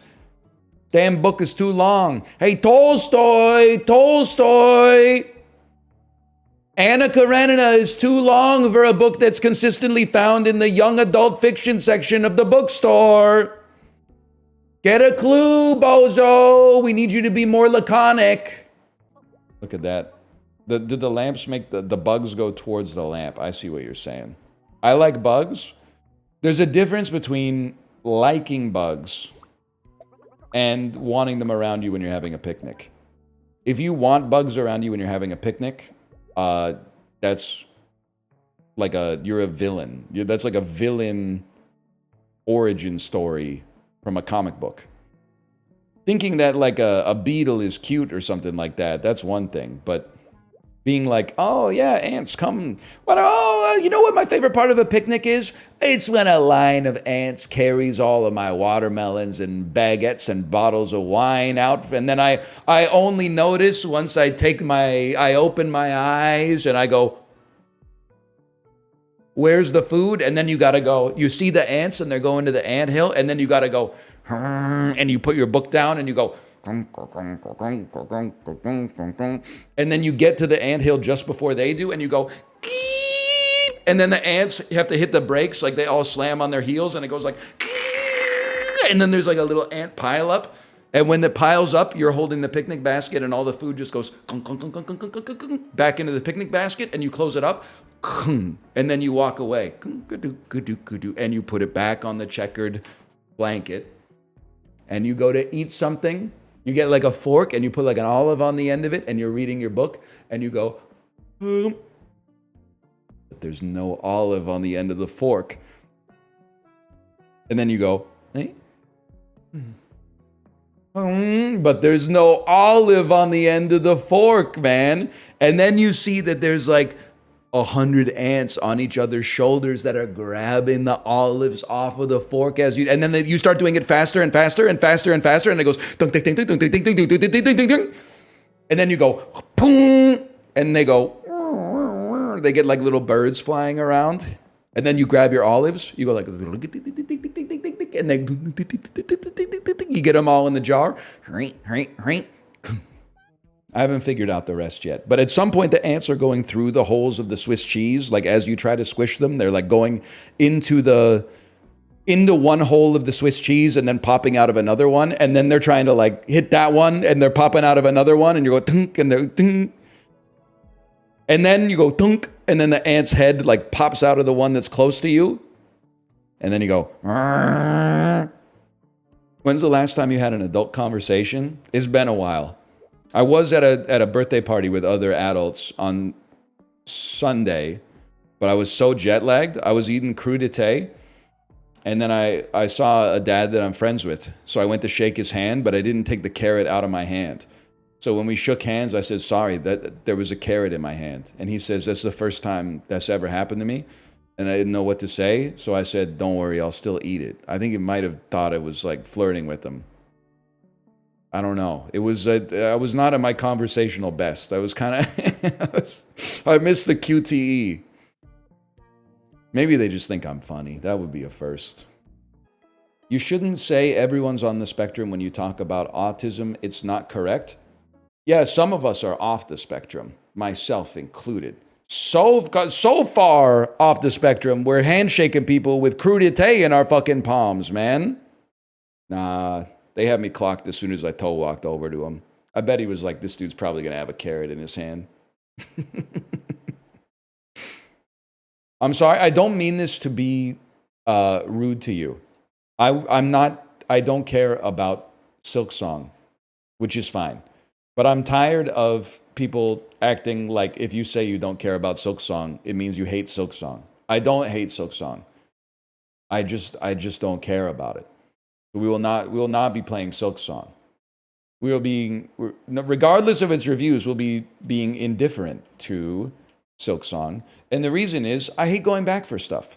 I hate when I get to my car and then I forget about my car keys. I'm like, oh, what the hell? Now I got to go back into the house. They made a whole game. Apollo, did you see this? They made a whole game about getting to your car, but you don't have car keys. So now you got to go into your basement and get a fucking pogo stick that lets you jump up to the shelf where you've got your car keys. Only, oh, wait, your garage door opener is inside something that you need to become really tiny to get into. You have to get into your crawl space in order to be able to get the garage door opener. And then you go to click it, but there's no batteries. Oh, and to get the batteries, you got to get the lock. That you got to use the pogo stick to get a key that goes into a lock that unlocks, that gets the batteries, but you don't have the screwdriver to unlock the back of the garage door opener to put the batteries in. So there's something, you got to use a shovel to dig a hole. You got to use your pogo stick, and you got to get really small in order to get to the shovel that you use to dig up the screwdriver, to unscrew the back, to put the batteries in, to use the garage door opener, to get into your car, to use your car keys to drive to work. They made a game about that, and you can't wait for it? You're excited for that? Are you crazy? I support Canada Post workers, but I am changing my ISP, and Lightspeed sent the package through Canada Post. They fucked up the address twice. I had to go set up one of those free Canada Post PO boxes. That is irritating. That is irritating. I'll give you that. That's on them for sure. I know, I think I said this yesterday, but I love getting that email from Amazon that's like, we've got package pickup locations near you. And I'm like, nice try, buddy. I get it. We'll give you the same day delivery for a small fee monthly. It'll also come bundled with all sorts of stuff. We'll drop it off right at your door. And then as the small businesses get replaced with vape shops and Bitcoin ATMs, we'll slowly walk it back. We'll normalize the idea of like, I'm not going to pick up my package at my house. We'll go to a convenience store 10 blocks away and pick it up. I'm hitting you with the Kembe. You will be dropping it off at my doorstep. I think you'll find that the most convenient pickup location for me is at my doorstep. You kind of ruined my neighborhood, bro. The least you could do is put the shit right in front of my door, please. You fucked my neighborhood bigly, okay? So you're gonna be doing the last mile delivery. I'm not gonna be going and picking it up from the UPS store. You will be dropping it off on my front step. Nice try, though. The email is like, it's a little insulting. They try to make it seem like it's more convenient to pick up your packages like at a store than at your house. It says in the email, it's like, it's more convenient because you can pick up packages on your own schedule. No, I can't, bro. Those places fucking close at night and don't open till the morning. What are you talking about? I could pick it up on my schedule. I literally could only pick it up on their schedule. I could pick it up at my house on my schedule. I live there. I'll read you the email, man. I'll read you the email. Pickup is a great alternative to home delivery. Why, man? I bought the shit that I need for my house. It's just that the first sentence is already a lie. It's a great alternative to home delivery. Yeah, that's why whenever I order a pizza, I'm always like, can you deliver it to like the pizza or the UPS store a kilometer and a half away from me? No, I want to pick up my pizza on my schedule, especially when you're on the go, surprising someone with a gift. or just want the peace of mind knowing your package is secure. Convenient to your home, work, and the places you already visit. How could it be more convenient to my home than my home? My home is the most convenient place that there is for me, man. I live there. Packages are stored securely and can be picked up on your schedule. No, they can't. No, they can't because the store closes. It's to counter porch thieves? No, it's not! It's a little bit to counter porch pirates, okay? It's 98% because if you guys start using the fucking pickup locations, they're going to save billions of dollars a year driving the shit to your front door. Because they drop all the shit off at the UPS store and then just shove it into lockers instead of going dunk, dunk, dunk, dunk, dunk, dunk, dunk, you know? No shot. It's not going to, when they force me to do it, we're going to have a hard conversation. But it's good for the environment. Don't do that. They'll hear you say that. Because if they wrote some shit in this email, like, it's the green choice. It saves every person that gets their packages dropped off at the pickup spot instead of at their house is the equivalent of like 3 kilograms of carbon dioxide per week that aren't, you need to shut up right now. That's going to make them too powerful. Because people will see that and be like, oh, I'll drive my car to the store to... I'll drive my car to the store. It's the green choice. And listen, like, it's not just Amazon, but like, I'm sorry. You can offer ad-free viewing and then add ads, even though you're still paying for the service. People are probably not going to switch. But you can take the home delivery from my hands when I'm fucking dead. There's no shot we're gonna glaze you on the home delivery and then you're gonna be like, we're just dropping the shit off. I'm just going to the store at that point. I could just buy the shit at the store that already has it. I don't need to fuck with the cardboard box. Now I gotta go to the store, pick it up. It's in the cardboard box. I gotta bring it home, break the cardboard, put the cardboard in my recycling. No shot. Oh man, did you see Zaza Hut? I put. I did see Zaza Hut. I forgot to show my chat. Pretty sick. There's and like bear in mind, you can't sell weed in Virginia. Like there's no retail, but a place opened up by my trainer's house called Zaza Hut, or no, Zaza R Us is what it was, with the Toys R Us logo. You know, I was Zaza thinking R Us is crazy. Because like Yeah, it's wild. I'm fundamentally cooked. But like I was in Europe, I was looking at people were like, you got to go to this town. It's got beautiful architecture that has been unchanged for like 600 years. And it got me thinking if like in 2600, tourists are going to come to the Midwest and be like, look at this. It's like a vintage Pizza Hut. It's so characteristic of like 80s and 90s U.S. architecture. Yeah, yeah. Look, wow, man, look at this. You can always pick them out. You can always be like, hey, look, that real estate agency used to be a Pizza Hut. Yeah. I love finding businesses that used to be Pizza Huts. Yeah, you can tell. There was a church in my old town in New York that looked like a Pizza Hut, and that's just so funny to me. Give me a star. I really liked Don't Sweat the Small Stuff, said the guy who's never heard of gamma rays. I wrote that one for you. Oh, thank you. Don't sweat the small stuff. The guy who's never heard of gamma rays. Now, whoever said don't sweat the small stuff didn't know shit about gamma rays. So Justin does not know shit about gamma rays, is what it sounds like. I'm assuming they're very small. Yes. Are they scary? No, the wavelength is very no, they short. turn you into Hulk, man. It's fucking radiation, man. Oh, you know that's fair. It's ionizing radiation, man. Yeah, but like, I don't worry about that. Okay. Guy who's never been to Chernobyl. Yeah, the guy walking into the elephant's foot for the first time. The guy who's never been to Chernobyl.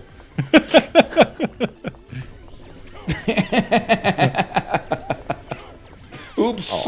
Get fucking clowned on. Oh my god, dude. You didn't even like go up.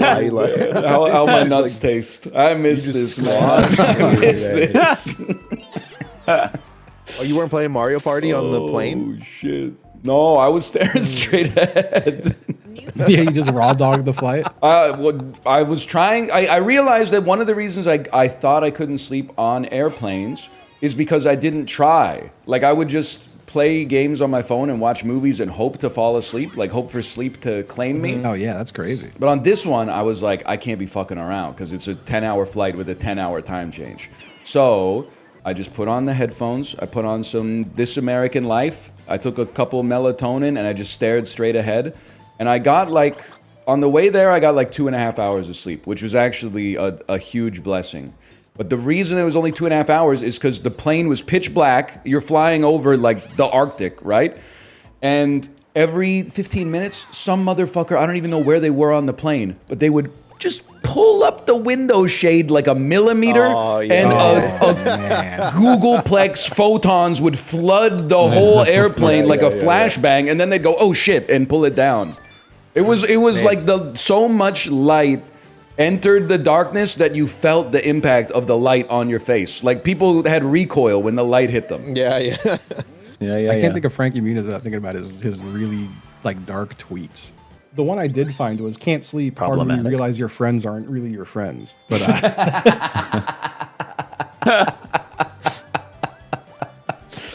I have about 4 dreams a week that I get shot in. Last night I could actually feel the burn of the bullets as they entered my chest and heart. Oh my god. That was the one I was thinking of. Gotta help trying this to guy. start a band? I'll be honest, I do kind of relate to that. I've had dreams of being shot and can remember the feeling. Oh no. Sometimes your brain hates you and wants you to feel awful. I think it's sick. I think they want you to experience like the full spectrum of human experience without suffering the consequences. True. I can always tank a real bullet now, actually. Trying to prepare for the future, honestly. You know what to prepare for. Yeah, I'm just like my dream. I guess same here, but it's getting jacked off in my dreams. Dreaming about getting jacked off is really funny. That is really funny. Like in your dream, you're not fucking. Yeah. And someone's jacking you off, and it's like mid.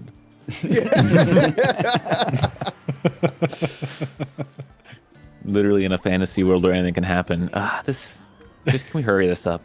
Yeah, but every time I've had a dream where things are happening, the second something's about to happen, I wake up, man. It's pretty fun. That's true. The most relatable thing ever to just that drop. shit sucks, man. Didn't you have a dream, Corey, where I was getting jacked off or sucked off or something? Am I misremembering? I can't remember what like you sent me a message or something about having a dream and one of your friends is getting sucked off and not you, man. That's so fun. That is really I can't remember. Self-esteem in the toilet, man. Wasn't it like at the gun range or something? Oh yeah, Getting sucked off at the gun range. Yeah, Gina, I get sucked off at the gun range. I'm in the background getting fucking shot. Could happen. Oh, dude, our dreams connected, man. They became one. I'm there too. I'm 30,000 feet up in the air, waking up mid-flight to South Korea for day 0 of me teaching English for a year. Going, what did I do? Why did I do it again? Why is that such a consistent thing? Like dreaming of things that you used to be stressed out that have been out of your life for like a decade. Yes. Like, I dream that I'm back at work at my old job, and I'm like, I don't do this anymore. Why? This is like 10 years ago, man. The amount of times that I've had dreams of being in the deli and mad at people at the deli, and then I wake up and I'm like, what the fuck? I don't work there anymore, man.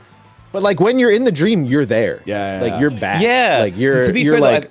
I've overcome the school ones because my brain, like it's so far away that like whenever I'm in school in a dream, I'm like, I'm not in school anymore, and I just get up and leave. Like every time, it's the same thing. That's really funny. That's and funny. I'm just like, no, I'm out of here. You could go crazy. The amount of times I've That's walked the out the start. front door in a dream of my old high school is like it's like 20 times now. Like it's getting boring. Like it's Dude, old. you could like pants the teacher and stuff. No, it's just No, me 'cause walking the teacher out. might I hate shoot to him. say it. The teacher might shoot him, and then Wait, you what? Like a fucking shot. Oh, it's a good guy with a gun. I had a series of recurring nightmares at the beginning of this month. Then every single one of them was a plane crash. That's pretty bad. That's the dream my brain conjures up all the time. I dream about plane crashes a lot, but they're always so silly. Like the plane will do like loop-de-loops and like flips and shit. Or to Dude, like you try guys' to dreams take off are- from the runway and like just like hit like a bridge or so. Like it's so fun. It's almost hard to be like scared in them because they're so silly. That's so funny. It a lot of is. the times mine are like non-fatal accidents, but still really scary. Yeah, because like sometimes the dream doesn't end and your brain has to be like, well, you didn't die in that because you're still here. Yeah. I'll be. A lot of I'm emergency landings on highways. a little What the fuck? embarrassed to admit, although not so much recalling it, but like a week ago I had like the first nightmare in a long time where it was so bad I did not go back to sleep. Oh no. I was like, I do not want to go back to sleep. That can happen to you as an adult? Yes, it's been a very long time, but it was like looking back, it is like, because like once you're out of it, like once you're far enough away, like when you wake up from a dream, your brain's all kind of cooked and like things seem realer than they are. Yeah, and like it's not like you're kind of in a bad headspace. But like now it's been like a week, so I'm like, that was kind of funny. You fucking cheater! You fucking cheater! You stole from me! Oh, I know, but you got my ass. But no, like the best way I can describe it is like we were watching a movie. I specifically remember it was like a Jordan Peele movie. Please don't tell me the screen fell on you. No, it's like way worse. But this like is it my got nightmare. It got me. Going to the movie and the screen falls on you and flattens you like a big pancake. That's why he only watches on his phone on his Peloton. Exactly. If that screen fell on me, it would probably hurt a little bit, but I think I could walk it off. Nah, it was a fucked up movie where we were watching it in like a military camp or something, and then like the military camp was in the movie for some and you then got like drafted, cuz? No, but like we weren't like in the military. It was just like it was dream logic. It doesn't make sense. Like it's just your brain just makes shit up and doesn't try to justify it at all. But what got fucking terrifying was that like the military was hiding this like SCP fucking demon or something. And then when the movie like went into the like chamber with like the demon, it like the movie became a 4D movie, and like there was like the crazy parallax, and the demon was like so loud it was like booming in my ears, and like it was so fucked up, and I like ran away from the movie, but like the rest of like my family was still in there, and so I was waiting by the car like a little baby, and then when everyone came back, they were all fucking like hypnotized and shit, and they were like saying the same thing over and over. They were like, you're in danger, you're in danger. All of them were like disheveled and just saying you're in danger over and over, and I started freaking the fuck out. Yo bro, you should write this shit down. And then I ran away man. from them, and then the last thing I remember before I wake up was like my family screaming like blood curdling all together as I ran away, and I was like, I'm not going back to sleep. Oh, that was like, that's fucked up. So that your was awful. your dream was that you watched a scary movie. Okay, ignore the 80% of the things I said. You wanted to get my ass, so you just said like 1/10 of what I said. I've been waiting for you to finish the 2 or 3 minutes. I just got Dude, shook down. But again, like looking back, paint it's silly, that or but make it a movie or something. In the moment, it was all real and happening. So when I woke up, I was like, that was awful. That was the worst thing I've ever seen. Dude, she's gonna hate that I'm telling you this, but it's so fucking funny. One time, Kate had a dream, and after she woke up, she was like, in my dream, you're not gonna believe this, so I have to say 100% this is a true story, every single detail. She woke up and said, I dreamt about like the most amazing piece of music. I have to write it down. It came to me in a dream. I think it's like, this could be like my masterpiece. And then she has like a digital composing piece of software on her computer. This is like 10 years ago. She put it in there and then she played it for me. 100% Soviet national anthem. No way. I swear But that's a banger though. I was like, banger. Are you sitting down? Because you were right. It's an incredible piece of music. Man, the only nightmares I have is like usually somebody like choking me and I can't breathe. And then I wake up and I'm like, and then I probably realized I was actually choking. Yeah, dude, do you have sleep apnea? Yeah, for real. No, sometimes I'll get like saliva in the back of my throat if I sleep. No, at, like, I think I have sleep apnea, but then I like, but I'm like too scared to go back to sleep, man. It sucks. Yeah, my fucking throat hurts. Last night was fire night on the subathon, and okay, because I just had a ton of boxes to burn. You burned the boxes? Yeah, there were too many of them. You couldn't recycling? I kind of do miss so the that about recycling only living takes in- what fits in the bin. Yeah, and it would yeah. take me like 7 months if I tried. I do kind of miss that about living in a rural area. Yeah, Just yeah. being like, well, "We got I too saw my much neighbor garbage." burning all her trash, and I was like, oh, you could just do that. Yeah, and no, well, you can. I will say, you're not supposed to. Maybe this is fucked up, but burning trash smells fucking good, man. What? Trash obviously smells horrible, but burning trash at your neighbor's house, like 600 meters away, smells awesome. Does it? That wasn't my experience. Burning leaves. I kind of. Yeah, burning leaves. Man whose all his trash is wood.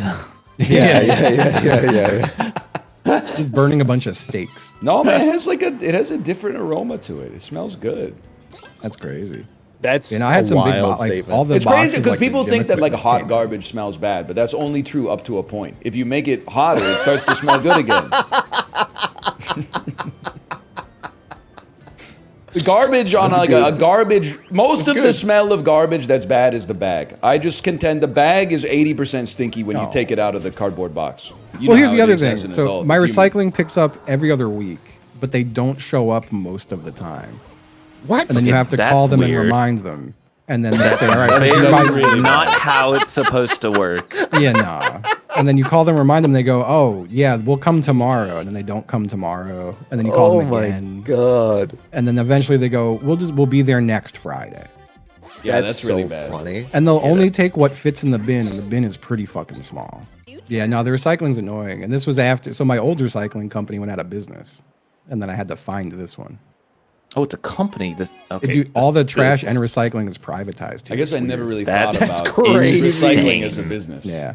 Well, dude, when I moved here, after like 2 weeks, I was like, why won't they take my trash? And I asked the neighbor, I was like, when did they get the trash? Like, they haven't taken mine. And she was like, well, did you buy trash service? And I was like, no. That's a thing you gotta fucking do? What's very annoying too is since it's privatized, at least once a week, I get a door-to-door solicitor who's trying to get me to switch to their trash service. And then Just what we need. I'll lie and be like, no, I'm on a contract. And they'll be like, well, we'll pay the penalty. And I'm like, no, just leave, man. This sounds great, man. Wait, there. Can I tell you something bad that I've been doing? But now I'm starting to think it's actually kind of good. I get my neighbor's mail, but only one from one thing. And I read it. And they've never asked about it. And it's a medical bill. What? Yeah, I don't open it, but it's just like it's from a doctor's place. And I've been throwing it away for 2.5 years. You don't so I walk it have to over to them? imagine. It's a medical bill, and they haven't paid Story it in is 2.5 old as years, so time. it's probably not a big deal. This is the It's first probably time I not a just big Throw deal. it out instead of walking it over to their. Is it because they haven't gotten once. it in I 2 tried years? once, and they didn't answer, and I never tried again.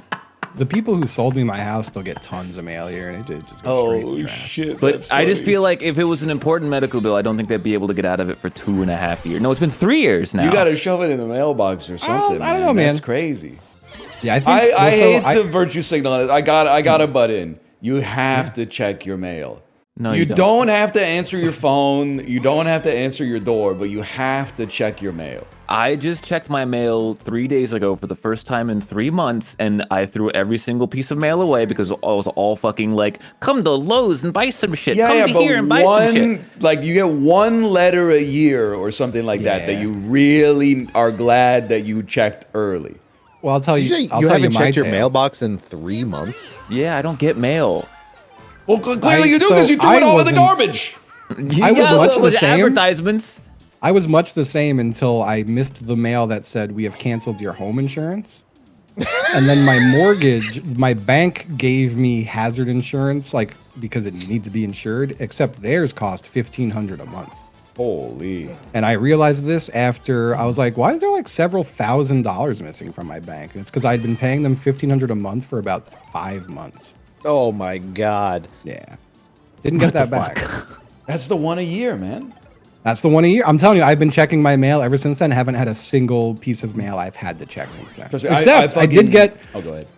I did get another letter this year that was like, we are going to cancel your home insurance. And I was like, I'm so glad I opened the mail. And I called them up and I was like, what the fuck's the problem? And they were like, well, you didn't pay it. I was like, well, I have an insurance company who pays it. I called the insurance company and he was like, I quit several months ago, man. And I was like, oh, cool. Gee, wait, you have an insurance company, but it's just a guy. Oh, it's an insurance broker, I guess. You pay a guy to pay your insurance?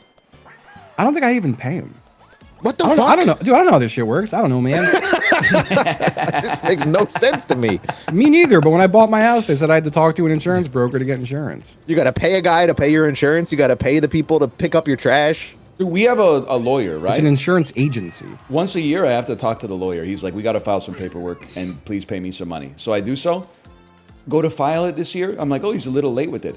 Bro, moved to Hawaii. Didn't even tell me. I Google his name and it's like his website is down. And I'm like, what the hell happened? Did I Google his name like without Vancouver at the end? I see his photo on a website in Hawaii. It's like he's practicing law in Hawaii now. The color of the tip of your penis really is like the mood ring of your health, if you really think about it. Okay, yeah. And Chad keeps I gotta check trying. my shit. They're literally gaslighting me into saying that it's not purple at all. It's a little bit purple. It's a little purple. Thank Mine's you. like charcoal. Thank What does you. that say? That's I'm bad. playing, it's not. That's It's- really bad. Mine's just black playing. and I'm just hard. playing. So that they does look like Orange that, Julius bit. What are you talking about? Thank you for saying why do they look like that? Because every time I go, what the fuck are they making the heads of dicks out of? Everyone goes, it's the same shit they make your lips out of. No, the fuck it isn't, bitch. It definitely it's ain't, not bro. at all. It definitely ain't.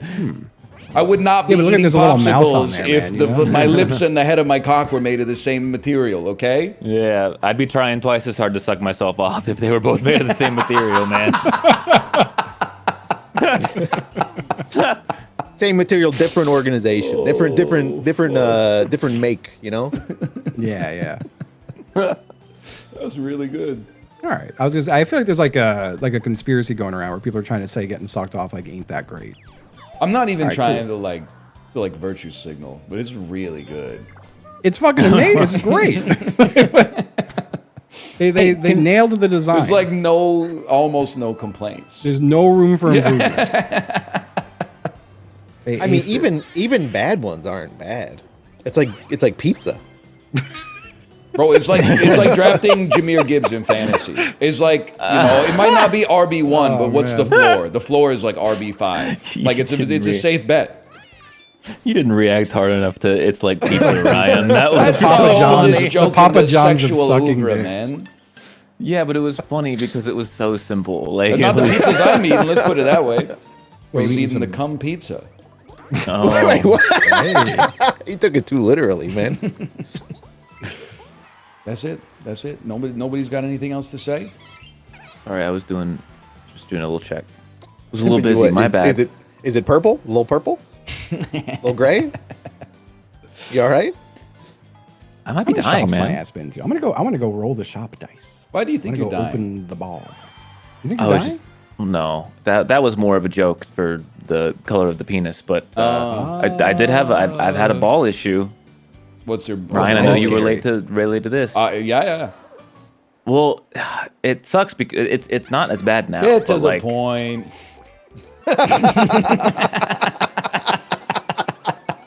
Guy who does that in every story. Why does he enjoy Oh, being so man. mean, man? This is mean spirited. It's like fun. I'm not mad that he made the joke. I'm mad at how much he's enjoying the joke. So, you know what I I mean? was laughing because I do it to Corey all the time, but Corey was laughing, and that made me laugh even more. Because I was like, "Oh my God, Corey's a hypocrite. That's so funny." Yeah, turn it around on him. Yeah, sure, I'll take it. No, I wish it was more interesting. Somehow me laughing still draws the ire of the funny. He hates you, Oh, man. I'm not ready. No, I can't beat that. I think I just gotta move on. I want to hear about this, man. Oh God. Let me hear about your nuts. No, well, you've heard about the whole issue, I've but heard like, about your nuts. yeah, no, my right ball started hurting when I was sitting down or laying down, like pretty bad. And like I went to the doctor, and their ass was like, "Okay, we'll do some tests." And I went to an urgent care because I don't have insurance. And the first doctor was kind of chill. She was like a doctor, and it was cool. And she was like, "Okay, we'll get like an ultrasound. I'll look at your nuts for you," and which I didn't like. I didn't like people looking at my nuts. But I think like that all those tests came back negative, which sucks. I can't tell you how many times I've been to doctors. No, I don't know, man. Like, I think there's a curve. Like, you don't want something really bad, like you're dead, but you also don't want them to say, "Yeah, you're totally fine. The pain is all made up, and you're a loser." Like, both of those outcomes true. suck in different ways. That's a good point. You want them to be like, "Oh yeah, it's like an infection. Here's some antibiotics, and you'll be better in like a week." You know? That is true. I've had ball pain. Usually, I think it's like twisted a little bit or some shit. No, Goes away. I tried some untwisting techniques. That shit did not work. Untwisting Techniques. techniques. Yeah, well, I was just like, maybe it's twisted, but like wasn't twisted. Can I show you guys something crazy real quick? Yes. I'll Is just it put as in the twisted- is it Discord. My twisted buddy balls? Mike yesterday took the screenshot of my stream, and he was like, "For a second, I thought you finally did it." Oh my god! It's me in the gym, but it does look like I shit. hung myself. Dude, it really Oh does my look God. It really does. like on stream during your subathon. Yeah, during my That's- subathon, just fucking did it. That's such a fucking amazing screenshot. It is. That's crazy, dude. I'm not trying to pander too. If my timer's got 10 minutes left, if it gets to 0, y'all are playing with an AI for the rest of this. I'm just turning the stream off and walking away. I think that's fair. It's a great timer. Overhead depresses. It does look like HC Justin suicide video, square bracket AI use removed or something like that. Oh man, he went to the Will Smith concert. Damn. What was I I'm hearing? back there, man. Yeah. That's my kid. She's going crazy. Yeah. Oh, Must be some wild shit on the iPad right now. holy crap! Summer vacation's kind of taking me. It's taking me out, man. But I can't complain because I'm in the trenches, but my wife's in the damn foxhole. I mean, it should be soon, right? never My school ends, usually man. started It never first week ends. of September. Yeah, next week she goes back a little bit. But they're taking their sweet time. Yeah, and then fantasy football starts. Yes, Let's sir. alienate Corey and Justin for 5 minutes. Dude. What is I Rob think your doing, draft man? is- What is Rob doing? Rob, I don't remember his He team, took man. Kelsey like TE4 round. Okay, yeah, no, 4, that was man. bad. Dude, he's off the pen. That was bad. That was bad. All I know is that I've already somehow I managed to have fantasy issues before my season even started. Rasheed Rice suspended 6 weeks. Well, yeah. Yeah, I got. I mean, he fantasy deserves it. issues. Fuck him. Like, I got fantasy issues. I am having trouble jacking off. I don't know. You might like this one, Justin. Another thing I wrote down in my notes app while I was gone. Shocking the Yeah, world, yeah. taking big tits first overall in the sexual fantasy football draft. What? wow. Nothing. No reaction at all. I mean, I mean, you know, I'm not gonna relate, but Justin definitely just fucking Well, told you I'm to like, fuck off. Here comes the there. virtue signal. He's about to say some Man, shit like big tits. the- are no. good. Well, that's. I mean, is really you said shocking the word, but like, isn't that like a normal guy thing? That's why that's part of the layer of the joke. man. It wouldn't be my pick. Damn. Why is it so dark here today? Are we? Wait, in the wait, no, smoke hang today? on. What would be your pick? Ah, fuck, I really gotta think about I'll it. put you on the Only ask Justin. And the that thing is, question. this doesn't mean it's your number one pick for sexual fantasy. It means That's based alright, on draft position, because you might be able to get whatever the fuck you're into, like round 7 when nobody's paying attention. Round Well, 1, you're you saying gotta take sexual fantasy. You gotta take. Like, do you big think most guys are sitting there tits. being like, "Oh, I wish I saw some like big titties right now." Yes. Yeah, 100%. There's a lot of guys. Yeah, that's the thing. There's a lot of guys who like are very loud and proud about titties, and then the second they're behind closed doors, they're like sucking off as many dudes as they can. Holy shit! Who? Wait, didn't think about wow, that. really? Who is this? Yeah. Who is this? Give me his man. number. No, I mean, shit. Like, if I were picking like top fantasy, I don't know, getting sucked off by like 10,000 people. That sounds much better. That's than looking not at a. Suck it titties. That's off not a fantasy. by You 10,000 can't- people? Yeah. What? That's You not just a get 10,000 10,000 person by orgy. You can't 10,000 draft people? that. That's 10,000 defense and orgy special in the teams. first round. Yeah. Yeah, exactly. You're taking defense like round 1. You're cooked. That's fair. I think it's really hung up on the fact that it's a fantasy. Like you could just It's go a to Google fantasy and type like fantasy big league. boobs, and your fantasy's fulfilled. You know? Yeah. Every Google hit gives you fantasy points, man. That's how it Oh works. fuck. Okay. Yeah. No. In that case, yeah, big boobs probably winning. I'm in hell. Whoa. I didn't say big boobs. I said big tits. Oh, You said sorry. big tits. I hate that my gut instinct was to go. I think my first round pick would be like cool pussy, Cool. and that's open to interpretation. Cool Yeah. pussy. A cool pussy. Me dating the Ice Queen, man. Cool pussy. It's open to interpretation. Sade song. Damn, that's a cool pussy. Does he mean temperature? Does he mean like it's got like a little? there's, Oh like, a little no! fun design, Oh no! like a little fun design shaved in? Does it mean like it's doing something you've never seen before? It's so Low many- key so many on options. on a summer day, On a hot day, yeah. a little ventilation would go crazy. I feel Little limitless. cool pussy. It's smoking a cigarette. It's smoking a cigar. It's doing a kickflip. You know, these are all Oh, good. I've seen those. I've seen those videos. I'll say it by the way. While we're killing Got people, sunglasses on that thing. while we're killing people with our jokes. Okay. Cigarettes, I don't think they're as cool as most people think them, but they're a little bit cool. Cigars are not cool. No, not at all. You do Nerd not look shit. cool with a cigar unless. And this is where it's going to go crazy. and people are not going to like me saying this. If you look old and a little bit fat, cigars are cool. Yeah, if you look like a meatball, that's yes. And if you're not dressed in a suit, if you're just wearing like your clothes and smoking a cigar because you like cigars, but if you're wearing like a suit and smoking a cigar, not cool. Trying too hard. I don't think cigarettes are so much cool as much as they're hot. I think you could look hot smoking a cigarette. Sure. But I think if you're ugly and smoking a cigarette, you look extra ugly. Yeah. Okay. It's unfair. Yeah. That's why I quit. I think if you're a crunchy old lesbian with a cigar that's hot. Yeah, okay. Bette Midler from my friend the First Demi's Wives like Club. I think I'll you're give right, you that. Demi. Yeah. That's the thing. I think because the thing is, I feel like the equilibrium got upset at some point. Too many young men smoke cigars because they think it looks cool, that it now looks stupid. It looks like a little kid trying to sneak into like an R-rated movie. But if you're smoking cigars for the love of the game, because you're like, I don't care if I die, life sucks anyway, you get a little aura off of that. You get a little aura off of that. I definitely went through a phase where I liked cigars. I don't care what I look like. Yeah, I'll admit but it too. I enjoyed cigars. I don't think I can ever take anyone smoking cigars seriously after what happened in Vegas one time. What happened? A guy who looked like he was from The Sopranos smoking a cigar, betting like $5,000. Like it's so much money. Like chips I'd never seen before in my life. Did it feel like horror, or was it pathetic? No, it was very pathetic because he started to lose, and then he started to be incredibly misogynistic to the dealer. Oh no! Where was the dealer a man or a woman? And it was a woman. Not okay. What the fuck? Yeah. And you'd love there to be a good story ending to this, but he was so rich that they just told the woman to go to a different table, and he was allowed to continue throwing all of his money away. Yeah. Enabling him. You talking about cigarettes made me think the tobacco industry might be the greatest industry ever. I mean, honestly, I shouldn't even say this, but like, I feel like I can say it because millennials were the generation that like killed smoking, and then you guys brought it back for some reason, just to look cool, even though it doesn't look cool. But cigarettes must be awesome because everybody knows that they kill you, but a lot of people still smoke them.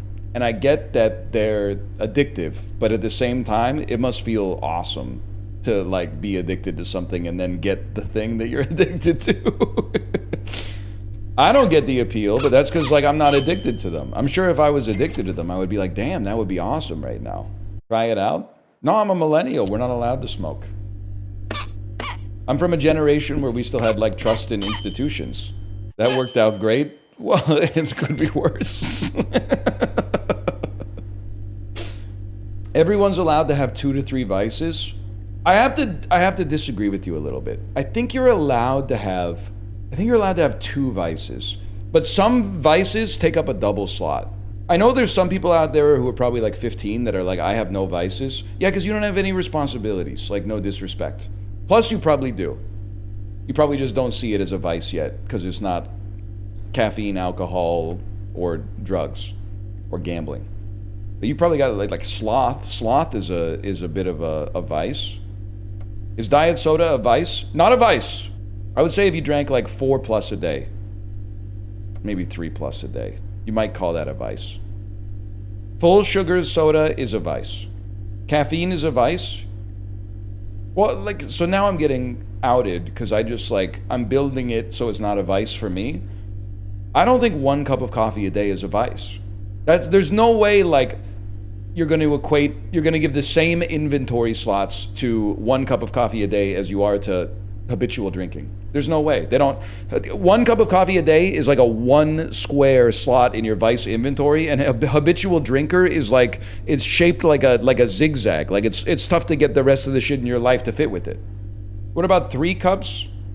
Okay, 1 cup is a 1 square, 2 cups is a 2x1, 3+ becomes a 2x2. It becomes a 4-banger in your inventory. Coffee is a cigarette that doesn't taste as good but isn't bad for you. Well, then it's not a vice. That's just liquid. That's not a vice. Like, there's no spiritual toll paid for drinking a cup of coffee then. It's still bad for you. Source, Banjo Mike, source. Stains your teeth, use a straw.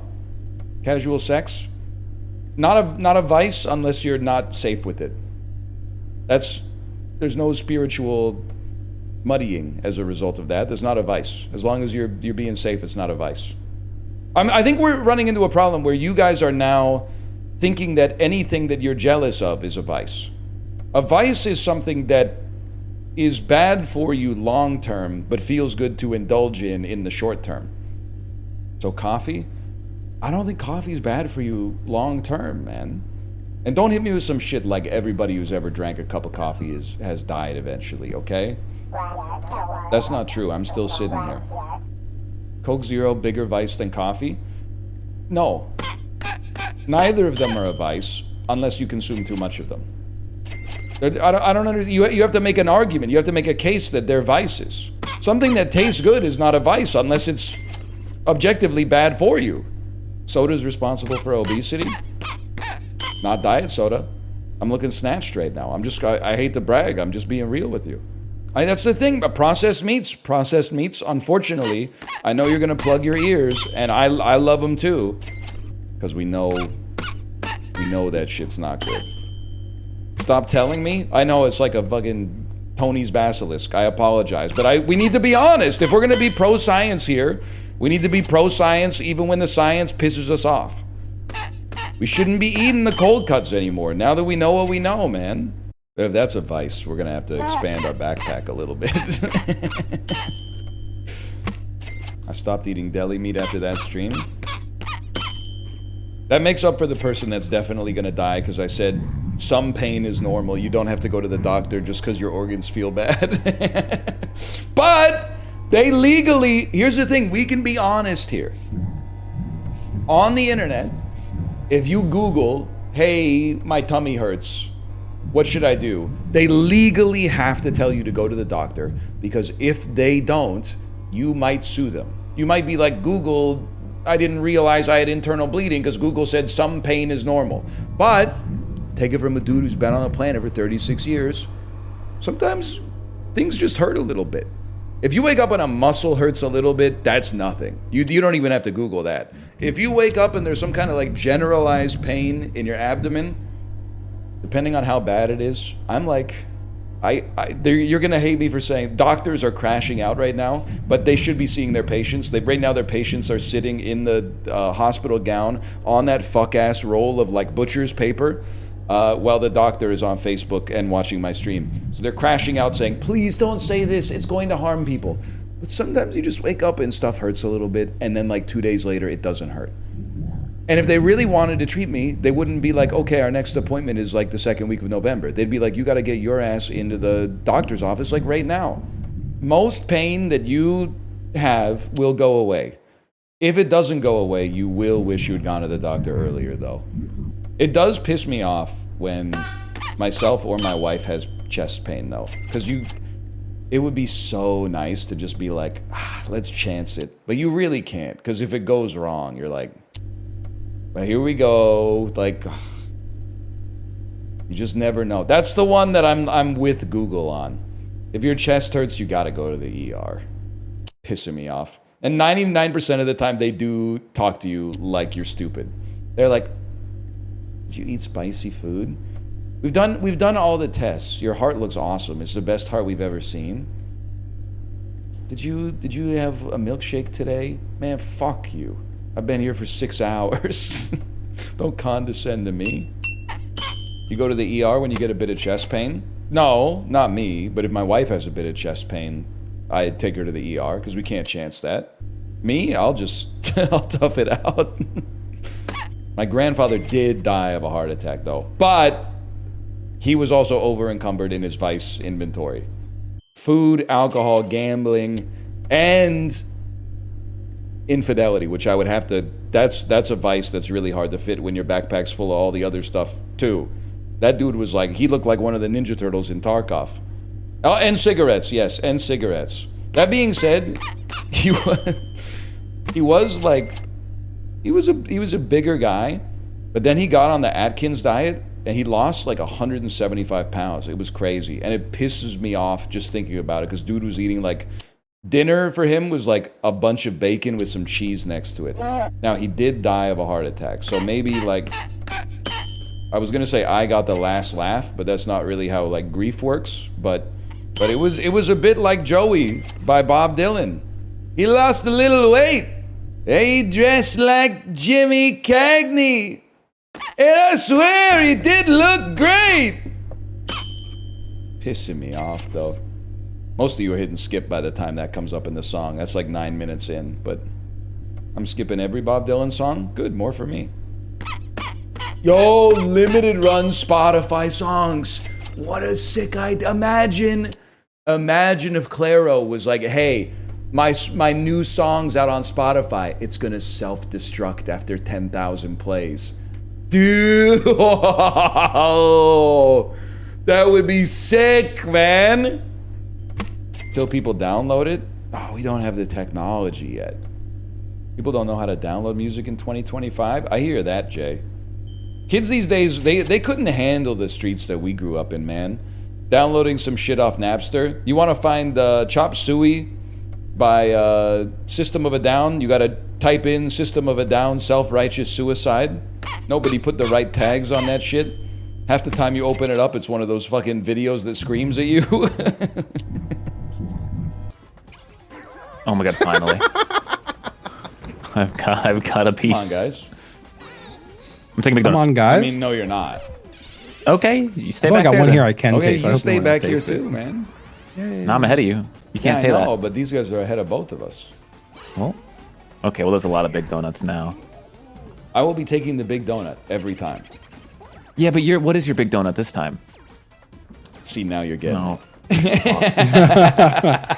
No, that's not even Big Donut, you motherfucker. What's Big Donut? It has the same area as the biggest donuts. Oh, you're out of your mind.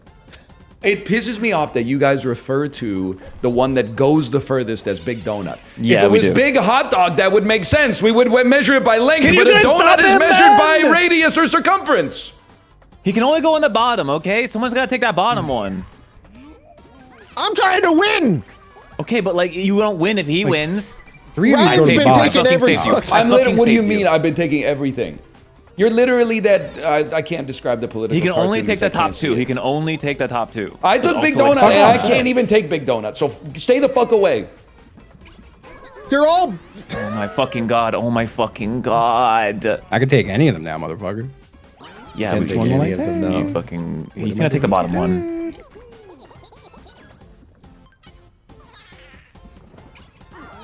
Are you guys stupid? I have to ask you. Are you guys stupid? Well, not You're in me. last. I'm You're in obviously last. taking Big Donut. I told you I was taking Big Donut. Man loses, blames everyone else for a problem. Excuse, what are you talking? The guy, they keep harping on the guy in last place for trying to win. No, we're harping on you. We're harping on us, man. You were harping on me. You were saying Ryan keeps taking the one I want. I'm in last. Yeah, you should I have said sympathy. that. you. Once I was past you, you were no longer in my vision. Okay. I think that I insult people around the same rate that they insult me, but I get punished for it because I'm so much better at insulting people than the average person. He's insulting people while talking about insulting. When people insult me, it's usually like, ping, ping, it just glances, right?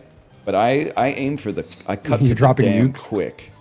I think that just makes you an asshole, is what you're describing. I think it makes me a judge of character. Makes me a deft shot. I don't know. You're too cowardly to take the real shots. I feel like. Well, you Oh, no, order a that's lot not of fucking- DoorDash. There you go. You order a lot Fuck, of DoorDash. oh fuck, tactical nuke. Oh, can I tell y'all something sad that happened the other day? I did one of the subathon things. It was a meal wheel where I put every DoorDash saw this restaurant is on a one of the wheel. parts I saw. It's so funny. Oh man, dude, I rolled the place that all the recent reviews were like, this was disgusting and made me sick, and all the pictures were horrific. So I was like, all right, chat, we're gonna do a re-roll, and then I re-rolled the fucking Subway inside of a Walmart. Like 1,000 good Mexican restaurants, great Chinese food, all this stuff. Subway, Walmart. It's true. God hate me. Live by the wheel, die by the wheel, man. That's true. Have I That told is y'all true. about my nasty Subway in New York? Where like my mom called them the sandwich Nazis because they were like the soup Nazi.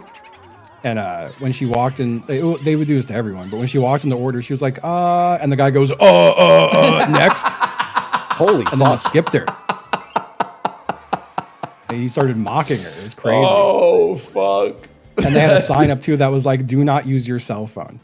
And if you were walked up on your cell phone, they would tell you to leave.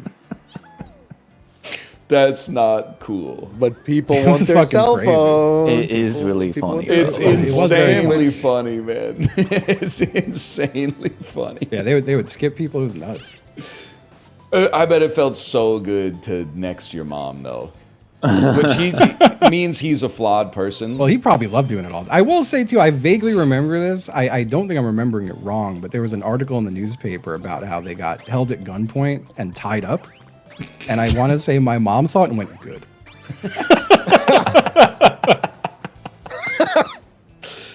I was saying this on my stream yesterday. You really realize how close of friends you are with the person getting married when you see who's sitting at your wedding table. Oh, yeah. If you sit down and there's two old people you've never met there, you don't mean jack shit to the people. Yeah, if you don't know the people at the wedding table, they don't think highly of you. Sit down. If you and sit down with a bunch of "Hi, strangers, fucking Josh's manager. I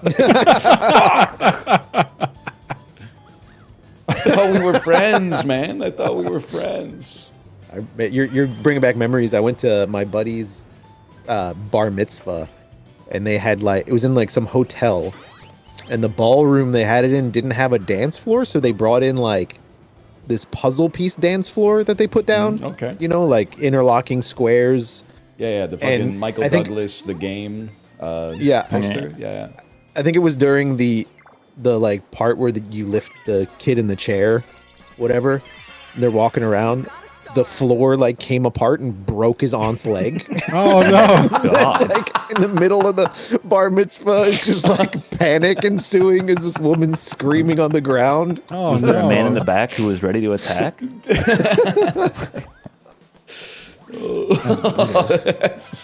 It's like some night trap stuff, man. That's crazy. I'm pretty sure me and my friends left and then started jumping in the elevator. Nice. I gotta go to a bar mitzvah at some point, man. I'm gonna start reading all my books on scrolls. those huge scrolls. Picturing you on the train pulling out a fucking scroll is so funny. Yeah, That's a great TikTok, annoying TikTok that you see someone watch on the train. The guy bust out the scroll. Everyone looking at him weird. Oh man. It's so sick. Listen, I don't know shit about the bar mitzvah, but 13-year-old boys basically one of the most annoying groups on the planet, broadly speaking. Nut checking them by forcing them to read some old shit in a different language in front of all their friends who they probably swear in front of at school so they seem cool. That's sick. You also have to sing. That's so sick, man. It's fucked up. You have to sing that shit, man. That and then when you look out in the audience and you see your friends breaking apart the centerpieces that were on the table and throwing them around. Corey, I have a genuine question. I hope it doesn't come across as a joke. Here we go. All right, well, I swear. I'm gonna kill myself. I'm so fucking mad right now. Does the yarmulke have clips to keep it on, or does it just stay on? I think it just stays on. There's no clips on it? I think no. I'd imagine there's gotta be a bit of both. You can use a hair clip. Yeah, you can use a hair clip. But people like us, that shit just sticks on like a suction cup. Oh yeah, everything does. I got a crazy question. Are there any other animals that eat pussy? I think like a wolf. Maybe? Why is it so quiet, man? Because I was everyone's thinking. googling. Everyone's googling. I thought that was funny. Probably bonobos, man. Bonobos get down with weird shit. Bonobos? What do you mean weird shit, Corey? That's so sick. Well, they're doing all kinds of. Yep. Check it out, y'all. Round 2. And where can I buy one? That's good. That's real good. Oh my god. That's real good. This is how I felt last against Corey, man. The real question is what other animals are eating ass? None. Animals are too smart for that. Damn! Oh no, that was like a mirror, man. Got me good. He got me. He locked in. That's true, actually. Big ups to animals. I think more animals are eating ass than pussy, honestly. Animals love getting all up in there. Makes you wonder what kind of information we'd learn about each other if we smelled our asses. Probably poop. Wow, this guy farts and shits. Yeah, that's poop. No, pancakes for breakfast. You ever so like stick with me on Ugh. this one. Everything that our senses are attuned to is a form of information. Say it again? There's signals out there that our senses pick up. Our ears pick up vibrations in the air designed to communicate or alarm us of something. Our eyes pick up, the shapes as light hits an object, etc., etc. Touch is like the pressure and so on and so forth. You ever wonder what fucking information is out there that we don't pick up on? Yeah, dude. There might be some shit out there that's like if you had like a fucking ear on your leg or something like that, you'd be like, oh damn, it's gonna rain on Thursday. They live glasses, man. Well, yeah, there's like imagine being like one of the animals that can feel an earthquake coming. Like you see the videos of all the like animals freaking out like 10 seconds before the earthquake hits. You know what I hate? You ever see those videos of birds in earthquakes looking like smug as fuck? Call me next time. Call me next time there's a fucking tornado, bitch. Okay, like turnabout is fair play. Birds are. I like when I meet a bird that feels smart. Birds are sick. That's such a funny sentence. He's right though. Yeah. It's sick when you make friends with a bird, you start feeding it food, and then like 8 years later you find out that the food that you fed them is like insanely toxic to birds. Oh no! So you don't like Alka-Seltzer? You killed the friend you made at the park. Oh no. My brain just went to they said don't feed rice or don't throw rice at weddings because like birds will eat it and they can get fucked up from it. Then I was thinking about, you ever see the videdes where people release doves at a wedding? But Yeah. They're fucking dead. They just I do think I saw that dove on the ground. I think it would be so nice to be I would love to be a judge on a show. I was a judge on Iron Chef in my university cafeteria. They ran an Iron Chef with student cooks. And they said like an actual sanctioned Iron Chef. No, an unsanctioned but Iron Chef cooking competition. And they were like, "Who wants to be a judge?" I put up my hand ASAP, and I got to tell you, it was exactly as good as you would expect it to be. You get to eat some of the best food you've had in years, and then be like, "This shit isn't that good." Damn. Sorry. Maybe a little bit more pepper on the shrimp next time. That's brutal. I finally started. I never watched Bake Off, but Bake Off. Your friend Tom Walker is the host of one of the hosts on Australian Bake Off. Yeah, that's crazy. Yeah, so I've been watching that. It's such a nice show. It is It's like a amazing. feel-good It just show. sucks that everybody on the show is so bad at baking stuff. They're like, "Oh, here we go. Oh, I fucked it up. It's so good. The katana I made out of homemade chocolate has a little break in it somewhere. Oh, fucking idiot." Do they do that shit on the Bake Off where they're like, bake us this thing, and you only get 2 instructions, for the recipe? Yeah. They don't tell you the whole recipe. I'm like, how the fuck they know this shit, man? Vibes.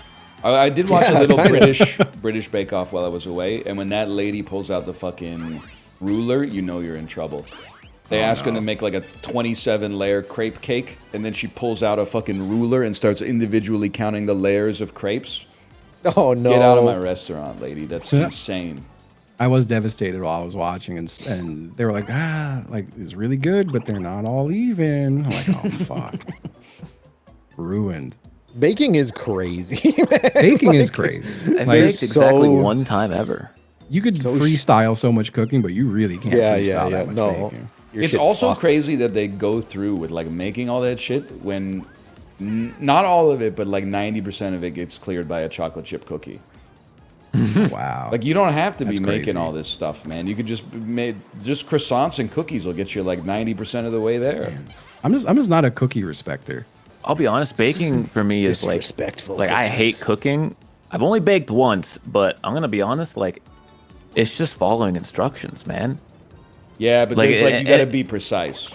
Yeah. Yeah, but like I can do that. Like every cooking recipe is like, okay, cook this for like I don't know how much you fucking feel like it. Just like a little bit of this, like a little bit of brown red color, a little bit of. Like, I'm gonna just tell me the amount, man. I don't know what's going on. This might be the most insane take I've ever heard that I believe you are not making up. You're the just saying, first like, when person you- in history I've ever heard say baking is easier than cooking. Because baking is like, okay, mix this shit and then put it in the oven for like 20 minutes, okay? Put a little thing in it, and if it comes out clean, you're done. It's like, But that's if you easy. I can do follow that. the recipe with the same rigor when you're cooking as you do when you're baking, The recipes don't have the rigor when you're cooking, man. it's Minecraft. They don't the have food's it. done when it changes color. Yeah, but like, I don't know, man. And if you fuck it up, you fucking get sick and die. I can't argue with that one. That part stresses of me it's out, true, man. To bake, like there's easy baking and there's hard baking. Like Tell me there's that cake that levels of Ryan, you saw it. complexity. Tell me the cake I made was not fucking beautiful. It looked really okay? good. It did look really good. He nailed it. He nailed it. Because like I found a good recipe that just told me exactly what to do, and I just fucking did it. I do the same thing with didn't cooking, skip though. any. I Like, didn't cut any corners. All cooking and it's all just reading comprehension. Yeah. No, you're so fucking wrong, and it's pissing me off. Absolutely not. It's literally just follow the instructions. Every cooking recipe implies you know something about cooking before going into it. It's I so disagree annoying. completely. And that's okay. You can be wrong. That's okay. You know how to No, cook, and you're it's- doing exactly have you what ever the read a instructions are recipe? doing. It tells you the Yes! measurements and everything, and that's it. It's not You're the done. measurements You that are basically the just- problem. It's the like cook time and like how you cook shit. Yeah, I they mean, tell it's you the about time cooking too. meat. You just chop it up and put it No, in the you pan. cannot pick a time to cook meat. Every piece of meat cooks differently. Yeah, you just take it out when it's done. Stick a thermometer in that shit if you gotta. Yeah, you can stick a thermometer in that shit. This is like when I said the only problem with the hotel breakfast is that they start too late. And everyone was like, what the hell are you talking about? Hey, no one's sticking thermometers in cakes, bro, okay?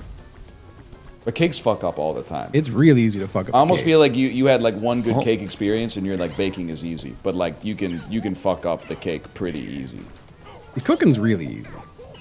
It is really easy. When it turns brown and it has grill marks and Yeah. you're, Oh, well. you're interacting. On my screen? What the fuck? I definitely think the hardest part of cooking is timing, especially if you're trying to pull a meal together.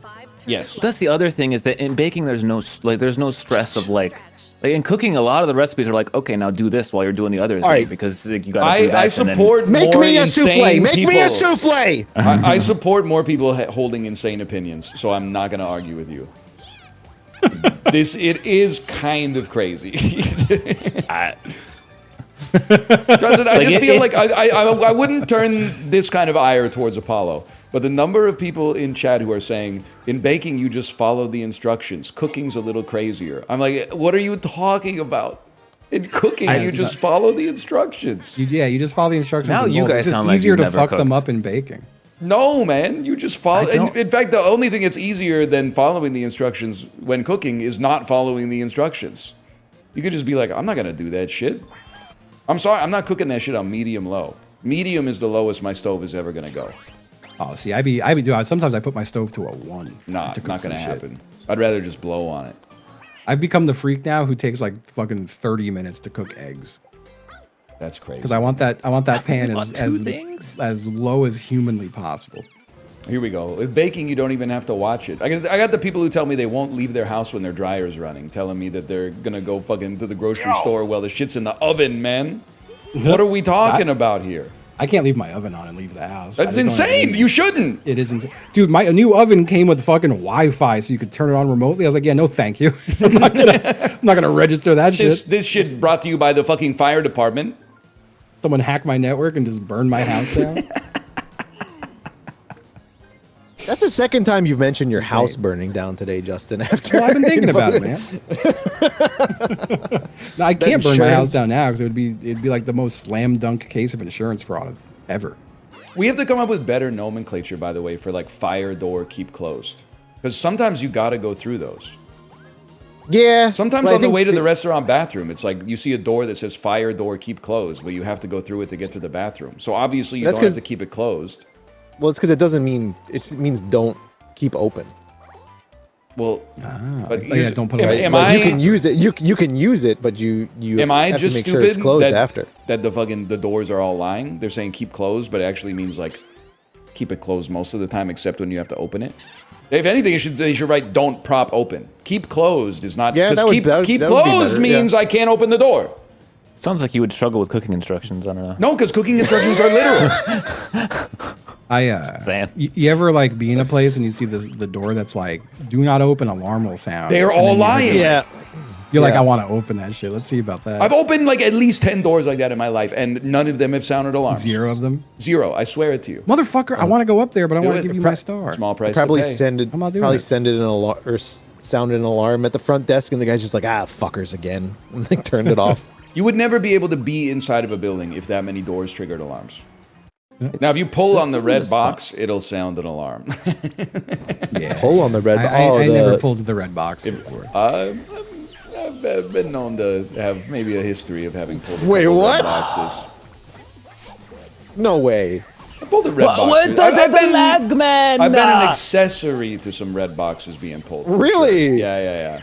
Well, you thought I wasn't Okay. cool? Was it actually mouth? You got real quiet. No. Literally, it sounds so fake. I have another friend named Mike who loved to do it.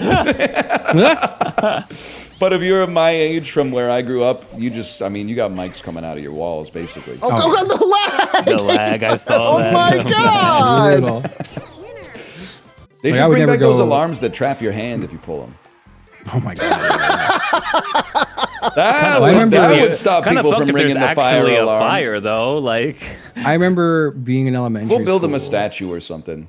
There was like some teacher or maybe the principal. Someone was like, "Oh, if you pull one of those alarms, it will like spray a dye on your hand." So we Yeah. And then they got pulled every day for the next like month because someone called their bluff. I thought there was like a glass vial or some shit. I guess Maybe who that cares? exists somewhere, but it wasn't in my school for sure. Just like, I need my kid to go back to school, man. I am not like a human no. being right now. I'm trying to think. have I done Same any guys. I'm shit dealing lately? with the. You got like a ball problem. That's I did have a ball Yeah, problem. yeah. You had the That's ball something. problem. I That's will say something. it is one of those things that makes you go pretty insane when you like can't sit or lay down. Okay, that's Yeah, really that bad. is All pretty right, that's bad, yeah, really yeah. bad. Yeah, That's it's rough. not that bad anymore. But like, what happened was I had to like lay down in a very specific weird position to make it not hurt. And doing that, I like pulled a muscle like in my thigh that now it just fucking hurts. And I'm waiting for that to get better now too. Wait, so you went with that severe of a ball pain, and they're like, "Yeah, you're chill." They so like they scanned it with the ultrasound, and they did like a urine test. But like I don't know, I don't trust that place. Dude, it's Like, hard. the- Like I just don't trust doctors a whole much. Anymore, Well, okay. you know? The first time I went, like the doctor was chill and like, was like a doctor. The second time I went, and I'm only gonna make fun of this guy because they charged me $200 to tell me to fuck off, which like pissed me off. But like he looked like a character from a Seth Rogen movie who, through a series of unfortunate events, ended up having to pretend to be a doctor. Okay, to, but like, what character? Like Jason Segel or like Michael Cera? like the guy, the burly guy. What's his name? Seth Rogen? No. The guy from Eastbound and Down. Danny McBride? okay. You're fucked. Yeah, Yeah, like a Danny McBride. Because like You're in a lot of straight trouble. up, he like walked in. His doctor outfit looked like a cartoon, and he literally like opened up with, "Hey man, sorry, I don't really know what's wrong with you, man." Like I don't really deal with balls usually. It's crazy to have your doctor walk in and that's the first thing before Yeah, even that- meeting you. that's and psychotic. yeah. And then he proceeded to be like, you gotta leave. Like I can't help you. And I'm like, can I have my $200 back? Because you didn't do anything. Oh, he did after he like was like, I can't help you. He like walked up and like he put a stethoscope up and like checked my heart. And I'm like, That's not where the balls problem hurt. is, boss. Like, is this where the $200 is going? Like, heart rate what if he check, put though. What if he put the stethoscope on your balls though? That would have been fucking funny. that would have been good. Danny McBride, doctor. I would have thought it was a fake doctor if the first doctor wasn't like actually a real doctor. So I when I saw a doctor here for the first time, and I told her, I'm like, yeah, I've been working out with a trainer. He just wanted me to get a physical, down like 60 pounds, this, that, and the other thing. And then she did a whole blood work screening. When I go back to go over it, there's a frowny face written by cholesterol, which the number was good. Like it wasn't a bad cholesterol number, but a big smiley face next to the negative AIDS test. And then and then she tells me, she's like, you should try exercising. And I was like, well, Damn. I just told you I work out like 6 days a week with a trainer. She's like, well, make it 7. What? And then she tried to sell me anti-aging cream. I'm bummed out because I finally found a doctor I liked. I called to make an appointment and they were like, oh, he moved like 8 months ago. And I was like, oh, cool. Well, I was pissed. Like I was seeing that doctor, and we kept having an issue with like blood in my urine, not visible, but he kept testing it, being like, "There's blood in there. It's not good." I swear, there's blood. Then I got it tested again and didn't hear back. Like each time they called me to tell me, I didn't hear back. And I was like, "Oh, good. I guess the blood's cleared up." Then he moved. I saw a new doctor there, and she was like, "Ooh, did we ever address this blood in the urine thing?" I was like, "Well, yeah, I got it tested again and never heard back." And she was like, "Well, it's still there." I was like, "What the fuck?" no one fucking told me that. Oh man. As far as I know, I guess it's still there. I was convinced maybe I was just jacking off too hard. Someone told me that they were like, "Hey, do you like jack off a lot?" Because like it was happening to me too, and it turns out I was just like jacking off like the same day. And I was like, "Huh." Jacking off the same day. Like the same days you're getting the test. Oh. Yeah. But someone else told me, no, if you're like doctors can absolutely see that you've cummed recently by your pee.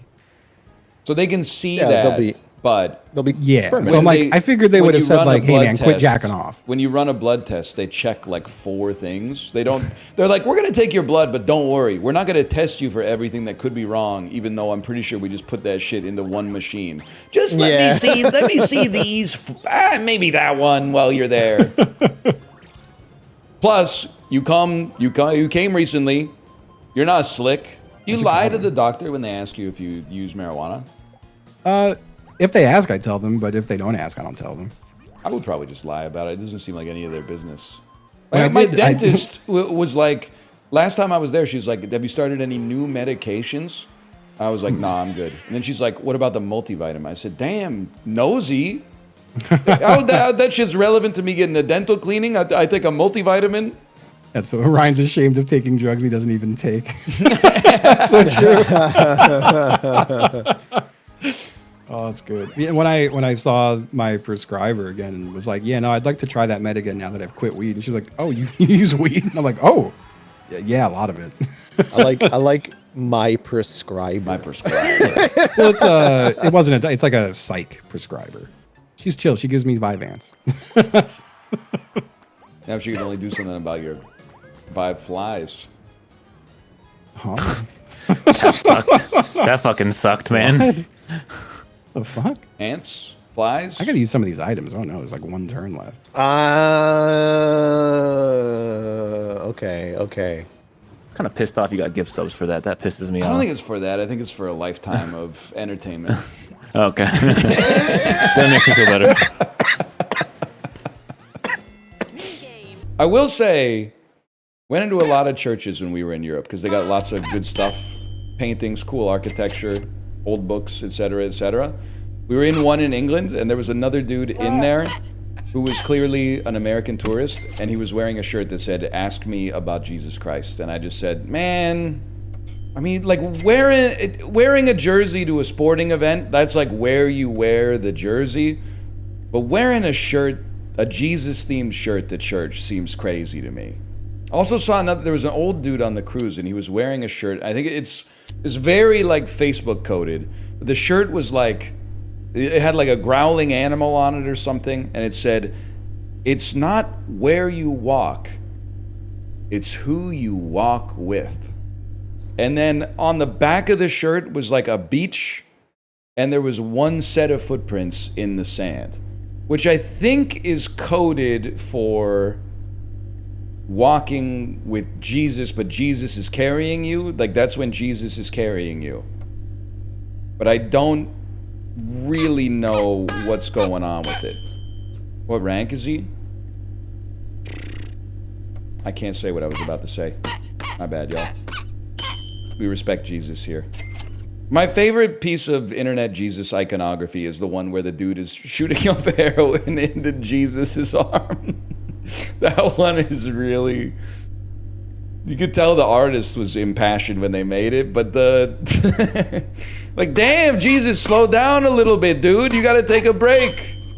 This is kind of a Jesus-coded game. Well, no. Was Jesus a carpenter or just Joseph?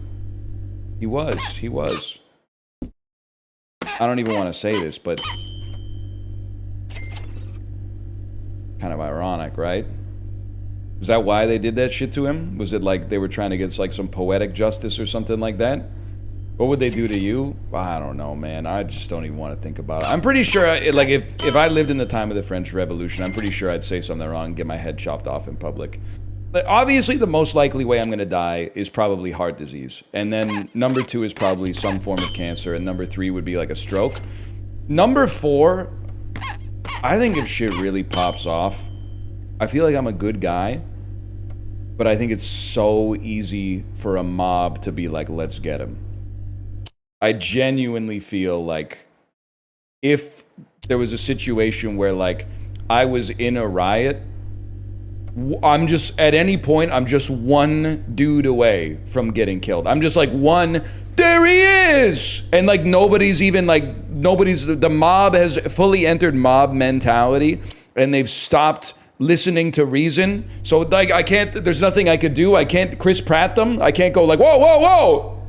And it is, like, I think that the worst way to die, speaking of, like, the manner of death, is, well, like, you're being killed, everybody's going, yes! Yes! This is awesome! We've abandoned our humanity completely! Yes! We're doing a good thing! And in my head, I gotta be like, it's not a good thing, I'm a good guy! I'm a good guy! You're killing a good guy! Good bit rate types of torture? I have horrible news for you. I've already done that. And I thought I was built different, and it turns out I'm not. It sucked so much ass. I still haven't watched because it looked depressing. But turns out, like, it's kind of funny for, like, 10 minutes to be like, I'd rather get my head chopped off than get electrocuted. But when you really get down to it, you're like, eaten alive is pretty bad. Is it worse than boiling? I don't think man was meant to ponder such things, to be honest. And people were begging for it to stop the whole time. And I was like, I can't. That would be dishonest. I've never skipped Bohemian Rhapsody. You might be a Redditor. If you have Bohemian Rhapsody on your workout playlist, you might be a Redditor. Jeff Foxworthy fell off so hard. Yeah, he used to be really good. That's sad to hear. I'm really into a lot of his old stuff. Mostly because every now and then I'm like, oh shit, I might be a redneck. And then I gotta run the check. Let's see what he was talking about in 1993.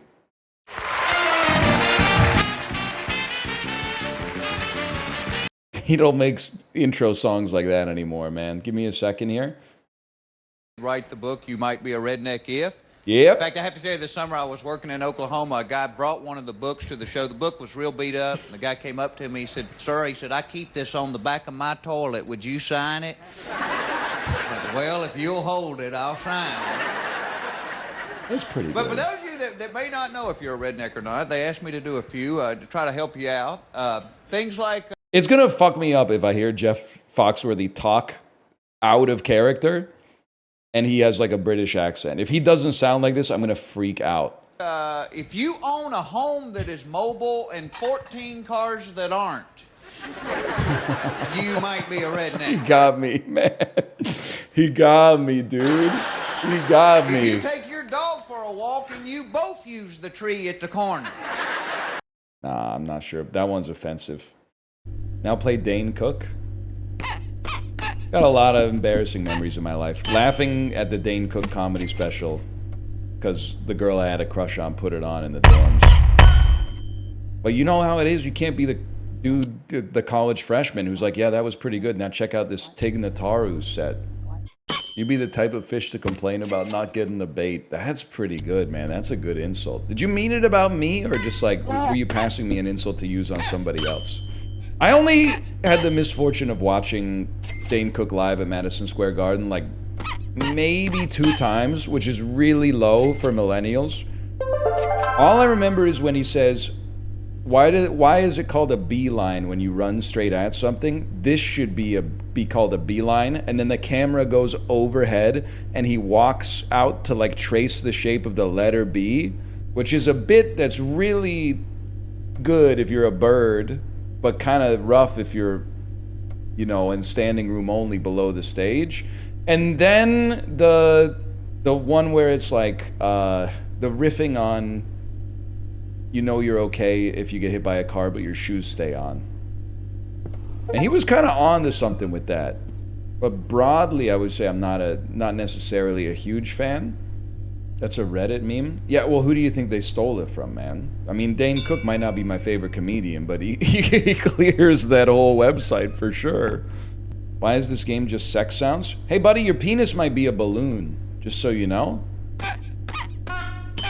Your penis might be one of those balloons that they don't even, like, blow up with their mouth. They put it on the end of, like, a thing, and it goes...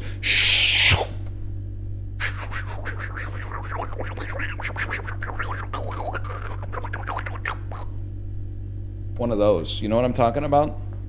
And if it is, you probably get some buffs and some debuffs. Like, I'm just using generic penis, you know? Plus 0% bonus to fuck all.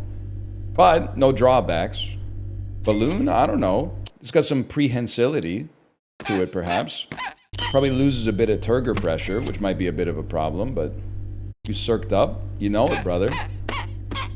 Not by choice. But I ain't, like, it's not my whole personality or whatever.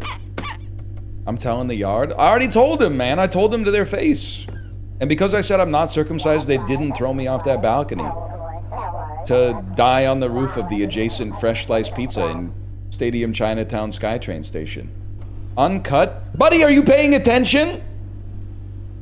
My shit got sliced off smooth. Like, I don't even know. It might have happened, like, the second after I was born. That might have been my first experience on Earth. Maybe it was a few days later. I have no idea. But they did a pretty good job, to be honest. It's not botched.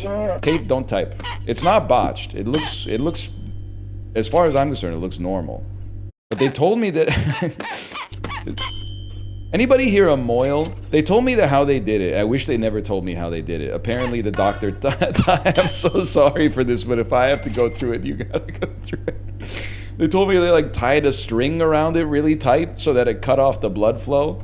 And then after that happened, they just sort of, like... I think they, like, put the shit into place, and I don't know if they, like, super glue it or whatever, but it's never come off. No, I'm not talking about you, Kate. I'm talking about the fact that I was circumcised. I might not have chosen it for myself, but they didn't botch it. Unless I had, like, a fucking awesome penis before, in which case they screwed me. Because now I've just got, like, a normal one. I still think it's so crazy to, like, do it to a baby. And then they're like, well, we want to do it before you have a memory of it. And you're like, yeah, but it still probably hurt a lot, man. It probably hurt a lot. And that was a baby. It hurt a baby, man. But they act like it doesn't matter at all because you don't remember it. But it's like, that shit's like it's in your body somewhere, maybe. Gray is not bait, Kate. But it only happened once. But I think that there's only two options when it comes to the head of your penis color discussion. People who think it doesn't change color at all are either being disingenuous or they haven't been as sick as I've been. It gets affected a little bit. Even, like, throughout the day, you know how you can, like, plus or minus your weight like 5 pounds from your baseline every day based on, like, water weight and meals and activity level and bowel movements and stuff like that? It's like that, man. It's connected to, like, blood flow and vasodilation, man. Anyone here, like, a doctor specifically for the tip of your dick? Can you just tell me I'm right and that everyone else is stupid? Mine turned gray once and I got scared, but it came back the next day. That's it. It doesn't turn gray and then you've got to, like, you know, bleach it or whatever. Like, it comes back, man. It comes back. Cash plank. Took me 13 years to realize I was botched. Yo, chill, you're gonna give me a complex, bro. Mine is not botched. If they made, like, a game where you are a penis, and this is not a brag at all, because, like, probably the best cocks would be, like, the 6th or 7th preset. But I would definitely be the cock that they show you in the character creator, where you would be like, I'm not gonna use that cock. I gotta put, like, it's too generic. Gotta put my own spin on it a little bit. At least give it, like, an earring or something. Like, I'm really gonna play this third-person action game as, like, 6-foot flat white guy with a beard? Come on. No shot. You gotta give him, like, a purple shirt or something. Give him some kind of aura. You know what's a huge aura loss? First day in Norway, we were in a fairly small town. I don't know, maybe like 10,000 people. Trying to find a place to eat for lunch. Finally, we found a place. We were like, oh, this looks pretty good. Went in, had an awesome meal. Next day, we were in Norway in a different city. That bitch was a chain restaurant. Motherfucker. Thought it was a charming local establishment, a small business run by locals. Turns out that Norwegian people are like, oh yeah, I used to eat there when I was a kid. Fuck you. You went to Egan? I did. We did go to Egan, and the fish soup was really good. Also loved going. The Europeans, I hate to contribute to your superiority complex, but there are some times where it's like undeniable. When we bought some candy at like the candy store, and the lady spoke to me in Norwegian, and I said, oh, sorry, I'm a piece of shit. Do you speak English? And then she didn't even go, oh yeah, no problem. She just instantly switched like mid-sentence. She was like, I've recently been given this job and have not yet become acquainted with the point of sale machine. And I said, that's totally fine. What the fuck? I know it's like it's an old joke, but they really do speak English like better than we speak English. But also, I knew I had that shit on because she spoke Norwegian to me first. That's why you don't pack your fucking college football merch on vacation in Europe. Because if you just wear like a normal shirt, they might be like, hey. But I do want to say two things. Europe, you're fucking up pizza, not Italy. Italy, you stay out of this, okay? Mamma mia, I burned the pizza! Apart from that, in Norway, the pizzas are fucked up. They should not have bananas on them. And like, they just don't look right. And secondly, in the UK, oh my God. Like the free refills are one thing. How are you going to argue against cutting the pizza for the customer? Your establishment sells pizza but doesn't have a pizza cutter. You send it out as a whole circle to the customer and they have to cut it themselves with a fork and a knife. That's just stupid. That one doesn't, there's no way that's better for anybody, man. In North America, when you get a pizza, they go, ramp, you're good to go. That's it. Do you not want to cut it yourself? No, man. I want them to use the pizza cutter and go ramp, and then boom, 6 largely symmetrical slices. You don't have knives and forks in North America? Can you just argue honestly? Like, Greece invented rhetoric, not you guys. So I'd like to ask you to talk to me like a human being. Not as like, are North Americans too dainty to use forks and knives? Why don't I bring my own fucking oven to the, oh, you don't, yeah, North Americans at their restaurant be like, could you cook me some food, please? Yeah, I'm at a restaurant, man. What are you talking about? Bring my own oven to the restaurant? Did you bring the ingredients? Well, you guys don't have flour? It's really easy to make your own pizza crust. Like, what's the argument against cutting the pizza for the customer? I'm not saying they should cut it for you at the table, like a fucking 2-year-old or something like that, but after they make the pizza, they should go, and that's it. You can make the slices whatever size you want by cutting them up yourself. I don't want, the perfect size of a slice is you take a circle and divide it into 6 or 8 pieces. I don't need that. I don't need to make a custom slice. I've never eaten a piece of pizza in my life and been like, I wish this pizza was like shaped different. Like, this is crazy. You either like eat one more or eat one less, man. I think it's the fact that you're arguing against the use of a pizza cutter is just bad faith to me. How hard is it to cut yourself? Harder than it would be for them to cut it for me, because all they would need is one pizza cutter to cut all the pizzas in the restaurant instead of giving every table forks and knives. But I guess maybe that's too smart for them. Do they cut your steak in Canada too? Yeah, if you go to a fancy restaurant, they do. They chew it for you. You literally smoke cigarettes. I mean, I'm sorry to use the nuke in every argument, but anytime in the UK they're like, that would be stupid. I'm like, well, you guys smoke cigarettes, so I'm sorry, you lose the argument. If you were rational people, you wouldn't do that. And they hate weed. Is weed illegal in the United Kingdom? I thought for sure it would be legal, man. Also, I see British people in chat saying that's because it's hella bad for you, which is so funny. You want to be from California so bad. What does this title mean? Viral Redditor Isaac Brock, all like, it's all nice on rice, all right. Okay. Isaac Brock, lead singer of Modest Mouse. Final track on the Lonesome Crowded West, 1997. Styrofoam boots, open parentheses. It's all nice on ice, all right. Close parentheses. So there's it's all nice on rice, all right. There's the first half of it. Viral Reddit thread from like 12 years ago where a 16-year-old kid said, if you name a food, I will eat it and then eat it with rice and rate it. And he didn't do that, but he pretended to do that. And everyone went, whoa, 5 out of 10, 7 out of 10 with rice. It was like, it was a moment on the internet. That was like 7 years ago. When was epic Reddit thread about rice? 2015, apparently. Apparently that was 2015, 10 years ago. I honestly thought it was longer. I thought the internet was in a more sophisticated place 10 years ago, and the 9 out of 10 with rice meme would not have flown. I thought that was something that could only work with the tailwinds of an overly optimistic internet. They were humoring a child. It's cool. No, I don't think so. I think that it was basically, this kid was like, and I don't even know, they could have been 48 years old, the most decrepit age of all. I think that they said they didn't fulfill their end of the bargain, is what I'm trying to say. I think they thought it would be funny to like eat some food and then eat it with rice and then rate it, but then they got way too many replies, and instead of saying, hey, this is too many replies, I can't possibly eat this much food, plus I'm 14, I can't afford to buy this much food, they lied. They lied and imagined eating it. Lying is the worst sin. You ever coveted thy neighbor's goat or whatever? I'll be honest, a lot of the sins are like, or not the sins, but the 10 Commandments, a lot of them make sense. Thou shalt have no false idols before me. You honestly, no disrespect, God kind of just makes you sound insecure.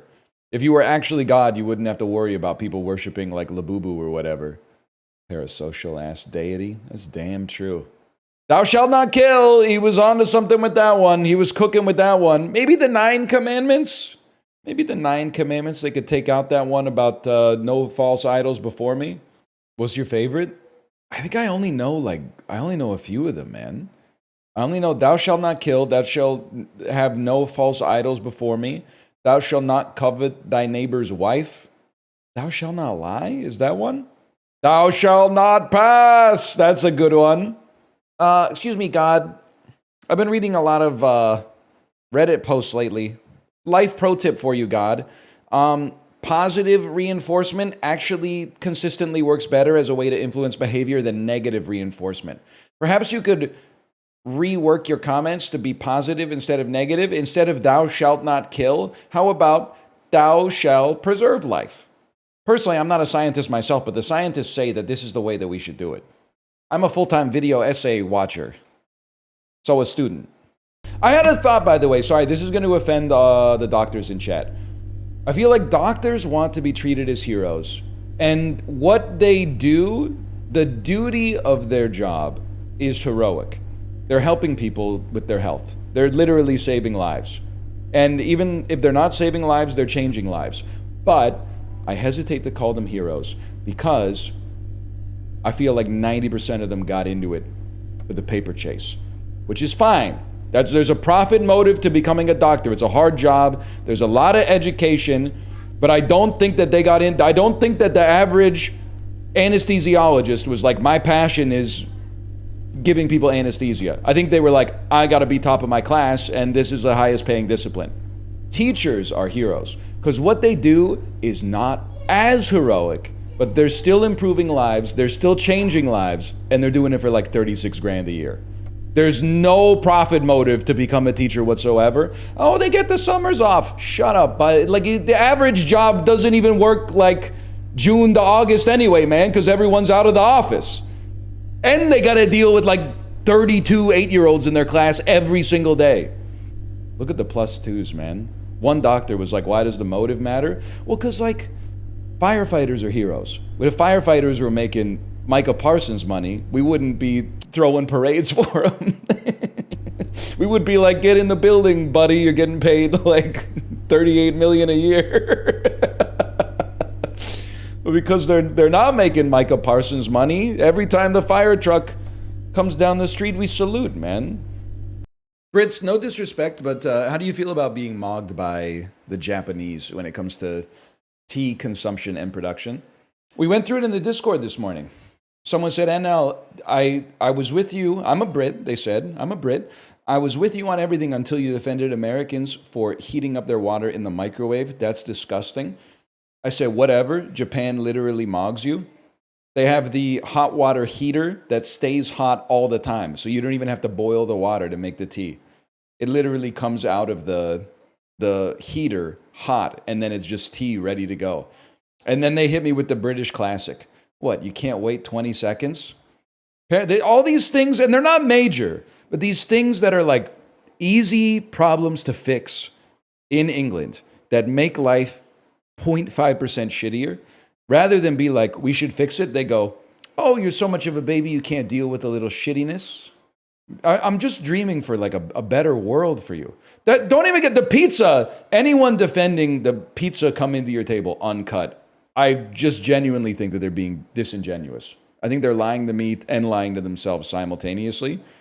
It's way easier for the dude pulling the pizza out of the oven to just go rip, rip, rip, rip, rip, because he's standing up. He has leverage. Then it comes to my table, and I'm sitting down, and I'm trying to cut, and they don't even give you metal knives in the United Kingdom for some reason. Use your imagination, I guess. They give you the ones that are like university cafeteria knives that are like 2% metal, 98% plastic. And then they're like cut into the pizza. By the way, it just came out of the oven. The cheese and the sauce are not even like melded. So as soon as you scrape the knife across it, you're taking like 80% of the cheese off of the pizza with it and depositing it at the exact point of the last knife stroke.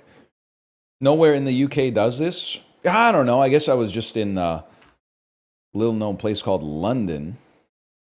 People who live in the Midlands love to be like, London's not the real UK. That's just where everybody lives.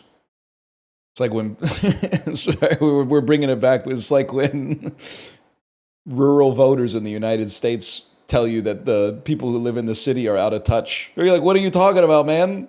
I'm living with like 3 million people over here. You're living with nobody. What do you mean I'm out of touch? I'm seeing motherfuckers every day. I'm in touch. I'm as in touch as it gets.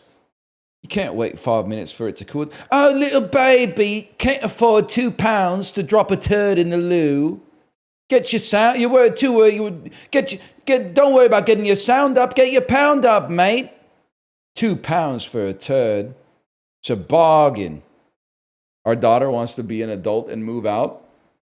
I didn't tell chat, but yesterday, while Kate was in the shower, my daughter changed her clothes and came downstairs in a hoodie and went, "I'm a grown up now." And I went, "Okay. What are you gonna do?" And she said, "I don't know, dude. Just chilling." I said, "That's what grown-ups do." And then she went and sat on the couch, and she's so funny. She sat on the couch and said, "Is anything on TV?" And I said, "There might be some sports on TV." She said, "Nah, I'll just watch something on my iPad." And I said, "You like your iPad?" She said, "Yeah, after work I like to watch my iPad because I don't have a kid." And I said, "That's it. You got it all figured out." She was LARPing as a grown-up. But then she was also like, "Dude, can you look at my iPad?" And I was like, "I'm cooking right now, dude. I'm cooking food so we can have a grown-up meal." She was like, "All right, bro." But she really wanted, I don't know what it's like to be 4 years old, but you want your parents to look at everything 100% of the time. It's like it must be the most compelling impulse in a 4-year-old's brain is, holy shit, mommy and daddy have to see this. So even when she was LARPing as a grown-up, she was like, you got to take a look at this. But that's kind of how adults are too. They'll show you like a YouTube short or something like that. The perfect dessert? Let's fill up on desserts. And for the love of God, do not get slow metabolism. You're a robot. Don't miss me with that slow metabolism stuff, okay? She's literally not a robot. She literally shoots out of a spaceship with her ult, man.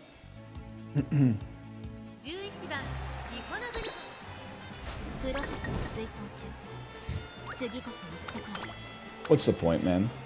What's the point? What's the point?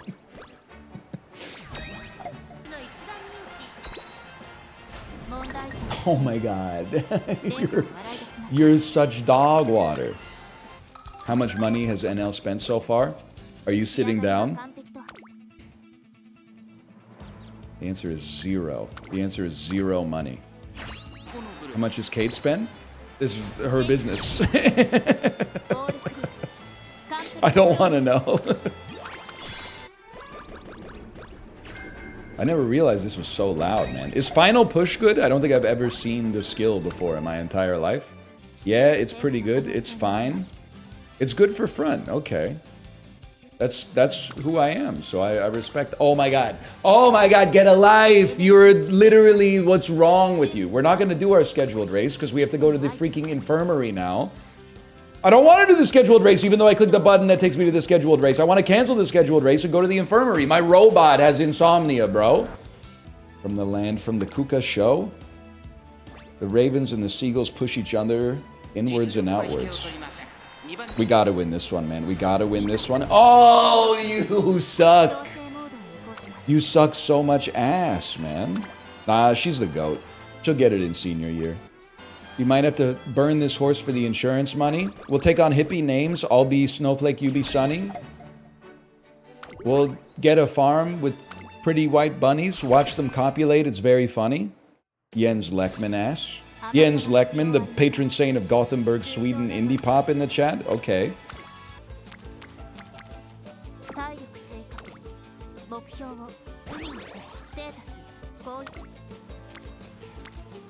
This is fucked, right? Like, you guys see how badly I'm being scammed right here? I have 4 speed cards. They are choosing not to show up together. Just one of them would give me like 100 points, man. 1 rainbow? And Super Creek, we've been friends for 3 years. She's still not returning my texts. Oh my god. Oh my god. Oh my god. I'm gonna fucking freak out. Oh, now you give me some. Just when all hope is lost, you give me a triple rainbow. Okay. Would you rather be scammed in Uma Musume or a casino? That's easy. I'd rather be scammed in a casino because if they scam you in a casino, you can only lose your money. If they scam you in Uma Musume, you lose your time. She was free to level up early. Well, early, I didn't know what the hell I was doing, to be honest. If I could go back in time, there's lots of stuff I would change. Probably wouldn't use my guaranteed make debut on McQueen. I would have used it on Ogre Recap or Maruzensky. If I knew Ogre Recap and Maruzensky were the only horses that mattered, I wouldn't have used it on McQueen. I would have used it on Ogre Recap or Maruzensky. Because now I've got no... They're like, oh, well, you guys... Just match your Ogre Recap with your Maruzensky. I don't have either. That's okay. Just maybe try making like a poverty Tokai Teo. I don't have her either! Right, run around the perimeter of the academy. Whatever. Life's too short for this nonsense. Can you give me your recreation, please, lady? Can you give me your recreation so that we could start getting a little bit of momentum here? 88%. Oh my god. Oh my god. Oh my god. Oh my god. Oh my god. Okay, take a break. You literally suck. You're literally the worst that's ever done it ever. Thank you. Keto-san Black is here to pick up the dregs and give me a mood up at least. Oh my god. And they hate grouping up, bro. They hate grouping up. Okay, I'll rest. Why so serious, bro? So they're horses, but they attend human school. Buddy, you got a lot to learn. You got a lot to learn. They're... Oh my god, I almost crashed out. My face changed, like, instantly. Involuntarily, my face changed. If that had been Night Owl, that might have been the end of the stream right there.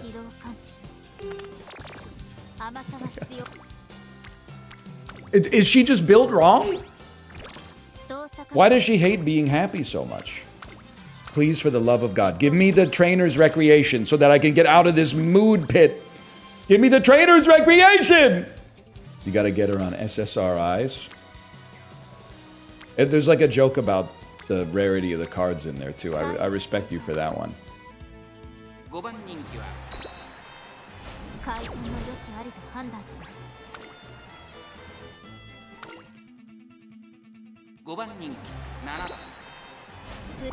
Thank God.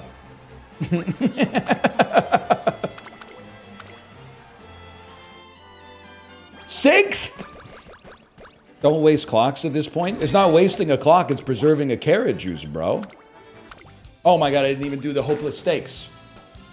And I got a shit rest out of it as well, and then I gotta rest again. Let's watch something funny on TV. Oh my god. Oh my god. Oh my god. Oh my god. What is wrong with you? I don't know about all that buttons.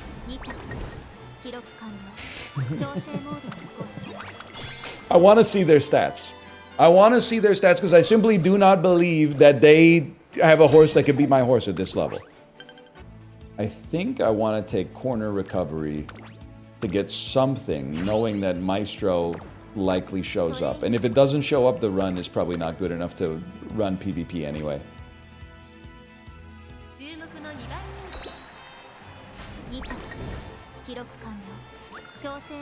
Post up.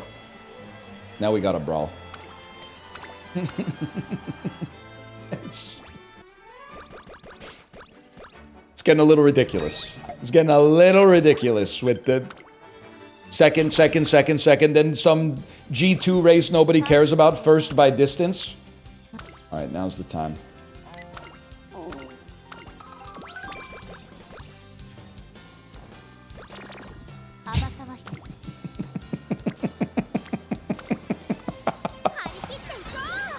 I'm gonna lose it. Skill points. I'm gonna lose my mind, man. I'm gonna don't you. Oh man. Let's use today to rest up. What are we at here? Are we at 59,000? I have to do a race. Oh, brother.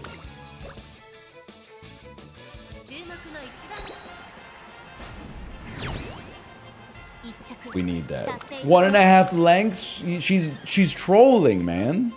She's trolling. We have to bet. We have to bet. Oh my god, 20 energy. Get a life. Bushel of carrots. We're on the come up now. Race in the Osaka in March. It's a G1. Bro, by then I would have already missed my Valentine's Day chance to level my ult up. You don't know what you're talking about. Oh my god. She's halfway there, man. She's halfway towards being my friend.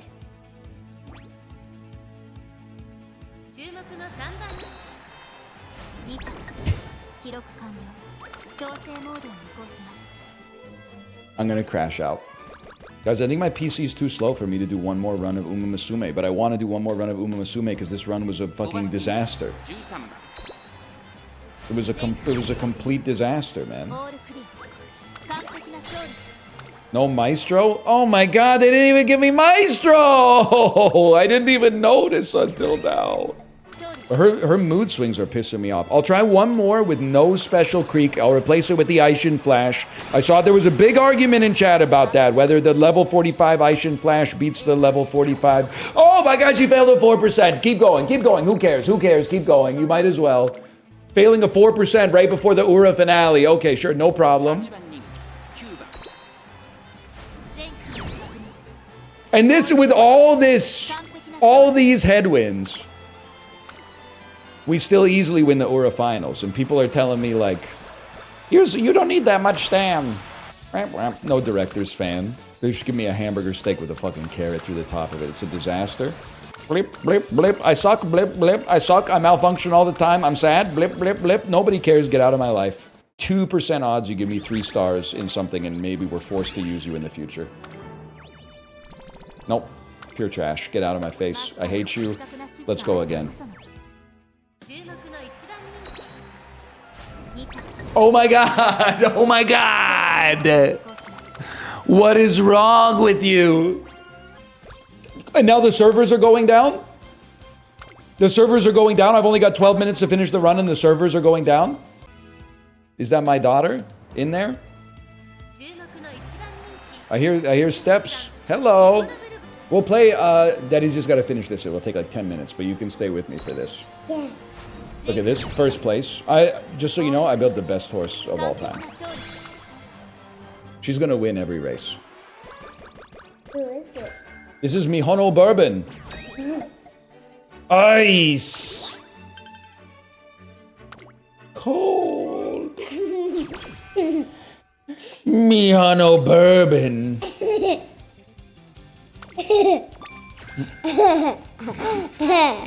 You don't have to turn to the mic when you're laughing. It makes it seem like you're laughing just to get a reaction instead of laughing because the joke was funny.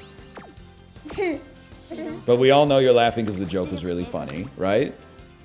You tell me that joke every day. I have told you that joke probably about 100 times, yeah. Still makes me laugh. Still makes you laugh, though. That's the mark of a good joke. Why am I entertained by the same things as a 4-year-old? Don't think about it too hard. But also, it's just it's human nature, I think. It's just human nature. What are you laughing about?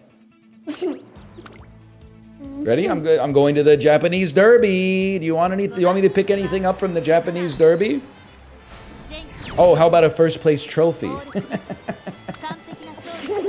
Sure, I'll come back. Yeah. Well, I'll pick. I was gonna get a first place trophy anyway, but if you need me to pick up anything else, just let me know. Hey, you didn't say I had school today. That wasn't school. They went on a little date. Where are you going? To school? All right, don't get in trouble. I'll be there in 7 minutes, okay? You're done school already? That's crazy. That's the fastest day of school of all time. She said, all right, I'm about to head out. Yeah, you get your PhD yet? What do you want to be when you grow up?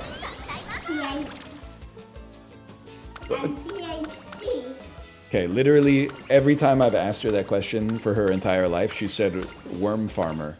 Now she said PhD, and it makes me look like a tiger dad who tells my kid that I'm only going to be happy with them if they have a PhD. Which is not the case. A master's would suffice, to be honest with you. Well, you know why it's not comfortable? It's because you're sitting on, like, my leg bone. It's not meant to cushion you. It's meant to, like, allow me to locomote through space. We win these. We win these. We win these. We win these. Oh. Please watch the 20 billion yen woman. Go, go, go, go, go. Voss! She doesn't like Voss as much. That's pretty good. Double rainbow. What'd you have for lunch? You had lunch for lunch. That's good. Why didn't I think of that? 10 energy for me, please. Hold up. Someone in chat just said, ain't that R2-D2? That's weird. R2-D2 was on the show like 2 days ago. All right. Well, if R2-D2 is coming, can you tell him to be careful on the staircase? No, I did not assign. Well, you know what? Okay, I guess I did call R2-D2 a he. But in my defense, R2-D2 is a guy. The only way that the dynamic between C-3PO and R2-D2 makes sense is if they're both gay guys. Because if C-3PO is a guy, and we know he's a guy because we've seen his dick, then it would just be him bickering with like a lady, which is, it just doesn't feel right. It just doesn't, it doesn't feel like that would work right. We have? Yeah, you haven't seen The Rise of Skywalker? Hello! Well, whoa, what is R2-D2 doing here? You might have to take a step back to like here. Oh my gosh, it's R2-D2! R2-D2, that's crazy, your friend was just here. R2-D2, who's your best friend in the Star Wars universe? C-3PO, yeah, even though you guys argue sometimes? Yes. Yeah, you're still friends. What does C-3PO say when R2-D2 leaves? Doesn't he say, I miss my friend? And then the other guy's, I miss my best friend. And the other guy says, I miss my sweet ride. Now let's, R2-D2, let's pray. Put your wheels together and pray for a Long S would go crazy here. That's okay. It's okay. We take the next one. It's still the God run. Don't get too down about that one. That one's all right. Wait 1 second. We got to do tenor show spring. That's R2D2 right there. R2D2's always going beep, beep, beep. like a truck backing up. Beep, beep, beep. I mean, this is the run. I'm worried you're gonna kick something here, though. I'm worried you're gonna kick something. I think we stop. So what are you doing? You can't sit well because you're R2D2. Your body's like a soda can. You don't have hips, so you can bend and sit down. They didn't make an R2D2 with hinging hips because R2D2 doesn't have hinging hips in the movie. I do like when R2D2 goes, wow! You ever seen him do that? Yeah. In the Lego Star Wars. You take a chance.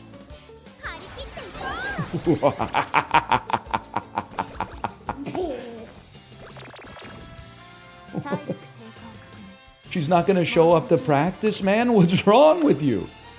We're getting ready for the Aura finals. Okay, well, I mean, you can beep yourself over there if you want.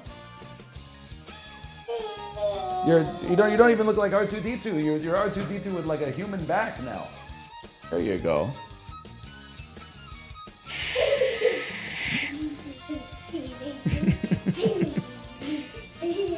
We gotta try. We gotta try. Please, for the love of God, please have a smile. And she doesn't have a smile on her face. She's scamming me.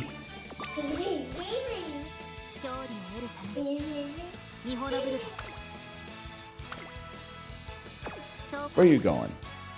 R2. Run it back. Oh my God! I don't believe it. She just needs to, like, having Slacker isn't even bad if she doesn't have it hit. You gotta try. You have to try.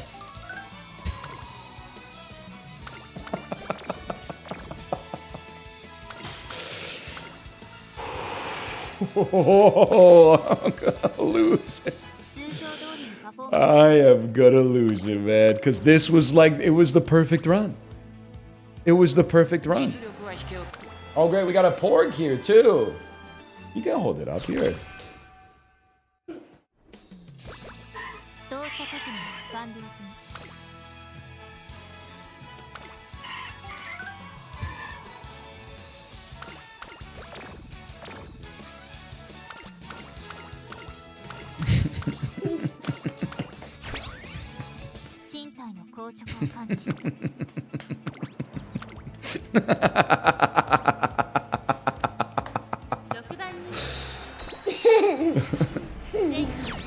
Stop pulling my shirt, please.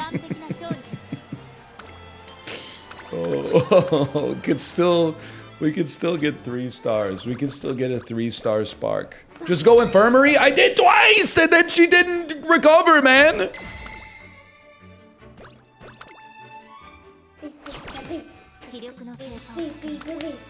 That's not, well, I mean, I'm not gonna go infirmary at this point. We gotta, like, whether she gets cured or not, like, it doesn't matter. She needs some stats.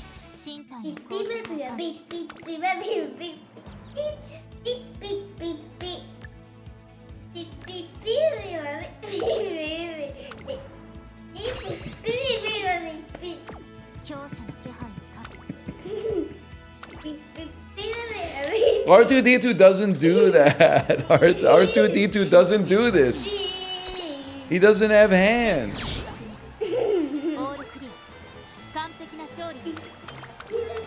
No, that hurts. That one hurt. Okay, don't. But it was just a little tap. That's okay. But you're hitting muscle there.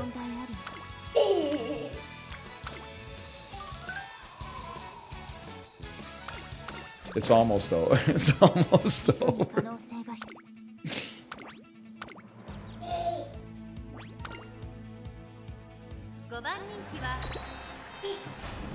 Whatever, she still mogs. And people are still like, yeah, the Ura finale's kind of tough. Good run thrown? I mean, I have to come to my own defense on this one. We didn't throw it. It got thrown by RNG, which is also the same way that runs get good. But it happens. Yes, honey? Give you a what? Give you a record? What do you mean? A music record? This isn't Minecraft. We don't use those anymore.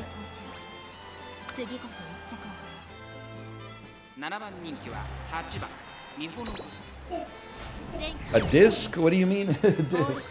No, you don't. I don't want you to. I'm not gonna give you a CD to put it through the paper shredder.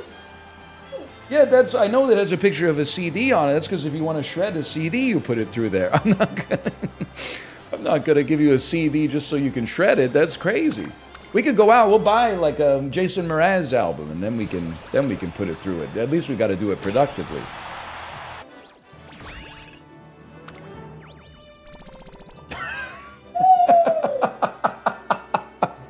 Dude, she's cracked.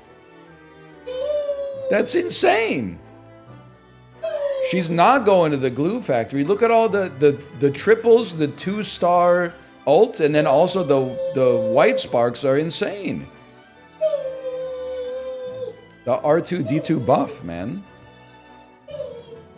Holy, insane horse. Yes, my mentally ill stud. But now I can pair her with my McQueen to make a truly goated long. All right, I'm done. Just give me a second to say goodbye, okay? Is Kate live?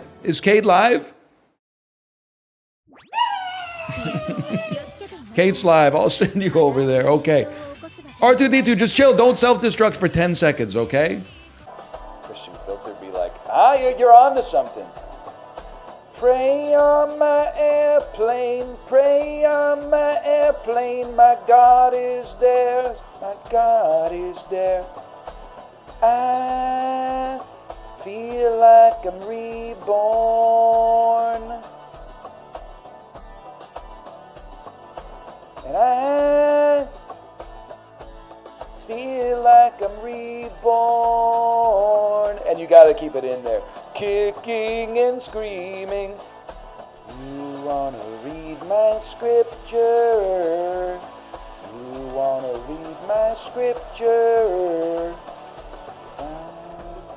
I go to parties and sleep on the floor. I go to windows but only find doors.